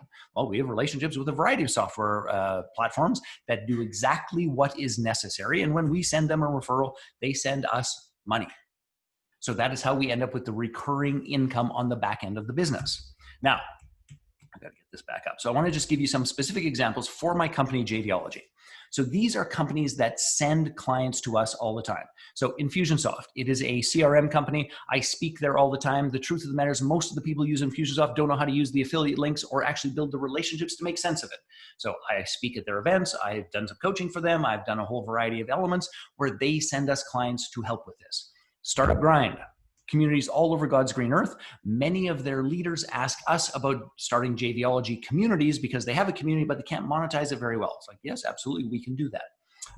David Gonzalez, the Internet Marketing Party. He is one of the largest communities of digital marketers on planet Earth, but many of them are stuck in paid traffic and would like to learn joint ventures. So he sends them to us. Thinkific, which is a course hosting platform, actually out of Vancouver, an incredible organization. They have a ton of people that put time, effort, and energy into building a course, but they couldn't give the damn thing away if their life depended upon it because they haven't figured out the marketing. They certainly don't have JV partners. So they refer to us as well. And by the way, I have embedded content with 3 out of 4 of those organizations. So I'm perpetually being seen by their clients. And they say, when you have this problem, which is you need more eyeballs on your course or whatever the product is, you should call Jay. That's upstream. Now downstream, we help people get their businesses reorganized around this idea of joint ventures. And then it's like, well, wait a second. What I'd really like to do is I'd like to create a custom bot to actually communicate more diligently, both with my partners and my partners' clients. Well, we always refer black belt bots to a brilliant woman named RJ. The Marketers Cruise. I also believe if you're a part of a JV community, you shouldn't just be in one, you should be in a multitude because there are different people. So we support something called the Marketers Cruise. I speak there every year. Jane Powers, an incredible speaker trainer. And often the speakers don't have much, let's call it wherewithal around a JV piece. And Thinkific, notice I put one that's on both sides because Thinkific also is one of the pieces that it's like, hey, if I'm going to do a JV, I want a digital program. Great, you should consider using Thinkific. Now, this process, every single business in the universe has an upstream and a downstream. You may not be perfectly clear about what it is, but the higher the quality and the caliber of your upstream and the higher the quality and caliber of your downstream, the more money you are going to put in your pocket. So this little worksheet, by the way, I will send, I didn't actually get that ahead of time, but this little worksheet, I'm happy to send to you as a file that you can actually start thinking about and working on it and working your way through it. And I want to give you 2 quick examples of what this is worth. This is a dear friend of mine, Alina Vincent. If you use Infusionsoft, you'll recognize this green number. It's $990,735. She hired me to break $1 million that year. This is early October. She's 2 months out of it, or 2 months before it, and literally is at her $1 million mark. And that was all done primarily through JVs. This is Jane Powers, another one of my JV partners. She's crazy, and she's in the midst of punching me in the throat because she has a equal desire to both kiss me and punch me at the same time because I ask her to do shit that she doesn't want to do. However, in asking her to do those things, she went from floating around about $350,000 a year to just shy of $2 million a year. Again, using JV partnerships and structuring her live events in a manner that was fed by JV partnerships. So, on that note, gang, I have a invitation that I would love for you to take advantage of, and I want you to guard this time if you can, even if you can't figure out how you're going to do it just yet. But June 12th to 14th, we are doing it online. You get to attend from the comfort of your own home. You can do whatever your little heart desires. But here's the thing. You're going to have about 200, maybe 250 people where you will get to make JV invitations. And if we go back to this slide here, you will fill out your upstream and you will fill out your downstream, and you will have a multitude of people with which you get to talk about how to send traffic to one another in a way that is cost effective. So, on that note, there are a couple of ways. I'm going to share with you the first way, which is this, and I'll put the link in the chat window if you want to check it out, www.jvlg.com/JVSS.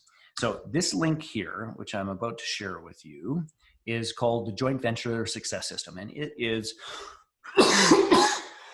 excuse me, it is simply our most aggressive discount, promotion, bribe, think of it however you want to think about it, that we ever do. And we do it because we know the difference that the thing makes. If you're going to come and actually play in our community, you might as well come and play in our community for what I'm going to call the long haul, which is at least a year. And here's what the Joint Venture Success System comprises of.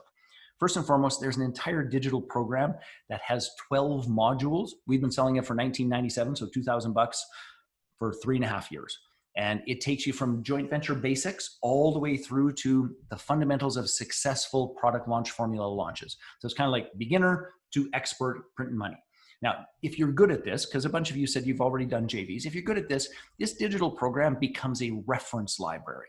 If you're new to this, you should start at the beginning and you should work all the way through so you understand the context of JVs, then come back to it when it's like, wait a second, I'm going to do a webinar launch. How do I actually do that?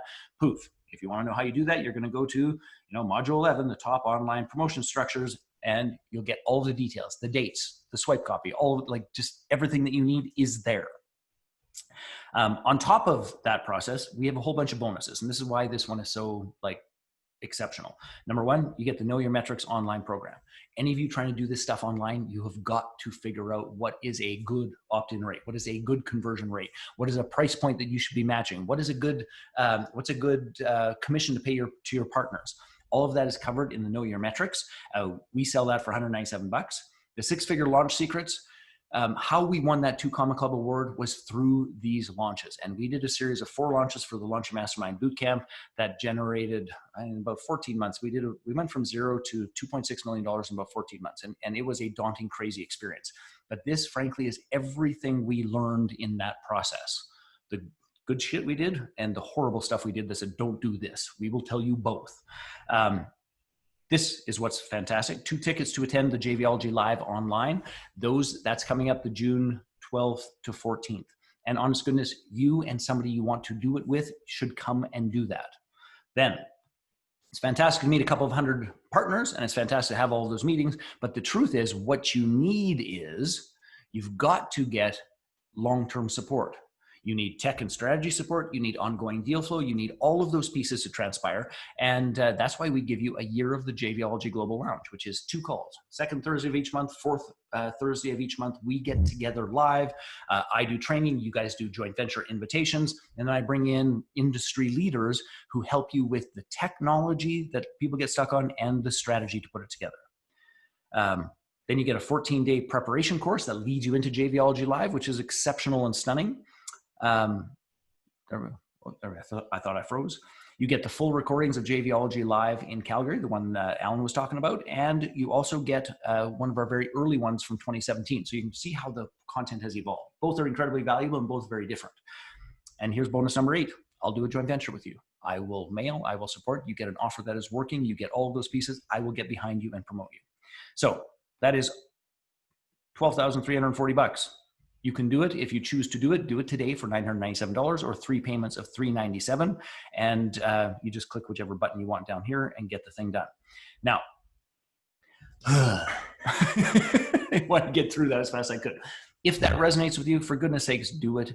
It is the most comprehensive and best price that we do. We only ever do it when we are speaking from stage or at an invitation like Alan.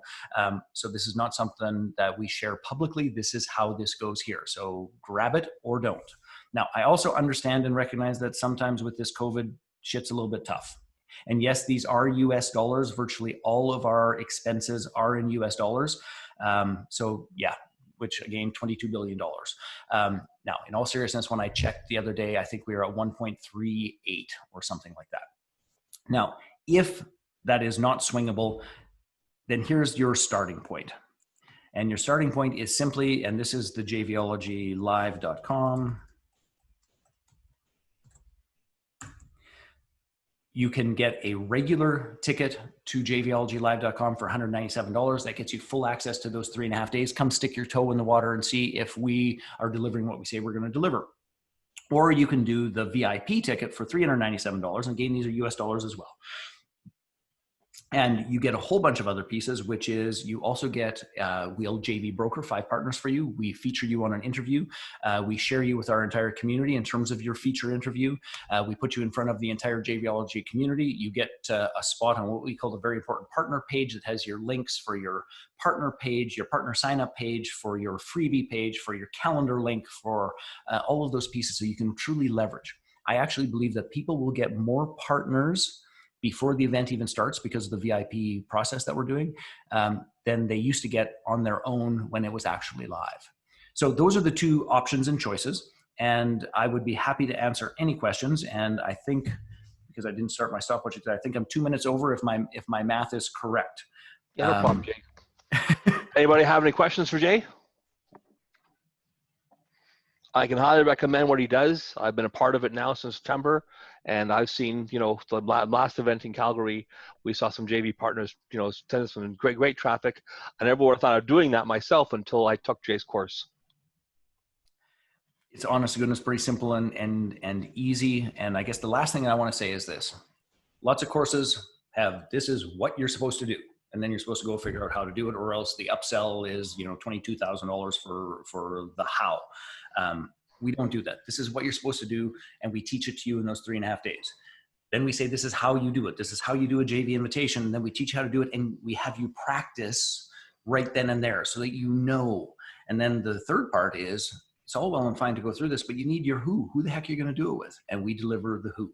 So when you weave those 3 things together, $197 or $397 is insane. But if you want access to literally thousands of partners and a year of support, then the Joint Venture Success System is the absolute best that we can do for you. That's it, my friend. And thank you so much for having me. Thank you very much, Jay. Let's have a big round of applause for him. Or, unmute your speakers and go, woo! Thank you, Jay. I appreciate that.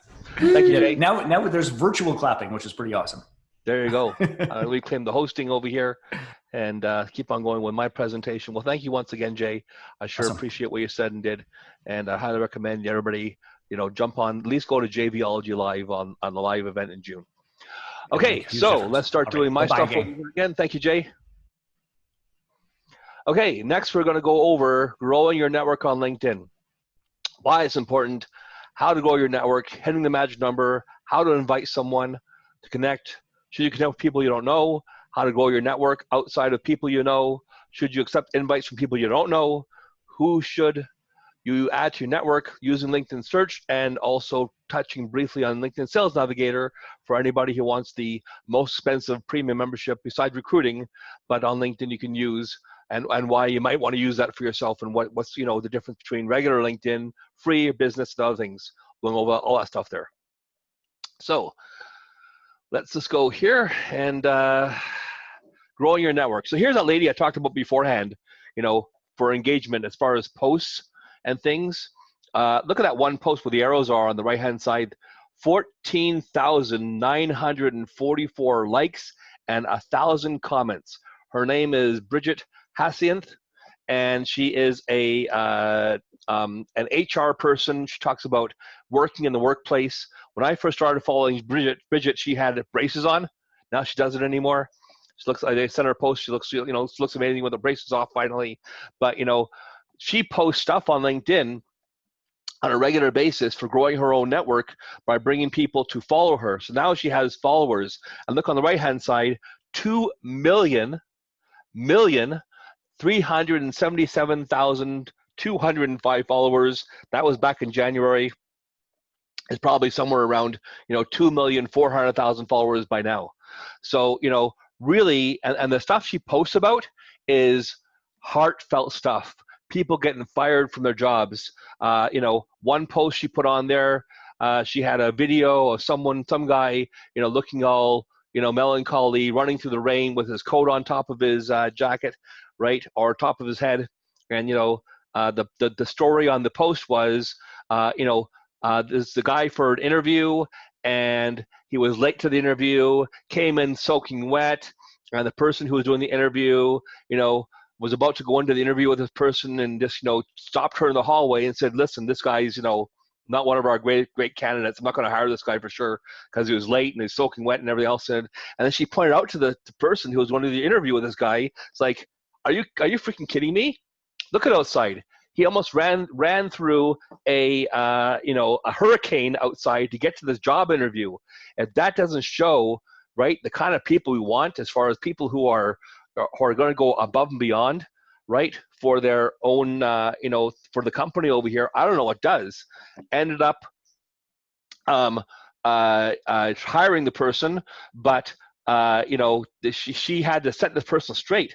So, the posts and the things that get on the most traction, once again, are sometimes these heartfelt stories of the tragedies overcoming drug. I've seen people talk about drug addiction on LinkedIn, their own drug addiction on LinkedIn.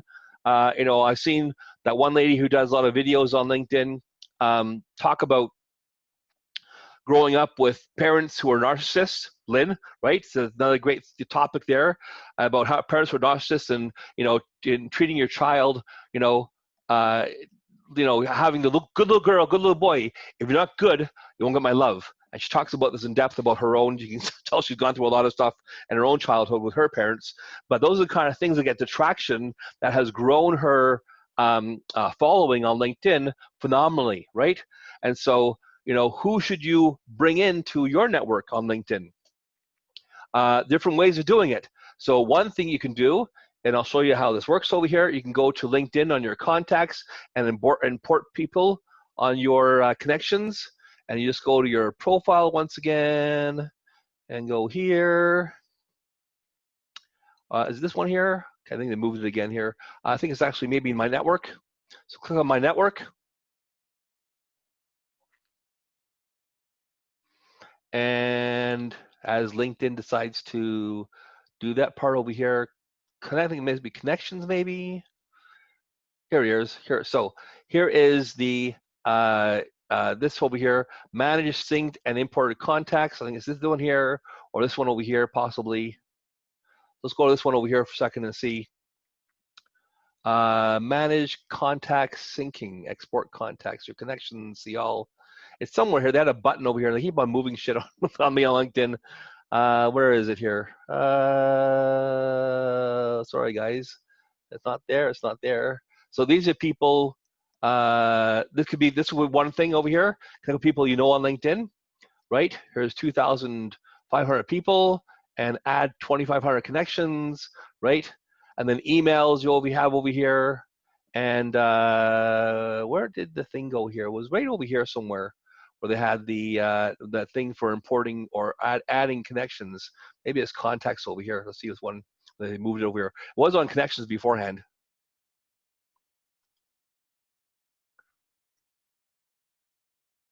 Here we are. So add more contacts. So once again, so you click on network, click on contacts right here on left-hand side. And then add more contacts. I believe this one will now take, here we go. Here. So here's the box I was thinking about. So you can import, upload files of email addresses separated by a comma or separated by lines on Notepad files there. And I believe you can only do like maybe 300 or 400 at a time. So you got to do them in chunks. You can bring it in by your invite by email, AOL. I can't believe they have that on there still. Is AOL still around? I don't know. It probably must be around still. Yahoo, Gmail, right? Just think of it. Just think of AOL and Yahoo would have put the time and effort into growing their brand like Google did, how big they'd be now, as opposed to like, does anybody ever use Yahoo or AOL anymore? Like really, right? And then someone asked me a question over here.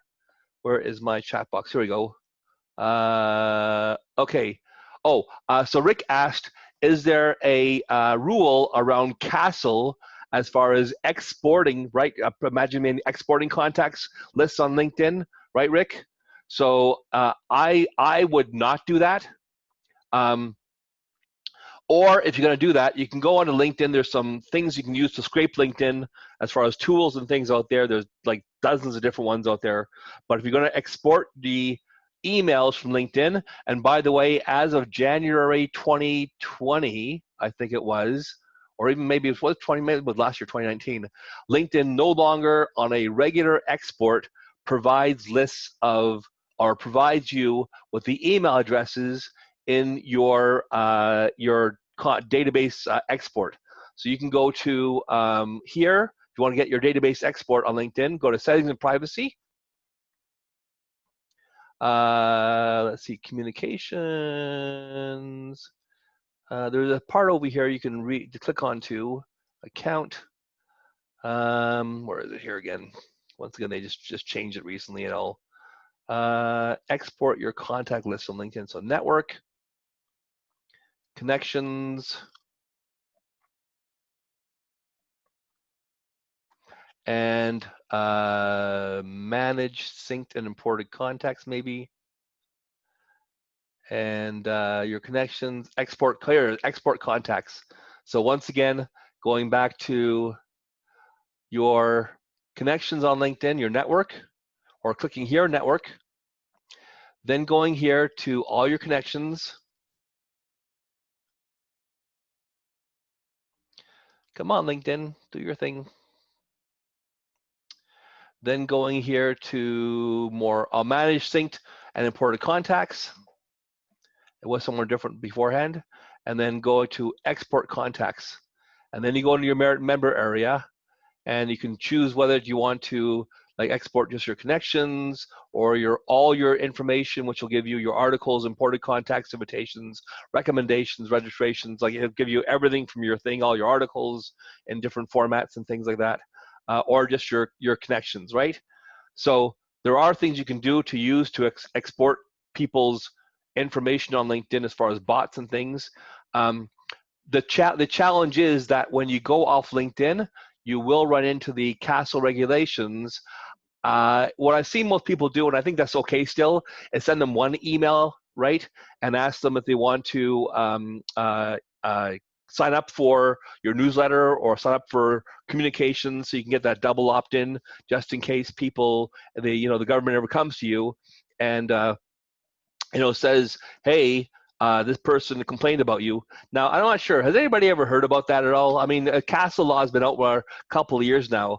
I had never heard of anybody getting snagged by Castle or getting sued by Castle. Anybody out there heard of that at all? I've had a meeting with the CRTC. Right. And they asked me to, give them a lot of information if I do residential in the lists. I have not heard of anyone being fined, though. I find that they are really in the dark ages. They don't seem to have the technology to do it. So it seems like they have a lot of bark, not a lot of bite. Yeah, that's exactly what I see. So, but I wouldn't be spamming people. Like the worst way to lose a customer is to spam them, right? That's why I do almost all my communication by LinkedIn. Yeah, and look at this over here. Look at this email addresses, right? So here's all the email addresses of people out there. So that was interesting. That's also new. I haven't seen that beforehand. So if I select all, and then you can delete selected, but I don't know if you can download selected, export contacts. That's back to this section over here again. So yeah, that's what that's about as far as your connections on LinkedIn, management and growing your network organically on LinkedIn, how to add people on LinkedIn, right? So it's pretty simple. I think you can turn off your email whether it's available or not. Yeah, and you can, and then even if you find a bot to export your connections on LinkedIn to scrape people's email addresses, they can still turn off that feature as far as allowing people to see their email address in the back end of the privacy settings on LinkedIn also. And if they turn that off, you ain't getting their email no way. Yep. What was I going to say just now here? Oh yeah, how to grow your network. So it's very, very simple. People you may know. Here's my people you may know here, I think, over here. And where is my people you may know here? People, who's viewed your profile? Okay, so here's viewed my profile. So once again, if you want to see people view your profile, go to the home page right over here. People who viewed your profile. So let's go to somebody over here and message, connect here. So here's Oren Greenberg. So I want to connect with Oren. So basically, I would go and click on here and click on the connect button. And then on the connect button, I would add a note afterwards, right? So I always try to include a note with somebody when I send them a connection request. I find that most people don't nowadays include a note there for a connection request, but I think it's very, very important to do that. As well as you can see over here, connection requests are the only types of messages on LinkedIn that have a character count limit. And the character count, not word count, character count limit of 300 characters. So you might want to put your connection message into Word and do the character count, the review character count feature on Word to see if your character. Now also, I always try to include their first name in the conversation. So it'd be like, hi, Oren, okay, comma, and I saw your post on LinkedIn, and I think you're absolutely wonderful. I love you. Please connect with me. No, right? So, but yes, the thing also super important. Write this down for yourself. Write this down. Always check the spelling of the person's name you're sending the message to. I am not Alan. I'm not Alan. I'm not Al, right? I'm Alan, A-L-L-A-N, right? And so when I see people who don't send this information, Alan, like this over here, I have 2 L's in my name, it shows me they're not paying attention to really connecting with me properly, right? And if people, especially for lead generation or marketing, you spell someone's first name wrong, you can almost kiss that goodbye, unless you're, great comeback kid. So, very, really important that you always send a personalized connection request. Hi, Oren, I saw your profile on LinkedIn while doing some searches. I think it looks amazing. I sure appreciate, you accepted my connection request. And I sent you guys, actually, I sent you one of the PDFs is messaging scripts. Oh. So check the PDFs I sent you.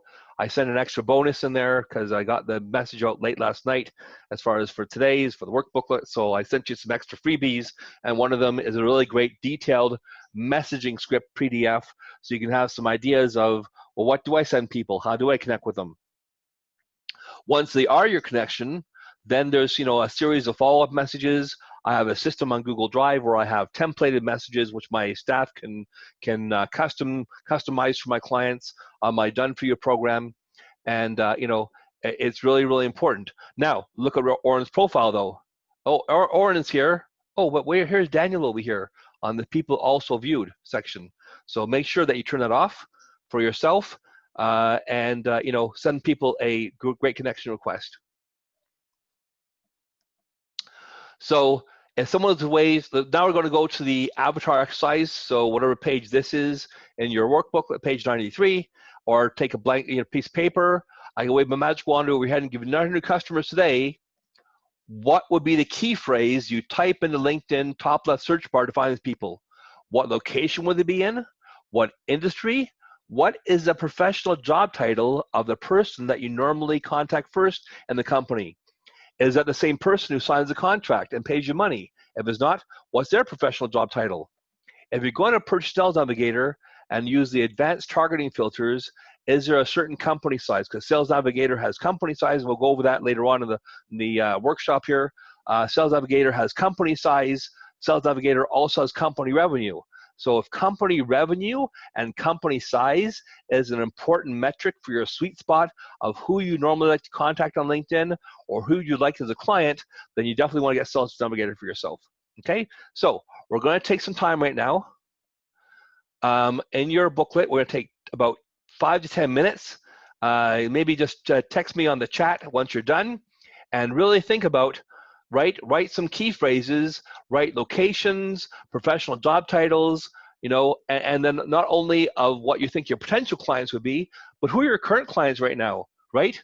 And that's the best way. So one of the things I do when I do this whole process for my clients is I try to reverse engineer their current clients and see who their current clients are, right? And brand new filter on LinkedIn also is what service do they provide. So on LinkedIn, on your profile, you can see what services do you offer, and that's a brand new metric on LinkedIn to be able to filter out services. Where are my services here? Here it is, services, providing services. See all details. So advertising, content marketing. Unfortunately, you can't put your own things in there like lead generation. It's all the drop-down menu of what they have already formatted in there to put in your profile there. Okay, so go ahead. I'll turn my music on, and as soon as you're done, just send to me a chat box, and then we'll talk about this afterwards.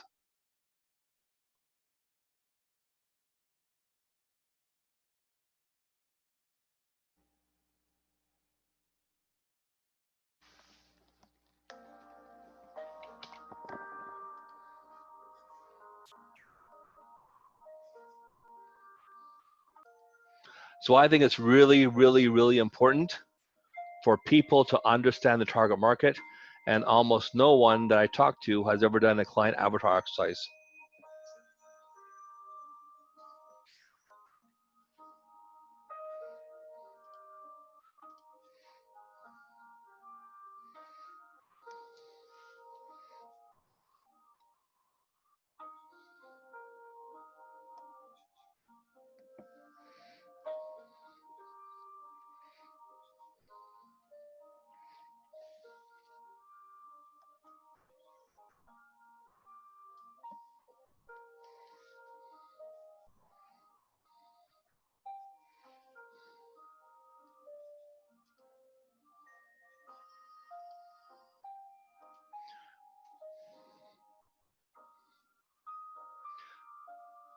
So Rick's done, Lynn's done, Jordan's done. Take your time. You need a couple more minutes, no big deal. I want you to really think about this because most people have done this beforehand. If you don't do it now, probably won't get it done afterwards. Perfect. Okay, so everybody's done here. So was that interesting? Let's go back to my, there it goes, okay, turned off. Was that interesting for you to do? Did you see any insights that you normally would not have seen beforehand, right? Like, oh, I didn't really realize the person that I normally contact in the company usually isn't the same person who signs the contract and pays the money.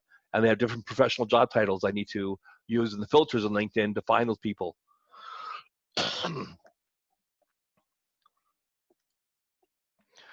So once again, you click on the connect button to invite somebody, put together a customized message for them. Make sure you spell the name right? Don't spell it B-L-O-B for blob. And send them a good message. And once they do accept your connection message, I would immediately send them a follow-up message saying, hey, Bob, thank you for accepting my connection request. I really want to make sure that I give value to you. So, tell me more about what you do, right? As opposed to don't say, and we've all seen this beforehand, Hey, Bob, thank you for accepting my connection request. We'll talk more about later on here, but thank you for accepting my connection request. If you ever need my services, don't hesitate to contact me. And in my mind and my clients' minds, they're going, WTF, right? I know that already, right? So the whole adage, once again, is no one will ever care how much you know until they know how much you care. In fact, I even wrote an article on it on LinkedIn.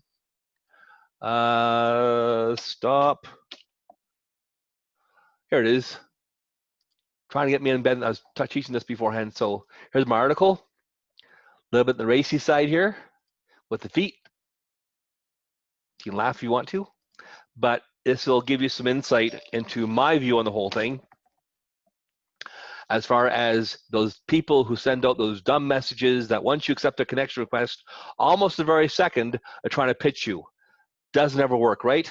No one ever buys nothing at all from people they don't know, like, and trust. So once again, how do you create the credibility so that when people get your connection request on LinkedIn, they will know, like, and trust you? You know, and for all ladies here, right? Think about that. Reverse, when you are dating, what things made you go out with a guy that you went out with, right? Like, you had certain guys ask you out for dates and you said no, a big F no, right? And certain guys asked you for dates and you said, yeah, you seem like a nice guy and I'll go out with you. What was the difference, right? Usually what I've heard my side, and maybe correct me if I'm wrong, just speak up here, is, you know, they kind of showed that they were interested in you, that they weren't out just for one thing, that they were, you know, interested in knowing more about you, who you are, what you thought, those kind of things.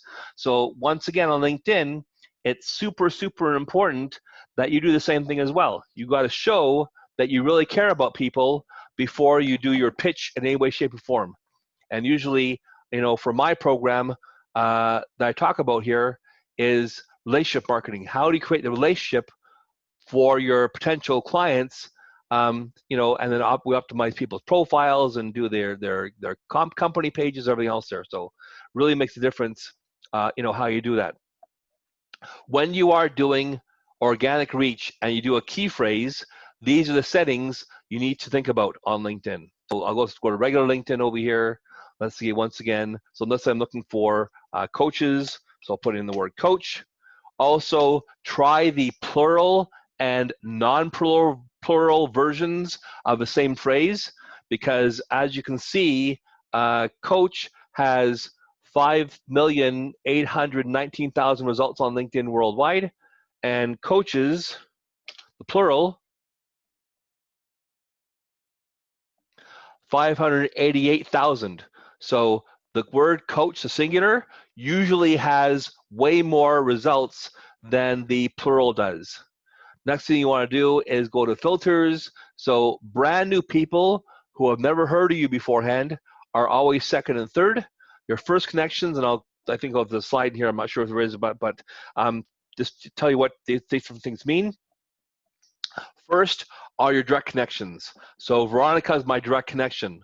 All her first connections that are not my first connections are my second connections. And all their first connections are my third connections. So I'm doing lead generation on LinkedIn. I'll click on second and third, and then I'll go to an area. For instance, I'll type in, let's say, Calgary here. I'll go to apply. So coaches or coach in Calgary, how many people are coaches in Calgary? 15,000. So if my primary business was coaches, right, or people who do coaching, right, and depending on what kind of coach, then you can go out of here what type of industry they're in. So industry would be professional training and coaching for the most part. I usually don't deal with athletic coaches. So 606 coaches in Calgary. But let's say I want to expand that to USA and Canada, in North America basically, 99,000. How long would it take me to try to invite, connect with, talk to, get as clients 99,000 coaches, right? And that's why I say there's a never-ending set of leads coming in from LinkedIn on a regular basis, right? Just absolutely never ending. And LinkedIn's growing all the time also. There are now 700 million people on there worldwide. And, it really is not shooting fish in a barrel, but I mean, this is absolutely amazing. When I finally figured this out almost 8 years ago, I couldn't sleep for days. So it really, makes a big difference on what you do and where you go for your database as far as how you're looking for lead generation or marketing. So I just did that a second ago. As far as filtering goes, all the different filters you have. And once again, LinkedIn has some brand new ones on there. The newest ones on there as far as filters go are the ones for services. So here's services over here, which until I think 2 months ago wasn't even there even. Oh, and they actually have another one, even I haven't seen this one beforehand, contacts and interests, or contact interests. That was really, that's brand new. And also they only have 2 here, right? So there's so many filters. Now, regular LinkedIn, free LinkedIn, right? This is the one for free LinkedIn, basically, even though I have a Spotlight membership. And Sales Navigator has even more filters. So if you go to locations, okay, and you want to go to anywhere in Alberta, you basically have Calgary. I spell it properly, Calgary. There it is. You have Edmonton. And you have Alberta as a whole. Anybody who has Alberta in their profile will, you'll find them on LinkedIn over here also. On Sales Navigator, so the 3 on regular LinkedIn or free LinkedIn. On Sales Navigator, it's like 15. There's like Medicine Hat and Airdrie and Okotoks and all the smaller Red Deer, right? All the smaller places. So if you need to really niche into an area, you really want to get Sales Navigator for yourself. Because if you look at this for a second, we'll apply this over here. Okay? And I go to the very bottom of the page. Page is 1 to 100. So even though it said there's 99,000 plus results here, if I go to page 100, which you actually see in the URL of the page, and right here,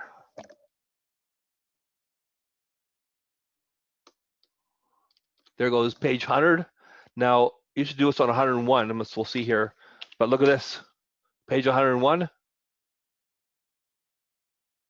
Nope, there goes, no results found. Even though we saw 99,000 plus on the search result, and I'm only on page 101, which is basically 1,010 results here. No results found. All large social media websites like LinkedIn, Facebook, YouTube, Twitter, as far as showing people results goes, usually only show, for some reason, 1,000 results. So if you're doing lead generation on LinkedIn, then you absolutely want to make sure that you filter your results down to 1,000 or less over here, if you're using any kind of system at all. And then once you do that, you want to make sure that you can send them a connection message and follow up with them afterwards properly. LinkedIn throttles your ability to add new connections to 30,000. Once you hit 30,000, unless you take away connections, no one can send you a connection request or a connection request. But you now have a follow me button on your profile. When people come to me and they boast about these huge amounts of connections they have, I always laugh, because usually when asking these questions, it's usually something super small. So out of your 30,000 connections you have, how many of your connections have you spoken to on the phone? How many of your connections have you messaged in the last 6 to 12 months? And how many, and then my rule of 3 is the reason you want to have them on your LinkedIn profile as a first connection. Might they ever be a client? Will they refer clients to me with Jay's type of system? And I'll keep them on my profile anyways, because I believe I'm going to do someone with them as a joint venture partner or something else in the future, right? If they don't follow into one of these 3 categories, then click on their profile and remove them as a connection and add people who might be or might follow into one of these 3 categories over here. And then if you're sending out tons of connection requests, be careful how you do that and what you're doing it with. So there's types of automation out there on LinkedIn. I won't go through all of them right now because there's like probably 20 out there that I know of. And I don't want to get in trouble for recommending one that you might get in trouble with, but most of those automation software programs can get you in trouble. LinkedIn can detect a lot of them, which will get your profile restricted very quickly or temporarily suspended, or if you keep on breaking the rules on LinkedIn, permanently suspended. Now, I think LinkedIn personally, they're a little bit of hypocrites, because if you look at what's happening on LinkedIn as far as people managing other people's profiles, like, do you really think Bill Gates is doing all his own stuff, or Jeff Weiner, or who's Virgin, what's his name? The Virgin guy, right? Do you think that they are doing all of their own LinkedIn work, or do you think that someone is doing it for them? And that's one of the rules on LinkedIn, is you're not supposed to have anybody else doing your thing for you. So it's very, very important. And you're not supposed to use automation on LinkedIn. So it's very, very important you know what you're doing. Otherwise, you can get into one of these over here, problems over here at all. How to send someone to connect the right way. And once again, I said about sending those dumb messages on LinkedIn where they, say, if you ever need my services, don't hesitate to contact me. So we're going to talk about the structure of a proper LinkedIn invitation. So the first comes with the invitation, 0 pitch. The next comes with the the follow-up messages, 0 pitch, proof of value, your offer is genuine. And then once you've you found out, do they possibly even need my services? Where are they? I usually lead some leading questions to figure that out for myself, with, once again, 0 pitch, then a clear and concise call to action. And usually, my clear and concise call to action is something around, hey, you know what? I really think I can help you. If, this is a very important language here. If you're open to it, why don't we schedule a brief call together, and I'll tell you what I can do for you. And then I put my calendar booking link in the message. So if you don't do it that way, chances are, and you go for the kill too quickly, chances are you'll burn the lead. So it's very, very, very important that you show value and you show how much you care about them, and they're not just a number to you. They're not going to be just a paycheck to you. You really want to make sure that you show value. And that's what I try to do with my clients. I try to show value for them. And so, yeah, basically the same thing I just said over here. How do you invite someone right away to connect on LinkedIn, right? Do and don't sell. So some people, want me to do their LinkedIn messaging, and they want to go for the kill right away. I agree with them. I tell them my personal opinion on that is, but some of my clients want me to send a, hey, follow us on this website, or, do this over here, or buy our stuff, or buy our thing, or come in for this free thing. Now, if what you're doing is something for free, maybe, then, for sure. But if you're just trying to pitch them your services and sell something to them, right? Also, when I try to send my clients or people messages on LinkedIn, especially when I'm doing my own personal lead generation, I'll put in things from their profile. I'll scan their profile and pick up a couple of, tidbits in their profile, what city they're in, what industry they're in, things that they're interested in doing, maybe people they follow, and talk to them about that. It really shows that you're on their profile, being serious about scanning it and finding out more about them. And so, it's really, really important that you do that thing where you show how much you care. Always be personal on LinkedIn. What works face-to-face works on LinkedIn. Once again, you wouldn't walk up to someone in a networking meeting and say, hi, my name's Al, and you want to buy my services? You do the thing there. So one of the things I remember, I was in Amway for a while with my wife, and they had something called FORM, F-O-R-M, family, occupation, recreation, and the message. So, find out about their family. Are they married? Are they single? Do they have kids? oh yeah, what's happening with kids nowadays in COVID? Are you homeschooling them? I'm very, very lucky. My wife is a freaking genius. She has homeschooled my kids for the last 7 years or 8 years. And then this whole thing, this is the first year they went to school. And of course, COVID happened and they're back home again. But at least she can keep on homeschooling them and helping them out with their stuff there. Many people aren't doing that well with them. So that's a great topic of interest and things to talk to people about, right? People always asking me, well, I don't know what to talk to people about. Well, if you're just shooting the shit with somebody in a networking meeting, what would you say to them? Just think about if they're in front of you, what would you say? And if you can't figure out what to say to people, maybe do some role playing with somebody and brainstorm with somebody as far as things you can talk about on LinkedIn as far as your messaging goes. So I said this beforehand, LinkedIn is like, marketing is like dating. If you're a guy, you wouldn't ask a girl to go to bed with you on the very first date. Maybe some guys would, but if thinking about that reverse, and ladies, what worked with you, with the people who are asking you on dates, what made you say yes, right? I always think I'm the greatest salesperson when I asked my wife to marry me, and she said yes. So that's a sales pitch right there, right? So what can you possibly say? So maybe pull out your sample PDF of scripts right now, and take a look at this for a second here. I was going to go to my emails, and where is my stuff for the sample scriptures? Somewhere here. May 27th. Here's the thing over here, and messaging scripts. Let's open this up here for a second. So you all got this, messaging scripts, okay? So what in the world is going on in your world? What's happening with COVID-19? Looking for a new job? Here's a free PDF report, right? Like to help you out, right? Other things I've said to people on LinkedIn is, I'd like to interview you. I'd like to talk about the interview angle, right? Doing a Zoom interview with somebody and then posting that interview on my LinkedIn and their LinkedIn, and that gets you, gets you in front of them. It gets the conversation going, gets engagement. Name dropping, right? I see you. We both know this person over here on LinkedIn, right? So I was on, I was on LinkedIn looking at people's profiles, and because I know this person on LinkedIn, I saw your name also. Do you want to connect, right? Once again, no pitch at all, right?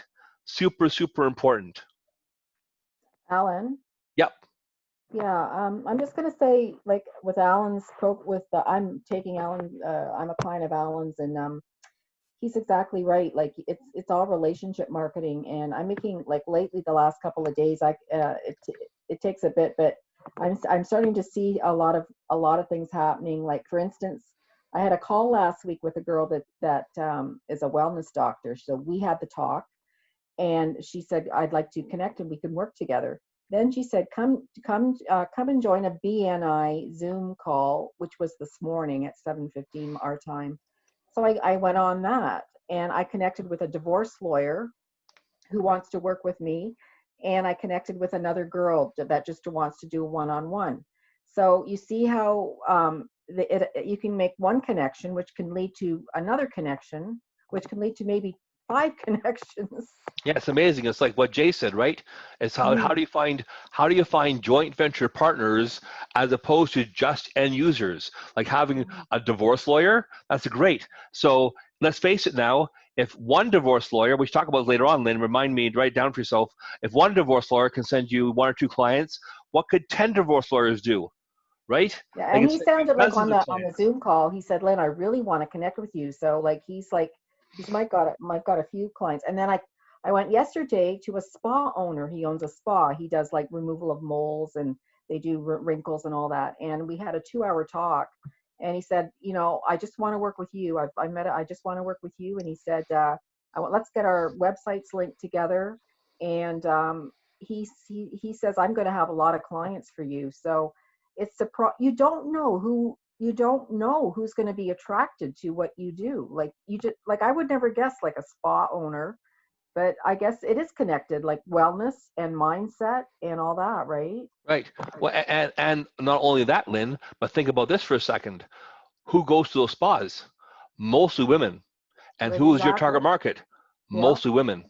Mm-hmm. Right. And you know what? And like, it's not just me benefiting from all this. it's the other side too, because he's getting, you know, it's a two-way street. So it's Yeah. not just me getting the benefit, it's the person you're going to connect with. And like, as Alan said, it's all relationship building. And, you know, I talk about them, like how many customers and all this. So it's just, and now I'm actually making friends. It's becoming like a, you know, I'm running a business, but you're also making great friendships and you're meeting new people, and it's Yeah. just it's a win-win, right? That's awesome, Lynn. Thank you much. And make sure you write those key phrases down so we can discuss them later on, you know, today or tomorrow after the workshop's over. Of, you know, so thinking out of the box again, like Lynn just said, who could possibly send me clients? And what would those key phrases be to find those people on LinkedIn? Like outside of the box thinking, right? Super, super important, right? So, you know, you like, I'm learning from this with Alan, with what he's helping me with. You don't know it could be anyone wants to be your client. Like, I used to think in the box, well, I know this certain person, but I'm finding it can be anyone that needs help with what I do, right? So like, it's just a really, and I'm just getting connections every day. And like, it was amazing this morning. I had a call last week that connected me to a Zoom, that connected me to a divorce lawyer that is excited to connect with me. So like, right. it's like, you know, connection, and then another connection that leads to another connection. Yeah. And that's what it is about. And that all of a sudden it comes in, you know, it's like a tipping point, right? Where Right. nothing happens, and all of a sudden, boom, it explodes Yeah. like diarrhea, right? Yeah. That's a visual right there. Sorry about that. But I mean, that's very, very true, right? I had a client Yes. on my program Exactly. who's a investment, you know, coach, right? Investment person. And, you know, we started thinking about, well, you know, who do you want to be your clients? Well, obviously, high worth individuals. Closed a $5 million client, like a $5 million portfolio, back in late 2019. Took them 4 months to find a person and to start the conversation, everything going. But, you know, after 4 months of working, right, you know, a $5 million portfolio, a $5 million new client is, you know, going to be something that provides residual income that more than pays for my program over and over again. And hopefully it'll be a client as long as he services them properly the rest of his entire life.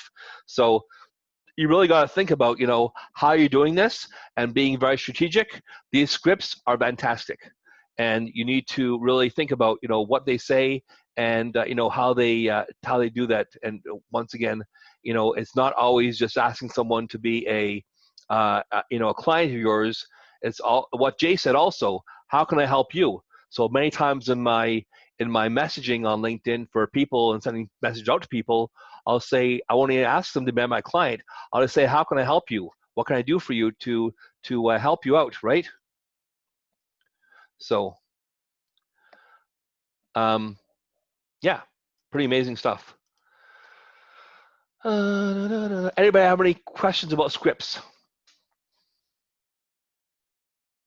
So let's take a few minutes right now to think about what kind of questions or what kind of things could you possibly say, looking at the sample scripts I have that in front of you, this stuff on here on the screen, I'll leave it on here. Let's take 5 minutes right now, write down some notes, and we'll all brainstorm for a second for each other, all right? Get my music on. Well, I have to leave, but thank you very much. No problem, Lynn. Thank you very much. Okay.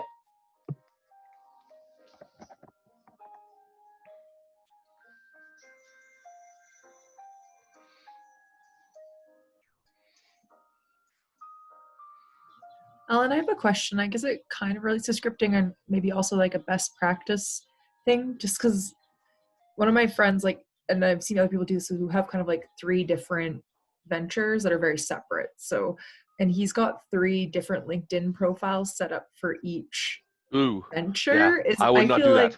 Yeah, that's okay. Yeah. That's what I thought, and I'm like, because you want to have like. Well, not only does it contravene LinkedIn's code of conduct as far as their rules goes, they find you have 3 different profiles you're being active on, they'll shut you down altogether. But also, it's very confusing. I mean, there's no need to have 3 different profiles, I don't think, right? Yeah, because no, you can have a company page, yeah, right? Yeah, I was very confused by it too. There's And your company page over here on LinkedIn. Somewhere my company page is over here. yeah, his company. Yeah, he's got 3 different companies, but then he's got 3 different. Yeah, you have 3 different company There's some- pages, right? My company Yep. page over here.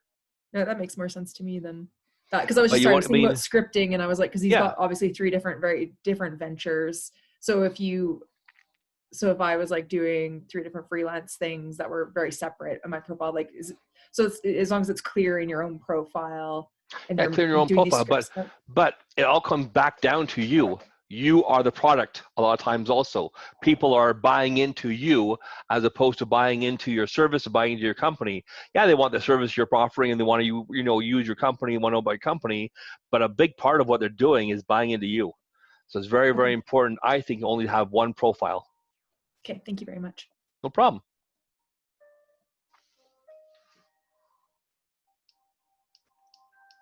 So let's take a few minutes here to think about that as far as what could you say to your LinkedIn possible clients on LinkedIn once you get them as a first connection. And that's the thing also, if you don't get them as your connection, if you send out the wrong information or your profile isn't properly formatted and they don't accept your connection request, nothing happens afterwards at all.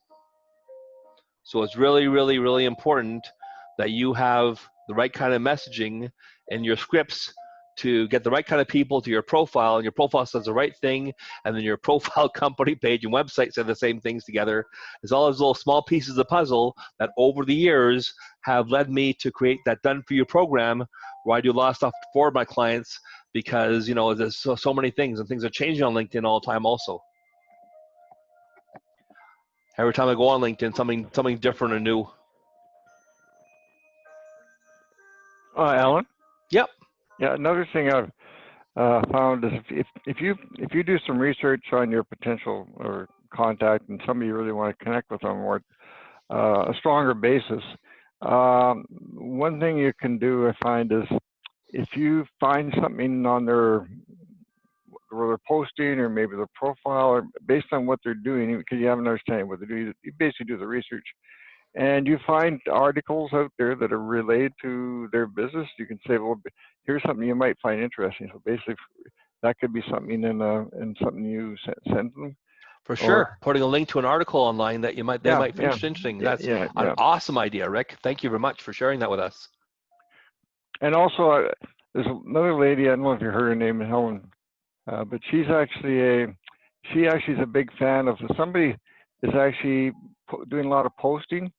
Don't always necessarily post directly to the contact, but we talked about this earlier about commenting on something they're doing in the post that might be related to a challenge they're having or maybe something in their business, and respond to them in public that where it's appropriate, obviously, so that they know that you're responding to what they're posting. And then also what happens is other people who are looking at that post actually see that you're being helpful, so you actually gain credibility with other people in their tribe as well. Yeah, go on people's feed, go on your LinkedIn feed here, and see what people are talking about. Even just if they're posting something, go into their posts and make comments on it. And for sure, you can go on their profile if you want to find them as a new client. If you can post a comment or maybe answer a question they're having difficulty with, maybe, and make suggestions. Yeah. Within reason, obviously. You're not trying to sell yourself, but you're trying to be helpful. Yeah. And then other people see you being helpful too. And I've seen where people will actually get business just from people watching what you're posting. It may not be the person even posting it for, it might be someone else who's watching what you're posting or commenting on. Yeah, I think also great is go to notifications. You can see what's happening, what LinkedIn, tells you that you should look at on your notification section over here, right? People like your posts. You can say thank you for them. They can say hi back to them, right? Always thank people for what they're saying about you, right? Always say thank you, right? Even people who viewed your profile, right? So I'm always going on to people who viewed my profile. Now I'm going to do it on my mobile phone because I can send them a connection request, or sometimes it's kind of hit and miss on here. So I find sometimes they'll give me a thing saying you can't send this person a connection request.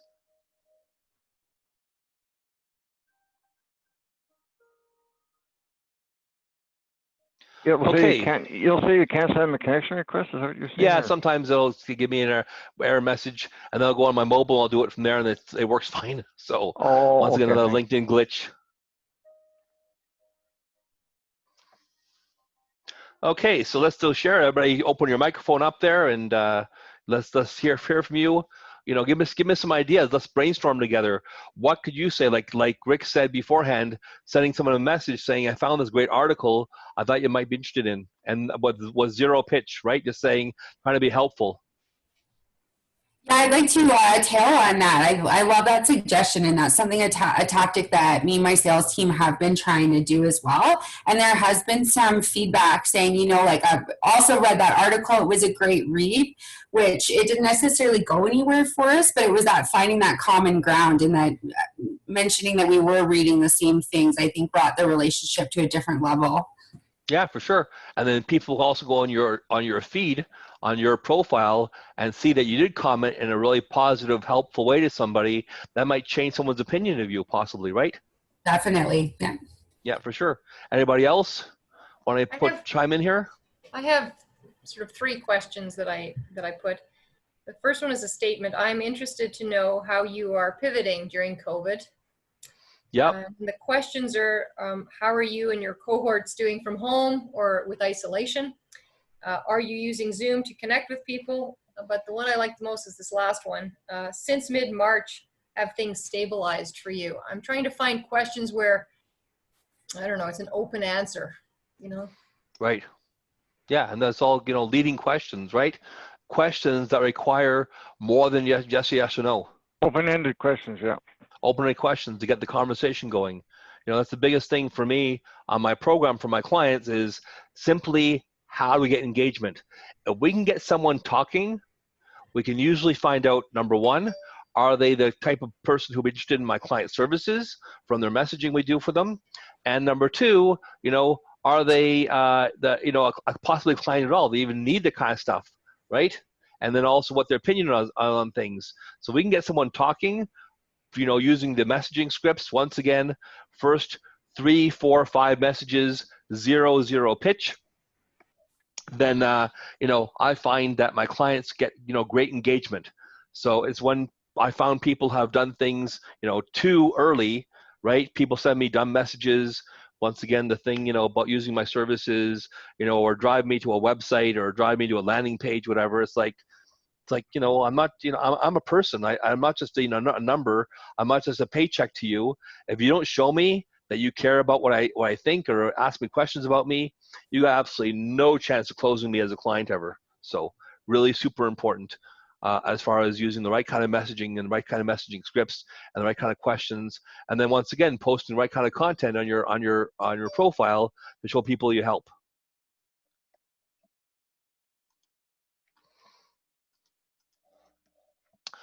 People you may know. So once again, let's go back on there to LinkedIn and go to the people you may know section. People who have viewed your profile. Here it goes here. And then there's the people you may know section over here. So this is kind of like people you may know also. I know there's a button around here somewhere for it as far as people you may know, but basically this takes you to the same section because not only will you see people on your profile, but you'll see people who have the connection button over here. But I know on your profile there's an actual people you may know section here. People you may know, people I follow, people you may know, people you may know. Where is it here? Maybe on my connections, maybe. No, it's somewhere here now. You can just Google it for yourself. It's always moving around. It was on the home page beforehand. There was a people you may know button or link on from the home page. People your profile, views your post. People you may know, people you may know, people you may know. No. Oh, Alan, I just noticed that when people have viewed your profile, you can't always see them all unless you had Sales Navigator. Any premium membership at all. So if you have a free membership on LinkedIn, then you're only allowed to see 6 people. It shows you this basically, and that's it. If you have any kind of paper membership though on LinkedIn, it shows you ongoing, just keeps on going down and going down and going down. So, you know, that's one of my things on LinkedIn. Oh, there's Rick McCullough. I know this guy here. I don't know who that is. I wouldn't yeah, talk who to is him. it? I wouldn't talk to him if I were you. You know, kidding. Hey, he's crazy. And there's Jordan also. So you know, it's really, really important that you. I think that you go to the people you may know section on LinkedIn, and you start connecting with them. Also, once again, sending them a actual connection message as opposed to just clicking on the connect button. So the same way you go to a networking meeting. The whole idea is, unfortunately, networking meetings, I hate how most of them are run, because you have people who are in little cliques of people who already know each other, and no one gets to meet each other properly anymore, right? You don't meet new people. But on LinkedIn, you can go to the people you may know section, and there is a, let's see here. Yeah, I think it's yeah, so it's on now, just on the network page, it looks like. So here's people over here. So there's a connect button, Isabel Hoffman and all the other people here. So once again, send them a actual real message. And just like you wouldn't go to a networking meeting and not ever shake anybody's hand at all, meet no people at all, I think LinkedIn has, one of LinkedIn's rules is only connect with people you know, which I think is like totally retarded. I can't believe they even have that in their actual formalized rules and things there.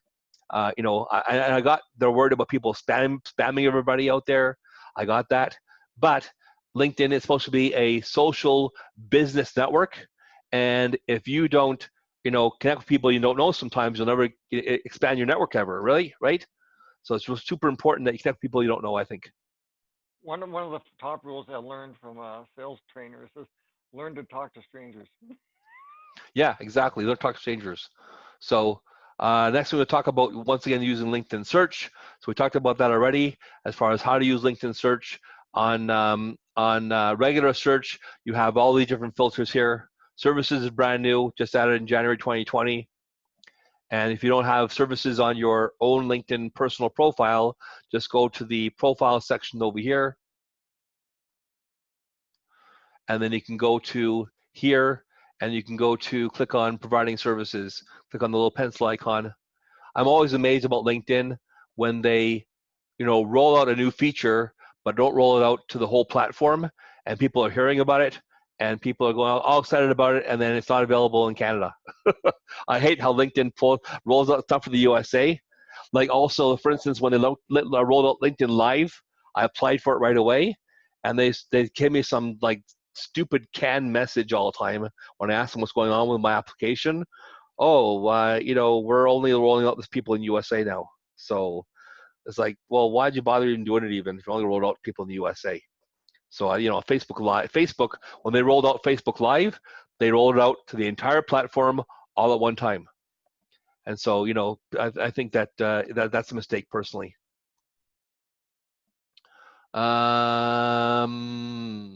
So once again, first connections are people connected to, second connections, all your first connections, and third connections, all your first connections, second connections. How to grow your network on LinkedIn.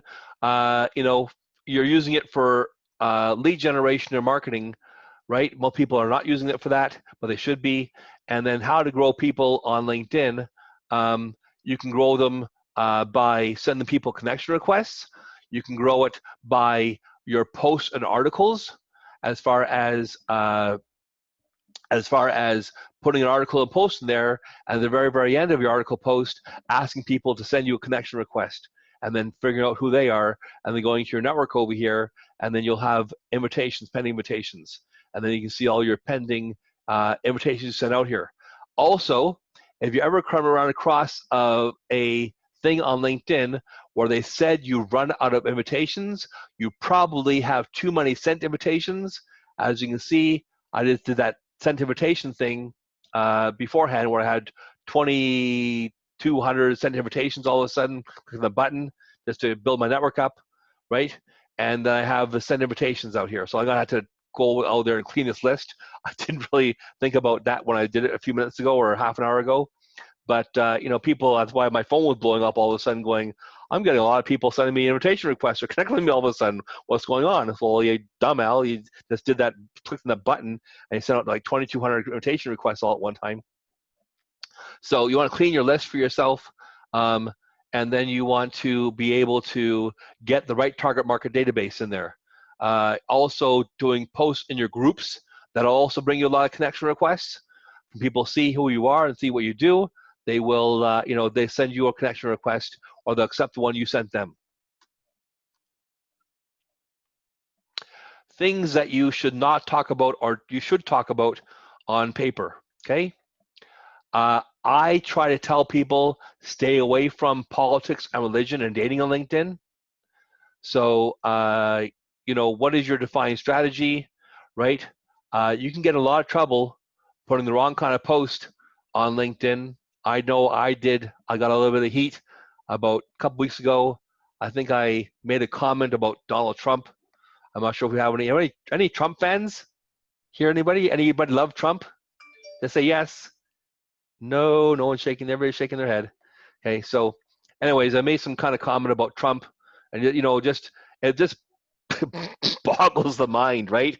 I mean, you see him on TV sometimes, and the thing he says, and suggesting people put disinfectant in their bloodstream to kill COVID-19, right?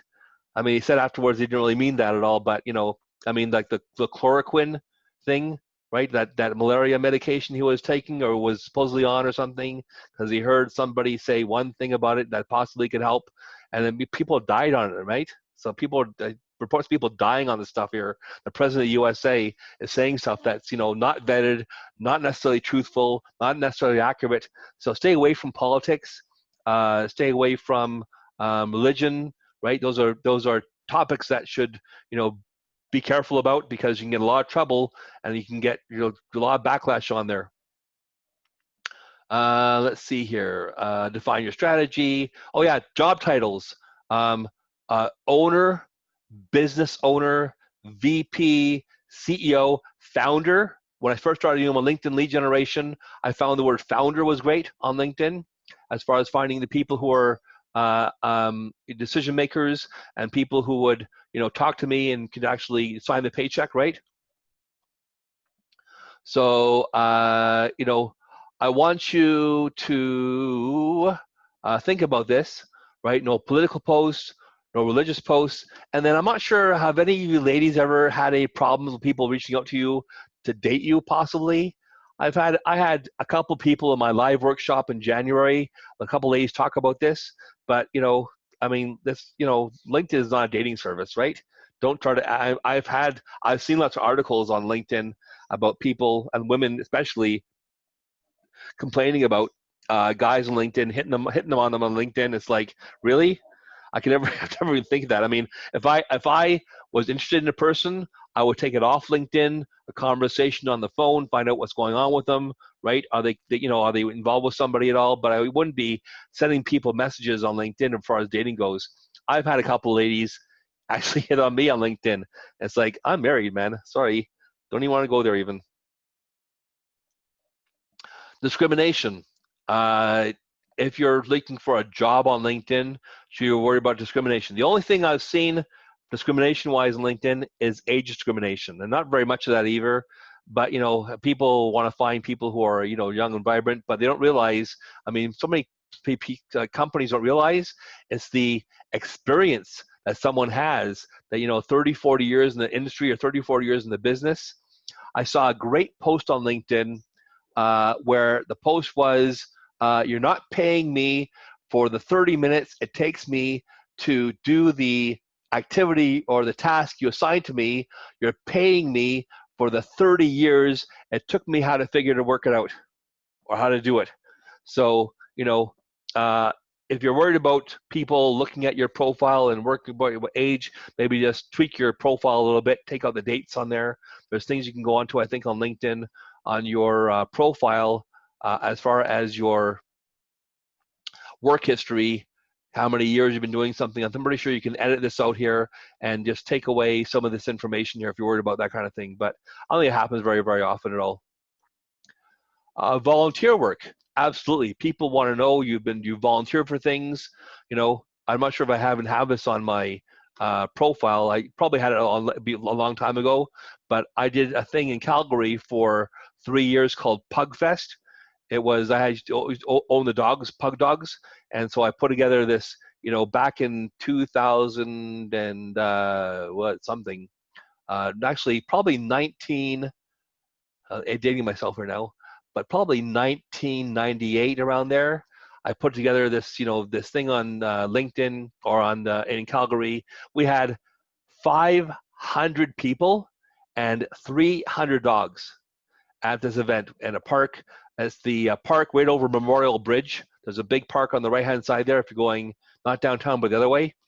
And, you know, so that kind of thing put on there as far as being able to organize an event like that, an event that size. We had games and we had your best costume, oldest pug, fattest pug, ugliest pug, cutest pug, best trick, that kind of thing. So if that's the kind of thing you do, I've also volunteered for the Cancer Society in Alberta or Calgary here.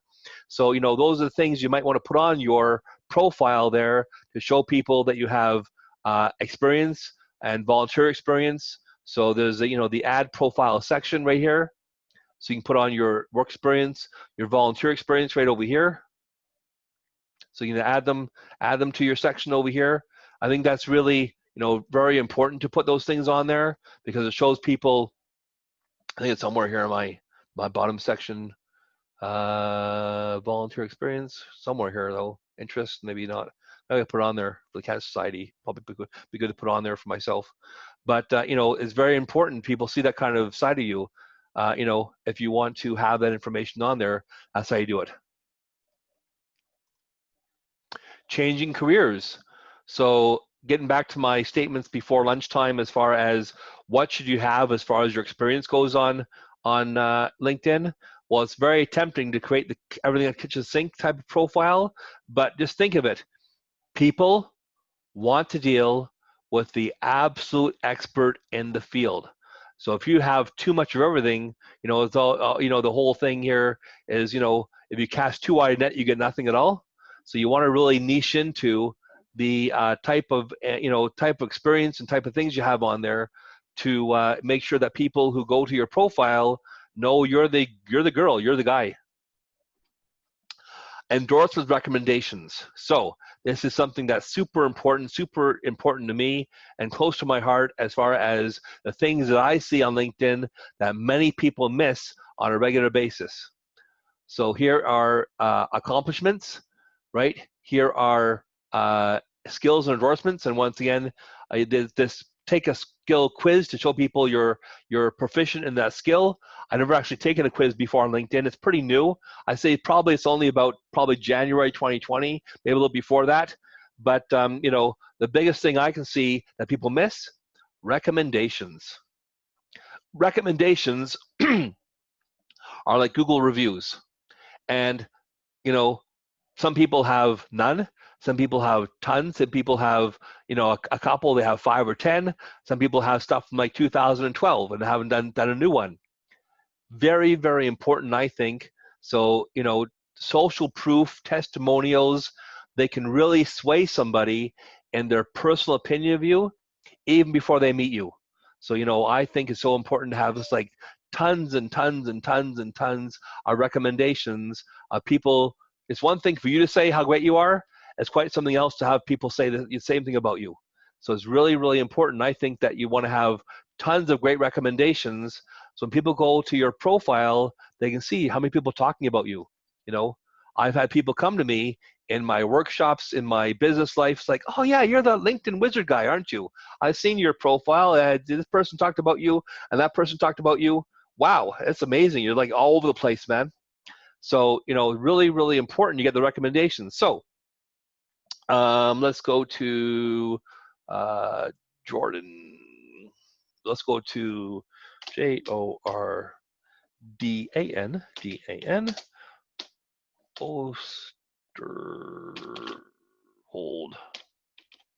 There you are. So here's Jordan's profile.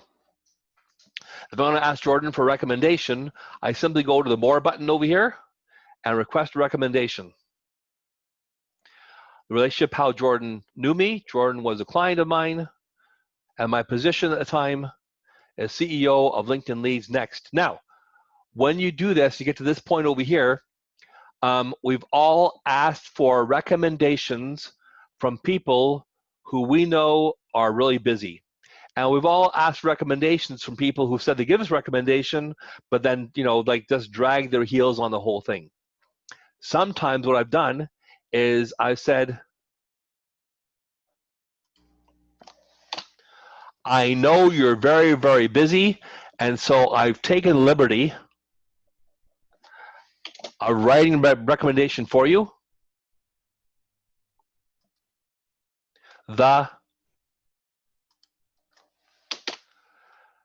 Feel free to change it how you want.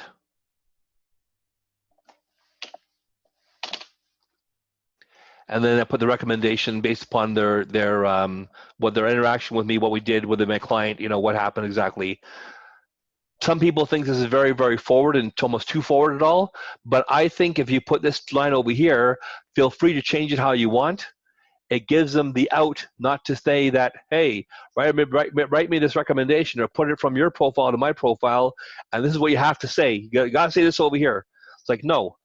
It gives them the out. It gives them the chance to do it quickly and easily, where they're not sitting there. Because some people, you go to ask for recommendations, they'll say the right one for you. When they go to write it, you go back to them a month later saying, you haven't done this for me yet. Why not? I have no idea what to say, right? I'm just like, I go to write it, and I'm stuck.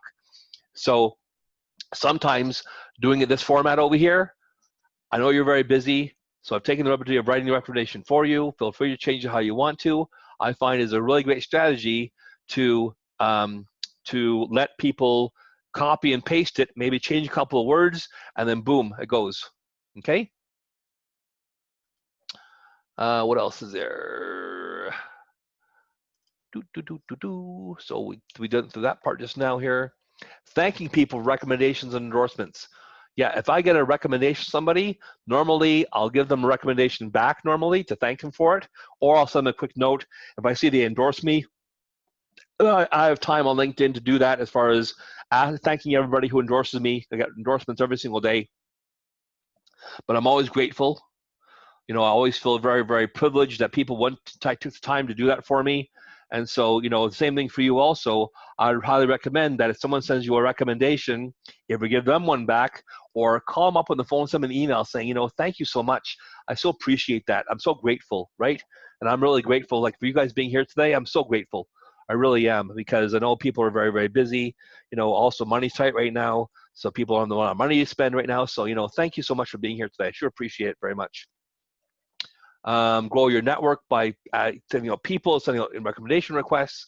And getting back to what I was saying beforehand, once you have people on your profile, have you cleaned your list, right? Have you gone to, so, one thing I noticed, and I hope this doesn't come across the wrong way, but I noticed that I've never had one client from India ever, and yet I had like 400 people on my profile from India.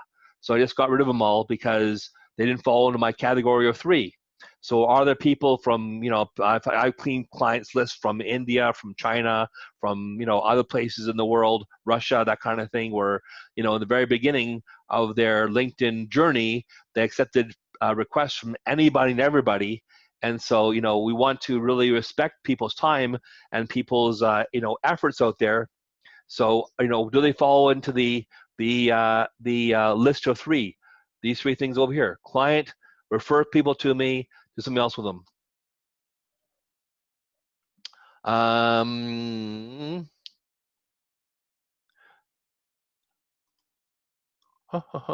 then go to your network to find people who you might know and send them a connection request with a customized message. Company pages. Should you have a company page on LinkedIn? Well, I think you should definitely have a company page on LinkedIn if you have a company, right? If you don't have a company on LinkedIn, then don't have a company page. But so many people, don't know how to do company pages or where company pages are is very, very simple.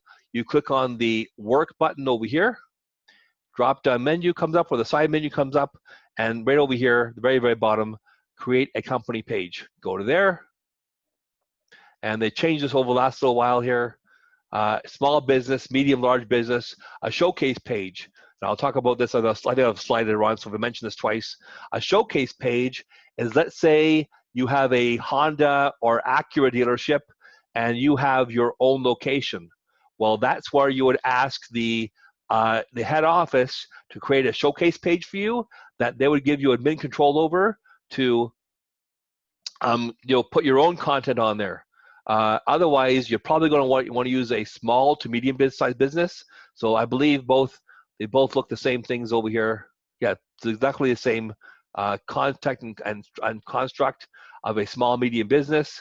The page name, company name, what you want the URL to be like, the website you have, the industry you're in, company size you're in, company type you're in, whether it's a public company, incorporated company, your profile details, logos, taglines, and verify that you're authorized dealer. And then you want to have a really, really cool banner. So I usually recommend that my clients have a banner that's very, very similar to what their other banner is on their LinkedIn profile, at least with your branding, your logo or something. People know who you are and where you're going to.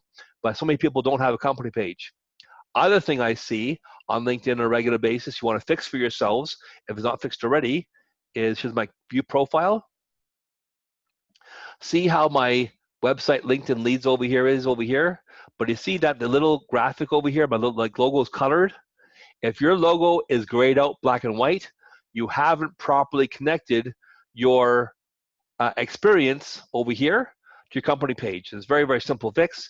If you already have a company page out there with a small logo, the little square logo you have, and your banner, just go to here and click on the pencil icon, and then type in your company over here. So it looks like we have LinkedIn leads.eu and some other ones here also, right? So make sure you have the right thing here. What'll happen is, as you type in the company or company name, the color logo will pop up. And all you do is click on there and make sure it's properly connected. Any questions you have about company pages? Okay. Company page, went over that already just now. LinkedIn, company page, click there, click there, click there. Company page over here. Company page creation, LinkedIn event platform. So how many of you knew that LinkedIn had an event platform? Type in yes in the chat box, type in no. If you didn't know that at all.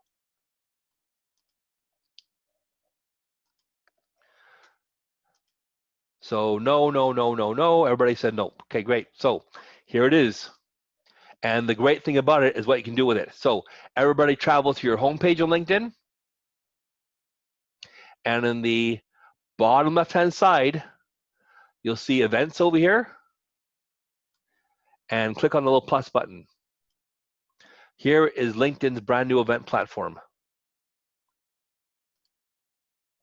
So who's going to be doing this? Organizer, right? You put in your logo, you put in your event name, you put in your banner, you put in your event, the time is, as far as date, when to when, okay? If there's a live stream link to Facebook or YouTube or LinkedIn live stream, if you have live stream on LinkedIn, they'll put it in for you. A description, ticketing website, okay? I'm gonna go to my already formatted LinkedIn Mystery to Mastery company page or event page on LinkedIn. And here's the magic. So you can go onto your event page you created on LinkedIn, and then once you have created your event, and once again, banner, your square logo, right, edit. So you can edit the thing here. Now, because my event is already, like today, I don't think I can edit this anymore because my event's already happening here, but you can go on here and invite connections, I believe still. So here are my connections, and you can search these and partition these, because if you scroll down here, you can see that all the people have no checkboxes on them because I've already invited them already to my event. Okay, put on my little mouse wheel and go down slowly, and as you can see, the thing keeps on refreshing, keeps on refreshing. Now, I did some experimenting with this, and I noticed that when I did my thing where I'm clicking on all the checkboxes, and by the way, these are my first connections. You can only invite your first connections to your event pages. That's why it's so important to build a great database on LinkedIn of first connections in the first place, so you can invite them to this over here. But let's say I just go to, I don't know, Orange County. I can partition this off here. Let's see if anything happens at all as far as people I haven't invited. Oh yeah, here it is. So here's all the people. I click on this one here, click on this one here, and invite, right? And it sends them an invitation. My event's already here though, so it's really, really useless doing that. But you can go through all this. Now, what I noticed is when I tried to send out any more than, by clicking on these little checkboxes, any more than like 400 or 500 at a time, it gave me an error message. So when you're doing this, partition the invites as far as how many checkboxes that you check off on to 300 or 400, 500 max. You can fool around with it. And then if you all of a sudden get an error message, the thing won't just disappear and you have to go from scratch again. It just won't work. It'll be a LinkedIn glitch. So when you go to this, and then you can once again partition your list here, because I have 18,000 plus connections.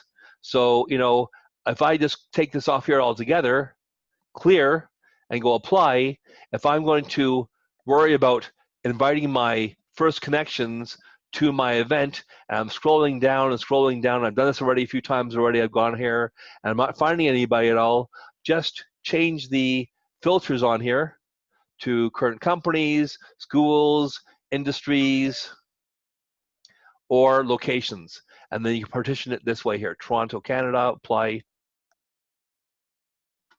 So it looks like I missed a lot of people in Toronto, unless they just joined me as my first connections recently, which is very possible from that thing I just did a little while ago where I just had all these, these 8 zillion people accept my connection request. See, a lot of them are already invited here. But this is great for promoting your event. Now, the only challenge is this number doesn't mean jack squat. So when people get the message to attend your event, in LinkedIn messaging, it comes in here in messaging, and they say, I'm going, they're not actually going. So, but this gets eyeballs on your event. And then once they have said they are going, when you post this stuff on here on LinkedIn, as far as articles and posts or videos and stuff like that, then they see this stuff here that goes into their feed on LinkedIn. So the whole idea, once again, is if you're doing webinars or doing things on a regular basis, events, which I recommend all you guys to do, the strongest form of marketing I have ever found is called presentation marketing. It's what Jay did with us. He did a small presentation and then invited you guys to his event, right? So very, very important. That's how the LinkedIn event platform works. Does anybody have any questions about that? Okay, very simple. Click on the plus button, fill out all the information. Alan, I have a couple questions. Yeah, sure, go ahead, yeah. So my question is let's say I did how to write a script. Okay. So it's, I'd be giving them a one-page document. That's just an event. So my first question is it really an event? Are you actually doing an event for it? Like you're actually going to hold a webinar or a Zoom call on it? Because that's what these are for. This is not, this is not share a PDF or share a document. This is an event. Right. So it would be like what you're doing now for the day, but maybe in half an hour to go over it. So it's a presentation I usually do for an hour that's interactive, but I could narrow it. So my question is what's the minimum amount of time you would do something like that? 30 minutes, an hour? Yeah, I would say so. I mean, probably 30 minutes to an hour would be minimum. Anybody have an opinion on that? Are you going to come to an event that's more than less than 30 minutes or an hour, right? What's the minimum time you would come to an event for? Anybody? Because like what I'm trying to see is, do people have such a short attention plan? Do I try and squish it into 10 minutes or 15 minutes as an intro that then goes to another event? Nah, I wouldn't join nothing for 15 minutes. Thank you. I would say minimum half an hour, right? Julia, I see your head shaking there. Yeah. I would Okay, say good. like usually like 45, 50 Perfect. minutes. Yeah, half then an the hour other- to an hour. The other question I have is, when I went in for visibility, it said public versus private. I understand the value of private, but I don't understand the risk of it being public. There's no risk at all. I mean, the whole idea is how to I get would more pick- eyeballs on your yeah. event, right? Okay, great. That helps. Thanks. And when you click on the invite button, you're only able to invite your first connections. Okay, great. So all the Thanks. people here are my first connections. And Alan, I had a question earlier that I Yep. posted in the chat as well. So can you create these events through your actual company page, and then could you just invite your page followers, or is it only? I through don't your believe so. personal I think profile? I don't think I think this is only for your personal thing here. But what just saying that, I just saw this a second ago as far as what page, like I think these are my pages here. So yeah, so these are my pages. So organizer would be either myself personally or my company page. Perfect. Thank you. I was just curious about that. And then working backwards from that again is, what are you selling? In the sense that, remember, people are buying into you as well as buying into your company or service. They're buying into you personally. So super, super important that you really remember that, right? They want to work with the girl or the guy. Comment, Ellen, one question. When you say private versus public, now if you make it public, sorry. Can you hear me? Yep. Yeah. Okay. That so means I think if someone sent them the link to that event, they can see it. No, so if you go public, that means something else. But you can still only send it out to your first connections. First connections, but your first Oh, connection okay. might send, if you Oh, do okay. a post, so let's say I do a post on LinkedIn, which I've done beforehand, and I use this URL over here in my post, right? So I go to here on LinkedIn, I do a new post, and as part of my post over here, I put the URL to my event here in there. But if it's Right. if it's private, they can't invite somebody else. Is that what you're saying? Probably not. Yeah, I think so. Yeah, so probably private means only buddy. Here it is. Anyone, connections only, advanced settings, right? Yeah. Okay. As far as length of presentations, I have seen somebody do. Now this may be more for an automated system, may not work for here, but I've seen people do what they call executive brief, 15-minute executive briefs. But I think that's more for an automated system. Yeah, probably so. So also, once again, I personally, if I'm going to go on a private presentation and it's only 15 minutes long, I'm probably not going to go on there at all, because really, what kind of value can someone give you in 50 minutes? I mean, I spent 50 minutes saying hi to you guys this morning, right? So you really got to think about that. So I would do, at least minimum half an hour, right? No, and if you're doing I get it. I think Yeah. what I was referring to is more for if somebody get into your website, you just do a 15-minute executive brief or something where it's all automated. well, that's a meeting though. That's like a Zoom meeting. I do those all the time. I offer Yeah. people, like, you might receive a message from me. Yeah. You're my first connection on LinkedIn, saying I'm offering a free 50-minute Zoom meeting with me just to answer any questions you have about LinkedIn. And I use that as a strategy all the time also. I'm talking of a very short auto webinar, like where they go and hear something. And Yeah, it's all I wouldn't. It's all automated, but that's different. That's a lot of work for 50 minutes. And if you're going to be doing it automated as Evergreen, there are Evergreen platforms that'll put your webinars on there automatically. People can go to and just watch a recording as opposed to the real thing. But usually even on those things, even they have someone live watching the chat box, watching what's going on. Thank you. Yeah, no problem. Yeah. LinkedIn status updates, create a content calendar. So here's my calendar on Outlook, and as you can see, every Friday,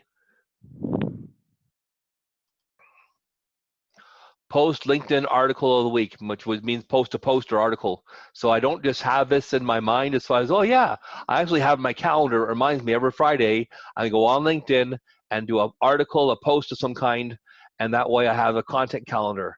And then, with my content calendar, you can also take all the brainstorming you used beforehand of what to post and start creating the content, creating the LinkedIn videos, which I can help you with afterwards if you want me to, creating the LinkedIn content for the articles or posts, and getting ideas done. I find the biggest challenge in creating content is what the hell do I post? And if you can sit down with somebody or sit down with yourself and simply come up with the ideas, even Google even, what are great content ideas for your industry to post on social media? And there'll probably be dozens of websites that have dozens of ideas you can sit there and do. You know, and usually what I do with my clients is I sit down with them, you know, once every week to 2 weeks. And if they're interested in content posting, they can pick my brain. We can do some, you know, brainstorming together, that kind of thing. As I mentioned before, you go to places like Bazumo, or you go to a SlideShare, or you go to, there's other places you can look like Social Animal, and they'll tell you what's hot these days, and you basically can use that for ideas. Yeah, definitely. Yeah, there's so many things happening nowadays. I mean, let's face it, we're in an unprecedented time in the world where so many people who rarely spend time on their computers are now on their computers like almost 24/7. So, you know, people are getting eyeballs. They have questions, you have answers. Share your knowledge, right? There's this other thing on LinkedIn. It's called this advisory group, where you can actually chime in and help. If people have questions, you can go and answer questions in there. There's a place on LinkedIn for doing that. Yeah, but you know, I find that the people who do that, I personally have never received an answer from anybody on LinkedIn that has anything to do with you know, is very valuable at all. I find they're mostly canned, cut and paste answers. Okay. That really have no value at all, because you know, either the question you're asking is very, very detailed, or you're actually asking LinkedIn to do something like help you out. You know, it frustrates the heck out of me that on a regular basis, when I have challenges with LinkedIn, you know, I get almost no help from it at all. So, showcase pages, once again, right? If you're going to have your own company page out there and have a showcase page, should you have a showcase page? Only have showcase pages if you're working for a big company and you have your own location. Otherwise, don't bother at all. Okay, can I clarify something I just talked about? I think maybe we were talking across purposes there. There's actually a place on LinkedIn where you can actually become like an advisor to people, like on LinkedIn. Is that new? It's been there for a while. I just haven't used it very much. LinkedIn. I don't know what's called advisors, or maybe it's students are going on there, places to get advice. I have to go look for it, but I have seen it, and I have actually used it. And I've actually gone there, and people have questions about their business. They have questions about other stuff. It's sort of like, it's a bit like the thing they have in Alignable, but it's not quite the same thing. Right. And I'd have to go and look for it again, because I have seen it. I just can't remember where it is. Yeah. So you just got to find the LinkedIn help section over here. It's not about getting help from LinkedIn. It's about getting help from other people. On yeah, LinkedIn. I know. It's not getting help from LinkedIn at all, but it's just a matter of finding the button to find out where the place is on LinkedIn. I haven't seen it for. Maybe they don't have it anymore, but I have seen it. Yeah, it's like where the hell is it, man? I'll look for it later. I can't. Yeah, no problem. Right, yeah. So I know the LinkedIn help section is either here. You don't find help from LinkedIn or talk to someone on LinkedIn, you can go to this section over here, and you can go to help. That's not. So maybe it's linked. If I type in LinkedIn advisor here, it's a totally different section. It's probably at the bottom of your profile somewhere, but I can't remember where it is. Yeah. I have to look for it, but I can't remember where it is right now. Yeah. Also, so I don't see. And look at this. I'm typing the word LinkedIn advisor. I think something will come up here, right? Advisor. Yeah, nothing. Look at that. Nothing at all. So, you know, trying to find it on LinkedIn, sometimes good luck, man. I'll look for it later. I can't remember it right now. Analytics. On the back end of your company page, as well as on your posts and your views of your posts here. I know that you have some analytics on the back end of your profile. Let's see here. Featured. Here it is. Here's the analytics thing here. So I got 532 views of my post to my feed from people sharing and resharing, and 30 reshares. Wow, that's huge. So Jay reshared my thing over here, my LinkedIn profile PDF, and I got 30 reshares of people resharing it again. And 532 views. Once again, shows that you help people out, and it tells you where people come from. There's, you know, basically very, very low-level analytics, but Toronto, Canada had a lot of shares, or a lot of views, Orange County, Los Angeles. So, you know, this might be good information for you as far as what areas to go into when you're doing your lead generation or marketing, right? I might want to find more people in Toronto. I definitely want to find more people in Orange County, California.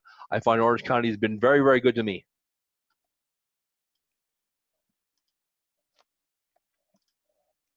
Analytics on your company page. So go to my company page over here and LinkedIn leads.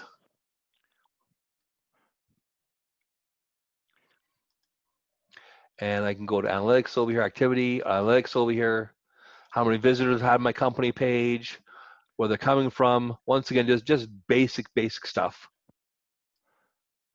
Updates, followers, activity, right? Reactions, shares, comments, mentions. So lots of stuff to look at.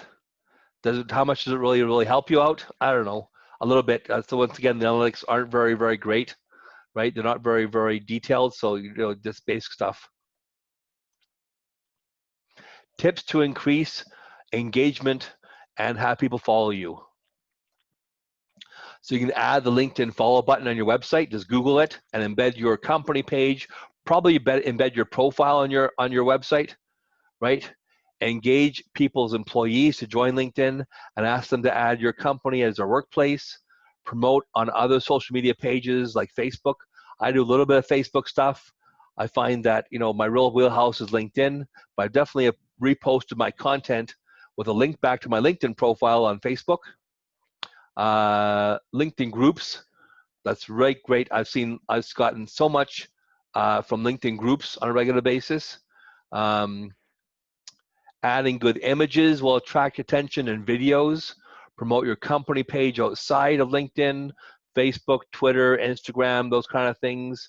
And then in your messages, you know, ask people to follow you, ask people to like you. I believe I even have my LinkedIn profile address in my signature on my email signature.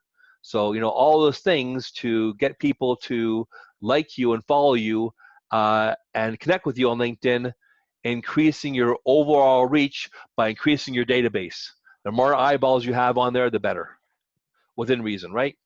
Engage with people and follow them and their connections, right? Like their stuff, comment on their stuff over there, right? Analyze your analytics and optimize your content for maximum traffic. Share your YouTube videos and your posts. So once again, I can't toot this horn enough. Video marketing is the hottest thing on LinkedIn now.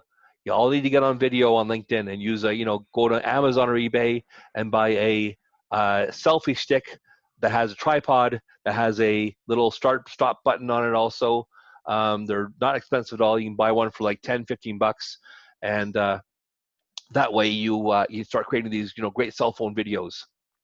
Share your company use on LinkedIn page. Share your companies and your people's accomplishments on LinkedIn on your company page. Add post on your page at least 10 times a month. Remember I said, you know, 2 to 3 posts per month, 1 article maybe every single week, possibly combination of both. There's no set formula, but if you're not posting content on a regular basis on LinkedIn, you're not building up your brand, you're not getting your credibility done properly. Always make sure you fill your profile out completely to make sure that you have the all-star profile. Add more attractive cover image or logo. We've all seen people's cover images and cover banners on LinkedIn, and their profile photos look absolutely terrible. So, you know, those things are important. You know, would you have a picture that doesn't look great of you, and would you have like no company profile banner or profile banner on LinkedIn? Would you have that on your website? Of course not. So you really got to think about LinkedIn as your website, and you got to think about LinkedIn as the place or your profile as the #1 marketing and lead generation property that you need to really maximize. Post your updates during business hours, add links in your page posts, call to action CTAs on all your posts and all your stuff. Optimize your LinkedIn page for search engines, including, once again, the highly relevant keywords and hashtags in your description, but don't overstuff. There's stuffing where, people have put, you see that on websites sometimes where it's hidden text at the very bottom of the site. You have 8 zillion key phrases on there for Google. Well, don't do that on LinkedIn. It won't really help at all. And they'll detect that and they'll put you down also. Adding multiple admins in your company page or contributors. So there's different levels of people you can add on your company page to be able to do that. Let's see here.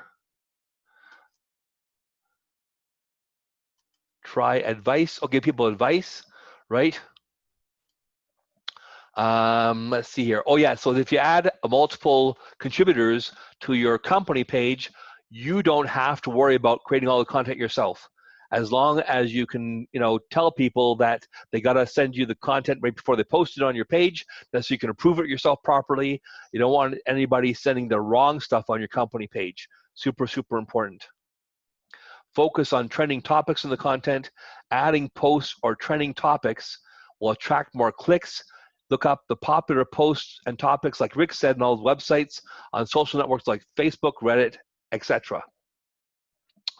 Wow, we have done so much today. We have a little time left in a little while here. So, for those of you who are on me today, I want to say thank you so much again. And, some people have told me the content I have in my LinkedIn training is like, sticking your mouth in a fire hose.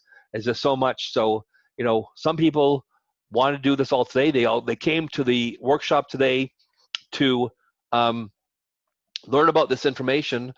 But, when I first started doing my lead generation stuff on my website, I found that, one of my first programs was my foundation program. And my foundation program was me training you how to do everything I do myself. The only challenge I found with that was people weren't doing the work.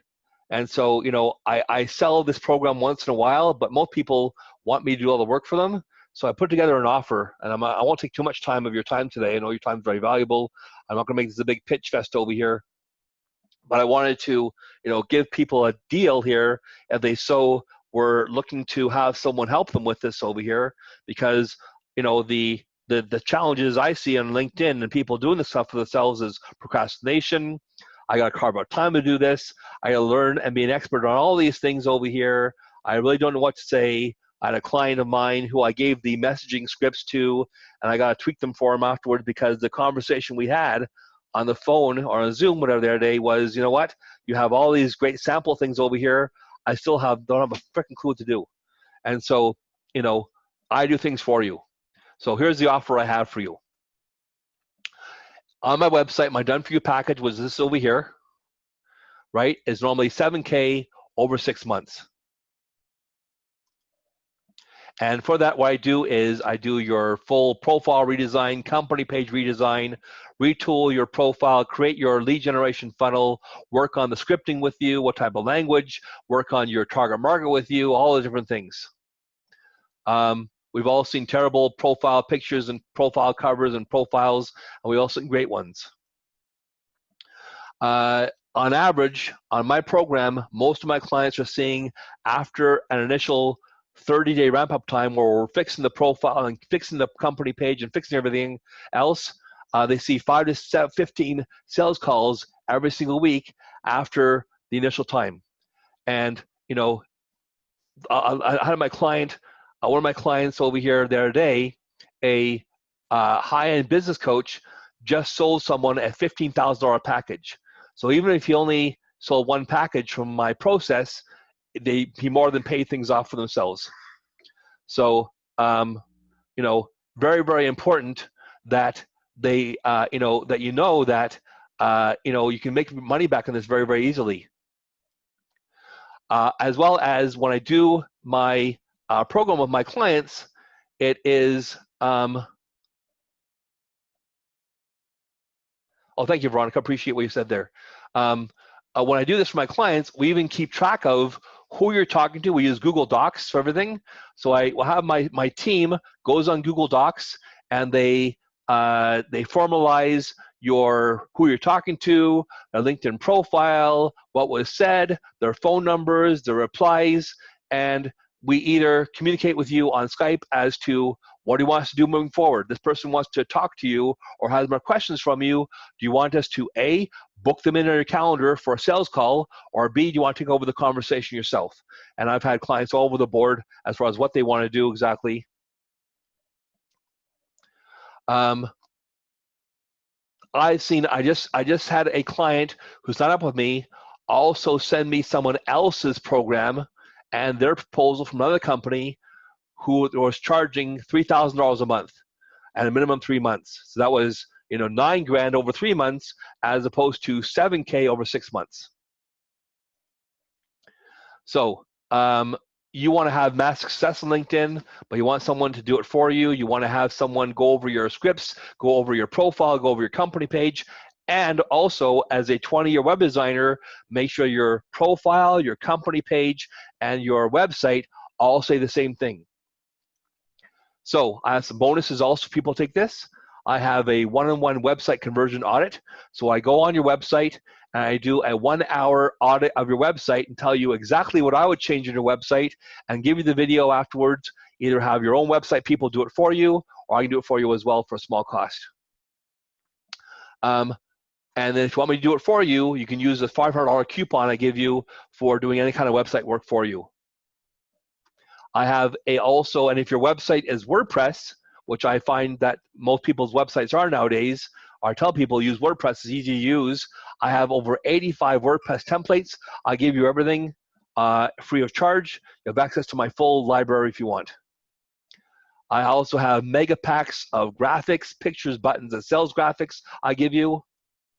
And, some of my clients have done really, really well for themselves. Here's one guy. So you'll see this guy's video on the home page of my website. His name is John.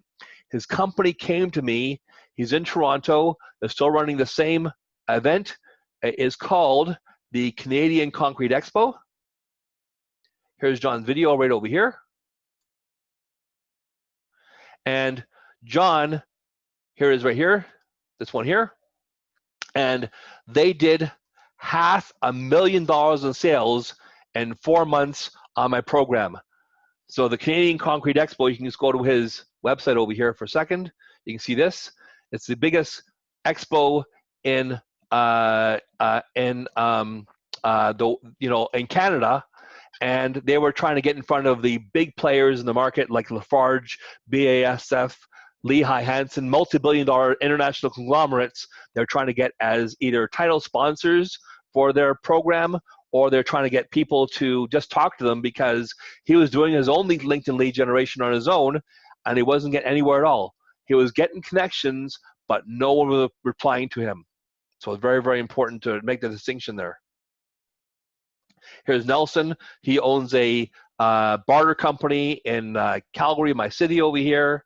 And you can just go on my profile also and look at all my recommendations.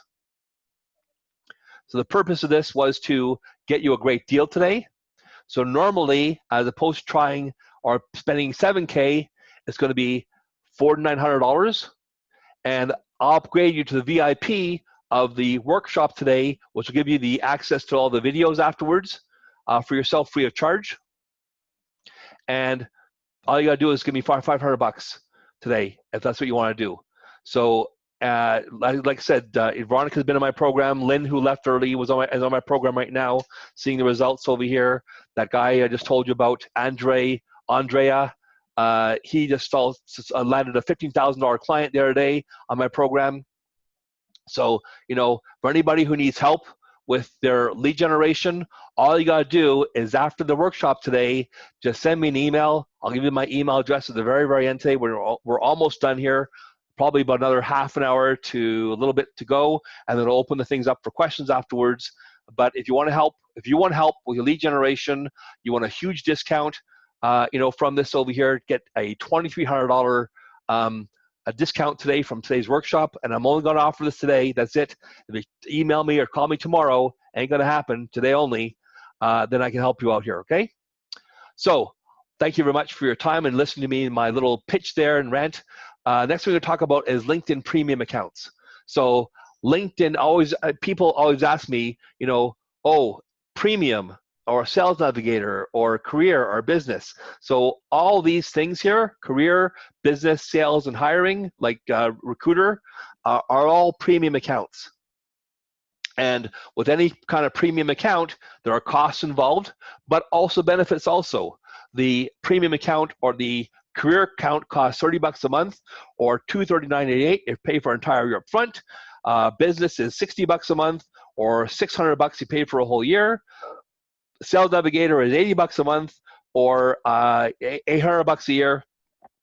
And Recruiter is $1,200 a month, or I think $120 a month, or is, let's see here, someone had a question for me, is these are Canadian prices also, yes. Now I don't know if they charge less in the US, but I know when I see this over here and when I pay for my premium Spotlight membership, which they don't offer anymore, was only $100 a year, I know is in Canadian funds. Thank you. No problem at all.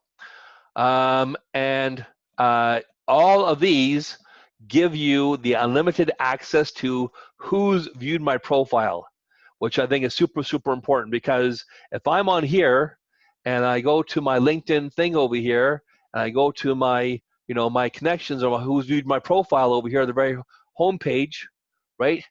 If I see this over here and I see people on my premium on here, I can reach out to them and I can go to these people and say, hey, I saw you on my LinkedIn, and once again, I think I said this also on my app on my phone. I have that what do you call it? Message template, like that notepad file on my phone. I'll just copy and paste it and say, hey, Bob, hey, Susan, hey, Dave, I saw you on my LinkedIn account. Just wondering if I can help you with it all. Feel free to reach out to me if you have any questions about LinkedIn or anything else at all. Alan. Now, just copy and paste that all over the place to people who are on my premium or on my who's viewed my profile, because you don't know. I might be viewing your profile because they're looking for help in some way. They found you, right? And they connected with you. And, I find that because not everybody is like me. I'm on LinkedIn every single day. I'm on LinkedIn every single day, sometimes for the whole day, sometimes for a couple of hours. I find that, it is always a question of when. So I had a client actually asked me the other day, sent me an email, say, hey, Al, he did a 6-month contract with me, and then he left the company he was with, but I had all these outstanding invitations, like I showed you in my profile. I had those like 2,500 outstanding invites in my profile. He had all those outstanding invites in his profile, and all of a sudden people are going to his profile all of a sudden because of COVID-19. People are more apt to start doing stuff on social networking and social media stuff. And he's getting all these people who are accepting his connection requests and going, hey, Al, are you in my account still? We stopped like months ago. What's going on here? I said to him, basically, they're accepting your connection requests that were sent out months ago. They're accepting them now. And I said, okay, that clarifies things. So my point being, you never know when someone's actually going to be on LinkedIn and doing stuff on their computer. You don't know. So, you can send out connection requests, and people always ask me also, should I be sending out connection requests like at midnight? Let's say you're up at midnight and you're sitting there tooling around on LinkedIn, and people will say, well, I don't want to send a connection request out at midnight. It's like, well, how do you know that, man? Like, they might accept it at 4 o'clock in the afternoon tomorrow. They won't see it at midnight. They'll see it tomorrow when they go on LinkedIn. So don't worry. Don't really be afraid of when you send a connection request on somebody. They might not see it for months sometimes. Navigator, hiring, recruiting. So here's Sales Navigator, how it looks. Okay, and it has just a ton more filters. So if LinkedIn, let's say you took all the filters on LinkedIn and you went here and did a search on LinkedIn and you put the word coach in here and you looked at all these different filters on LinkedIn, and maybe all these filters add up to maybe 50 filters with all those different locations, or maybe 60, 70 filters on LinkedIn, or maybe even 100 filters on regular LinkedIn. Sales Navigator has like 4 or 5 times more filters, has all the little finite minutia of people's professional job titles. Also, biggest thing on LinkedIn for Sales Navigator goes is locations. So I think I told you on regular LinkedIn for Alberta, 3 locations, Calgary, Edmonton, Alberta. On Sales Navigator, like 15 or 20 locations. So, all depends on what you're doing and how you're doing it. And I think one of the most important factors as far as marketing and lead generation goes is that when people are doing it and it's not working for them, they really are not getting themselves in front of the right market. Their filtering is off, and therefore they're getting themselves in front of people who are sort of the target market, sort of kind of the target market, but not really.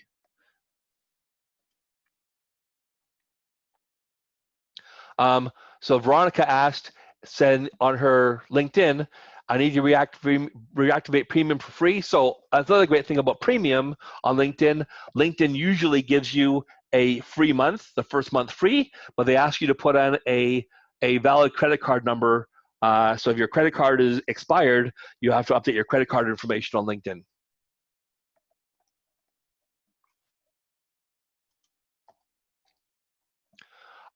Some people have challenges seeing their sales solutions and the comparison table. They had trouble getting there. I know in my live workshop on January 31st on LinkedIn, people had trouble getting there. I had trouble getting there on my computer, so I believe this is the link you can go on to. And then here's the other things, account comparison. Here's another one on LinkedIn you can go to. Let's type this one into the chat box here also, chat, and link there. And the last one here is using Sales Navigator on this one over here.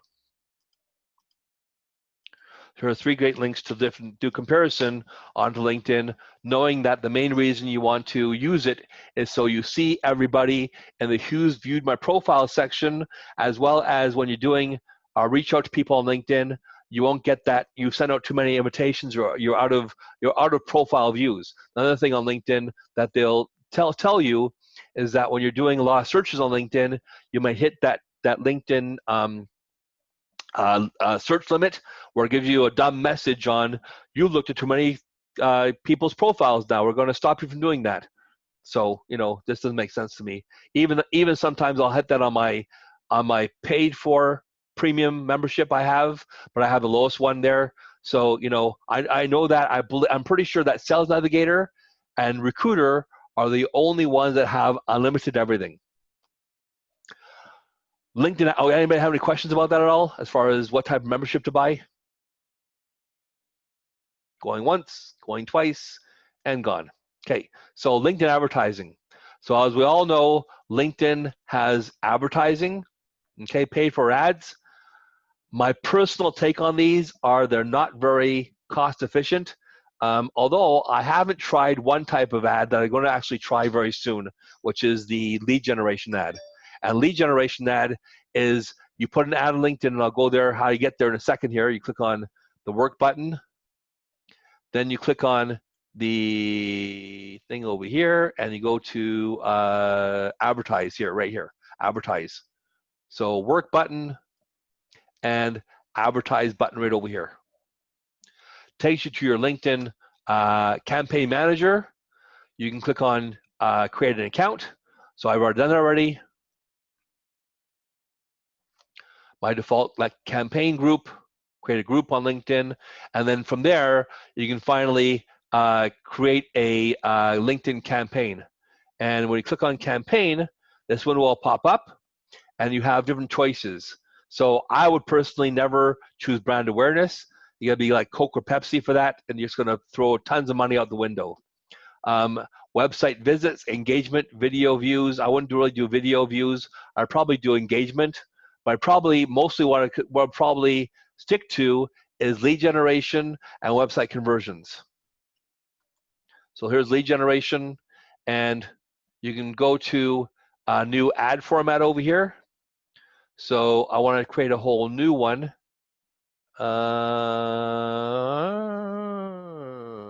Lead generation. So let's do a new one here. Save and exit. So let's do a brand new create campaign. Lead generation, and this is going to be what I want to do is a lead gen ad. And here it is. Conversion conversation. Now here's the thing you're talking about, Rick, maybe the conversation thing. Is this it here? This could be it. Yeah, that's it. Yeah, the conversation. So I know within here, there's a section that as you're creating your ad format is called a lead gen ad. And that's the one that I want to try next for myself, is an ad where they go to LinkedIn, they see it in their feed, they fill a form out, and then they get the free gift. So either the PDF download, or they get to watch a video, or they get something for their troubles. And that way I get their contact information. I get their name, phone number, email address, and company name. So, but I found that most people just blow their brains out on LinkedIn ads. I have one client who just is plunking down $3,000. I tried to talk him out of it, but he said he wanted to do it. I want to do an advertising on LinkedIn. And I said, okay, I'll set their ad up for them. I'll set the ad up for them.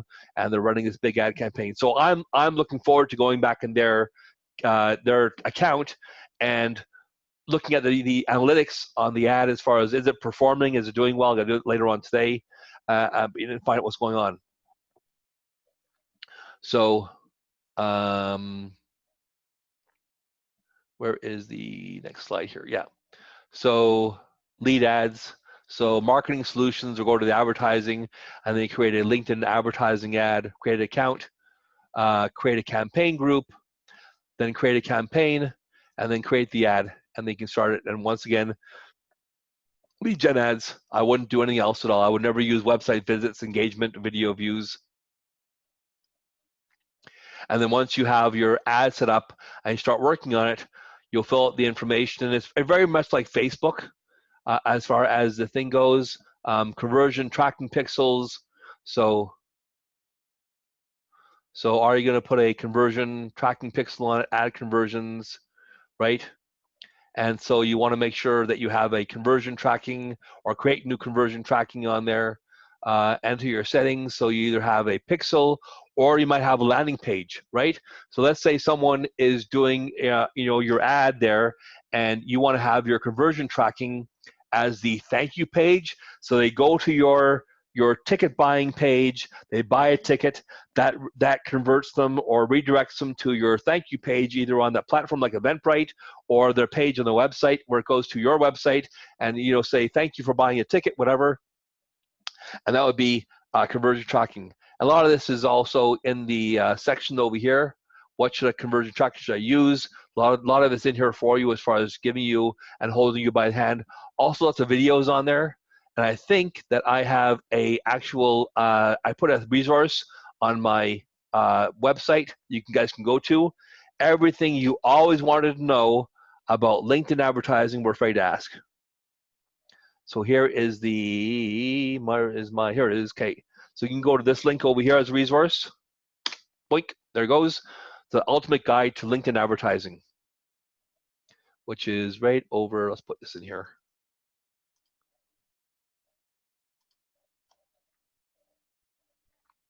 So I put together a detailed article for my last workshop, the live one I had in Calgary here, and I just put on everything. I even said my personal take on LinkedIn advertising, don't bother. But it really has, detailed information on how to go through the process of creating an ad for yourself. So if you want to create advertising on LinkedIn, try it out. Once again, here's that lead gen ad here. This is what it looks like. Sign up for a free consultation, download your white paper, get a video, get something for free. So how the world has changed in 4 months. My God. anybody had ever, I saw a video on Facebook or YouTube or something where a girl was doing a spoof video. Another great idea for the videos for yourselves, a spoof video on talking to herself back in January, talking about her stock portfolio, talking about investments, that kind of thing. So, for anybody who's online right now, looking at the stuff with me here and then in general, what have you possibly done to really convert your business to an online model? Because who knows how long it's going to be still till we have a vaccine for COVID-19. I have a funny feeling that until we have a vaccine in early 2021, we're going to be a lot of this whole situation of being self-isolated and people not going into their jobs or businesses is going to keep on happening. So you need to get yourself into a situation where you can do these virtual types of meetings and virtual events and things like that on a regular basis that, very, very easy to do. So I'm not sure if you guys are using Zoom or Skype, but I thought I'd do a little bit of, if it's okay with you guys, a little bit of Zoom and Skype training. Not much, just trying a little bit over here. So here's Zoom. So when I go into my Zoom, I pay like $20 a month for my Zoom for a professional pro membership. It allows me to have 100 people on there. I can record things. And now that I do this, I use Zoom all the time. I use Zoom for my clients' meetings because I want to record the conversation. Then I'll go on to Google Drive afterwards and load up the meeting video to your folder so that you can watch the video if you have clarification or remember what we talked about, whatever, you have clarification on there. But, Zoom has all this information on there. They have a security feature where you click on that and it allows you to either lock the meeting, enable the meeting room because people are getting hacked beforehand, so share a screen, right? Chat, rename themselves.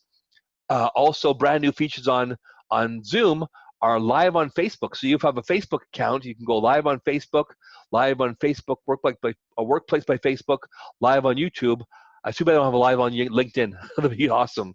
But all these brand new things over here that Zoom has only put in the last 2 or 3 months. So, if you're not using a good, remote sharing video chatting interface, I love using Zoom. But you can also use Skype also. So Skype has Meet Now, where you click on the word Meet Now here. I'll just show you my Skype for a second over here. It's right over here, Meet Now. And then this pops up here, creating your shiny new conversation. So you can copy the link. You can go to Outlook Mail to send a meeting thing. You can go to email, chat, start a call, right? And people can do the same thing over here, as well as you can also record the meeting on Skype. Now, I haven't done a lot of Skype meetings myself. I'm usually using Zoom myself because I like it. It's stable. Also, I find the video sharing and the connection on Zoom is one of the most stable connections out there. So if I'm doing stuff on Zoom and I want to have a really stable thing where I can go onto a client's computer, I've used other remote software for going on clients' computers to help them out with clicking on buttons and clicking on things and doing things. I find that Zoom is a more stable interface. But Zoom, type, chat, Skype, it's just a matter of what have you done for your business to adapt to the new normal, right? Wow, I'm feeling all like drained and talked out, but I'm also feeling very energized. So I want to thank you all for being here today. Really, thank you so much for being here today. I'm now going to open things up, and any questions you have, ask away here. I'll be happy to answer any questions you haven't gotten answered and beforehand. And I know a couple of you have purchased the upgraded VIP, so you'll be getting. I'm going to put the video, cut the videos in its different sections and stick them on my website and give you access to them afterwards. So anybody who wants to still upgrade to VIP and just send the money in for that, you'll get access to the video today or the videos today, as well as anybody who was looking for the lead generation program that I have, that I just signed up 400 people last week to, and they paid $7,000, and you want to save yourself $2,400 for your company. I'd be very, very happy to talk to you about that. Just, once again, send me a thing to my email address, which is over here, executive-shaw.ca. Here's my thing here on chat box. And where is my remote control? My chat box here. Here's my email address. You already have it from the emails that you got sent out today for the workshop. But anybody wants to talk to me about that, I'll be very, very happy to talk to you. And now, mute yourselves. Thank you so much for being here again. And if you have any questions at all, I'll be very, very happy to answer them now. Go ahead. I have a question, Rick here. I asked it earlier in the chat about, I know you do a lot of stuff yourself with LinkedIn, but what about outsourcing to other places? Like I have some VAs overseas I'm using. What would you feel comfortable outsourcing on LinkedIn? Whoa, that's a good question. One thing you do have to realize also is that if you are outsourcing to a VA and they log into your LinkedIn account, let's say from the Philippines or from India or something like that over here, LinkedIn will see that. So on the LinkedIn settings over here, here it goes to settings and privacy. Yeah. Account, where you're signed in. So LinkedIn's going to see that you're signed into different places in the world. So here's Piscataway, New Jersey. Over here, I'm not sure how that happened to go, but you know, I got to sign people out of there. I know who this is exactly, but yeah, LinkedIn's going to see that, and they could get in trouble. But with that, that's why I do things differently on myself on my side for my clients. I make sure I sign in from the same location that they're in when I'm doing stuff on their account, so LinkedIn doesn't see that at all. Well, you signed in from a VPN or something? Or Exactly. Yeah. Yep. You use VPN account. Okay. Yep. Okay. Anybody else have questions at all? Yeah, that helps. Yeah, no problem, Rick. So if I use a VPN account, and the VPN well, account, yeah, and you got to make sure they actually use it. Because I've used VAs beforehand where I said you got to use this VA this thing for my clients, and they haven't, and it's just like, you know, they were gone next day. I didn't use them again afterwards because they didn't follow the rules. So I can't get my clients' LinkedIn accounts banned. So LinkedIn will ban you if you start doing that too. If you contravene the LinkedIn rules of engagement, which is LinkedIn, whatever the thing they have you sign or whatever you agree to, LinkedIn rules, and there you have people from India or other places of the world, what they know, LinkedIn knows you're not in India, they can possibly ban your account or shut your account down. That's one of the rules, is it? Yeah, it sure is, man. Okay, one person's supposed to be in your account with, like, just once again, I think it's stupid retarded because of the fact that, let's face it, Bill Gates is not managing all the posts on LinkedIn himself. What's the Virgin guy's name? Richard Branson. Richard Branson. He's always on LinkedIn. He ain't doing that himself, I'm sure of that, right? But he probably has a VA doing it for him or assistant doing it for him, logged in. But they're using a VPN account or something, probably. Oh, I think so. That's what I would do. Okay, thank you for that. For my clients. That's good information because I never thought of that. Yeah, no problem at all. Anybody else? Questions? No? Do we ever get to see you on video other than your headshot? Yeah, let's put my video on. I even took a shower today, did my hair today. I know, amazing, eh? Where's my LinkedIn thing here? Turn my video on. Here we are. Ta-da! Hi. Look at my hair's done. So, yeah, usually I never show my face on LinkedIn on thing over here. I don't know why. Probably because my office is messy sometimes. But you know, I have 2 kids who are at home right now, who are doing homeschooling, and they're always. I have a dog and cat who are constantly coming into my office and jumping on my desk over here. You know, got a great story from my cat. We were in my area, and my wife and I heard this cat meowing for days, like a kitten meowing outside, just constantly, like day and night, meowing day and night. So my wife finally went outside to look for this kitten, went to our backyard, and this little thing is walking along our fence on our backyard, jumps into my wife's arms and starts purring. And, you know, it brings the cat home, and it's like, oh my God, we can't keep this cat because we were all, when the cat first came in our house, deathly allergic. I can remember after I tried to keep the cat afterwards. My wife and the kids went to Vancouver for a workshop conference for my kids. The cat stayed home with me for 2 weeks, and we bonded. The kid became my cat. But I'd be talking to my clients, and all of a sudden, my nose would spontaneously start gushing snot out. I know it sounds pretty gross there, but I was like deathly allergic. And then all of a sudden 3 months later, we weren't. Like all of a sudden, almost overnight, we weren't allergic anymore. So it was like, a miracle. So we all talk about our miracle cat we have. Her name is Grayson. He's a really beautiful guy. And my dog, Charlie, we've had for 12 years now. So, but yeah, so here I am.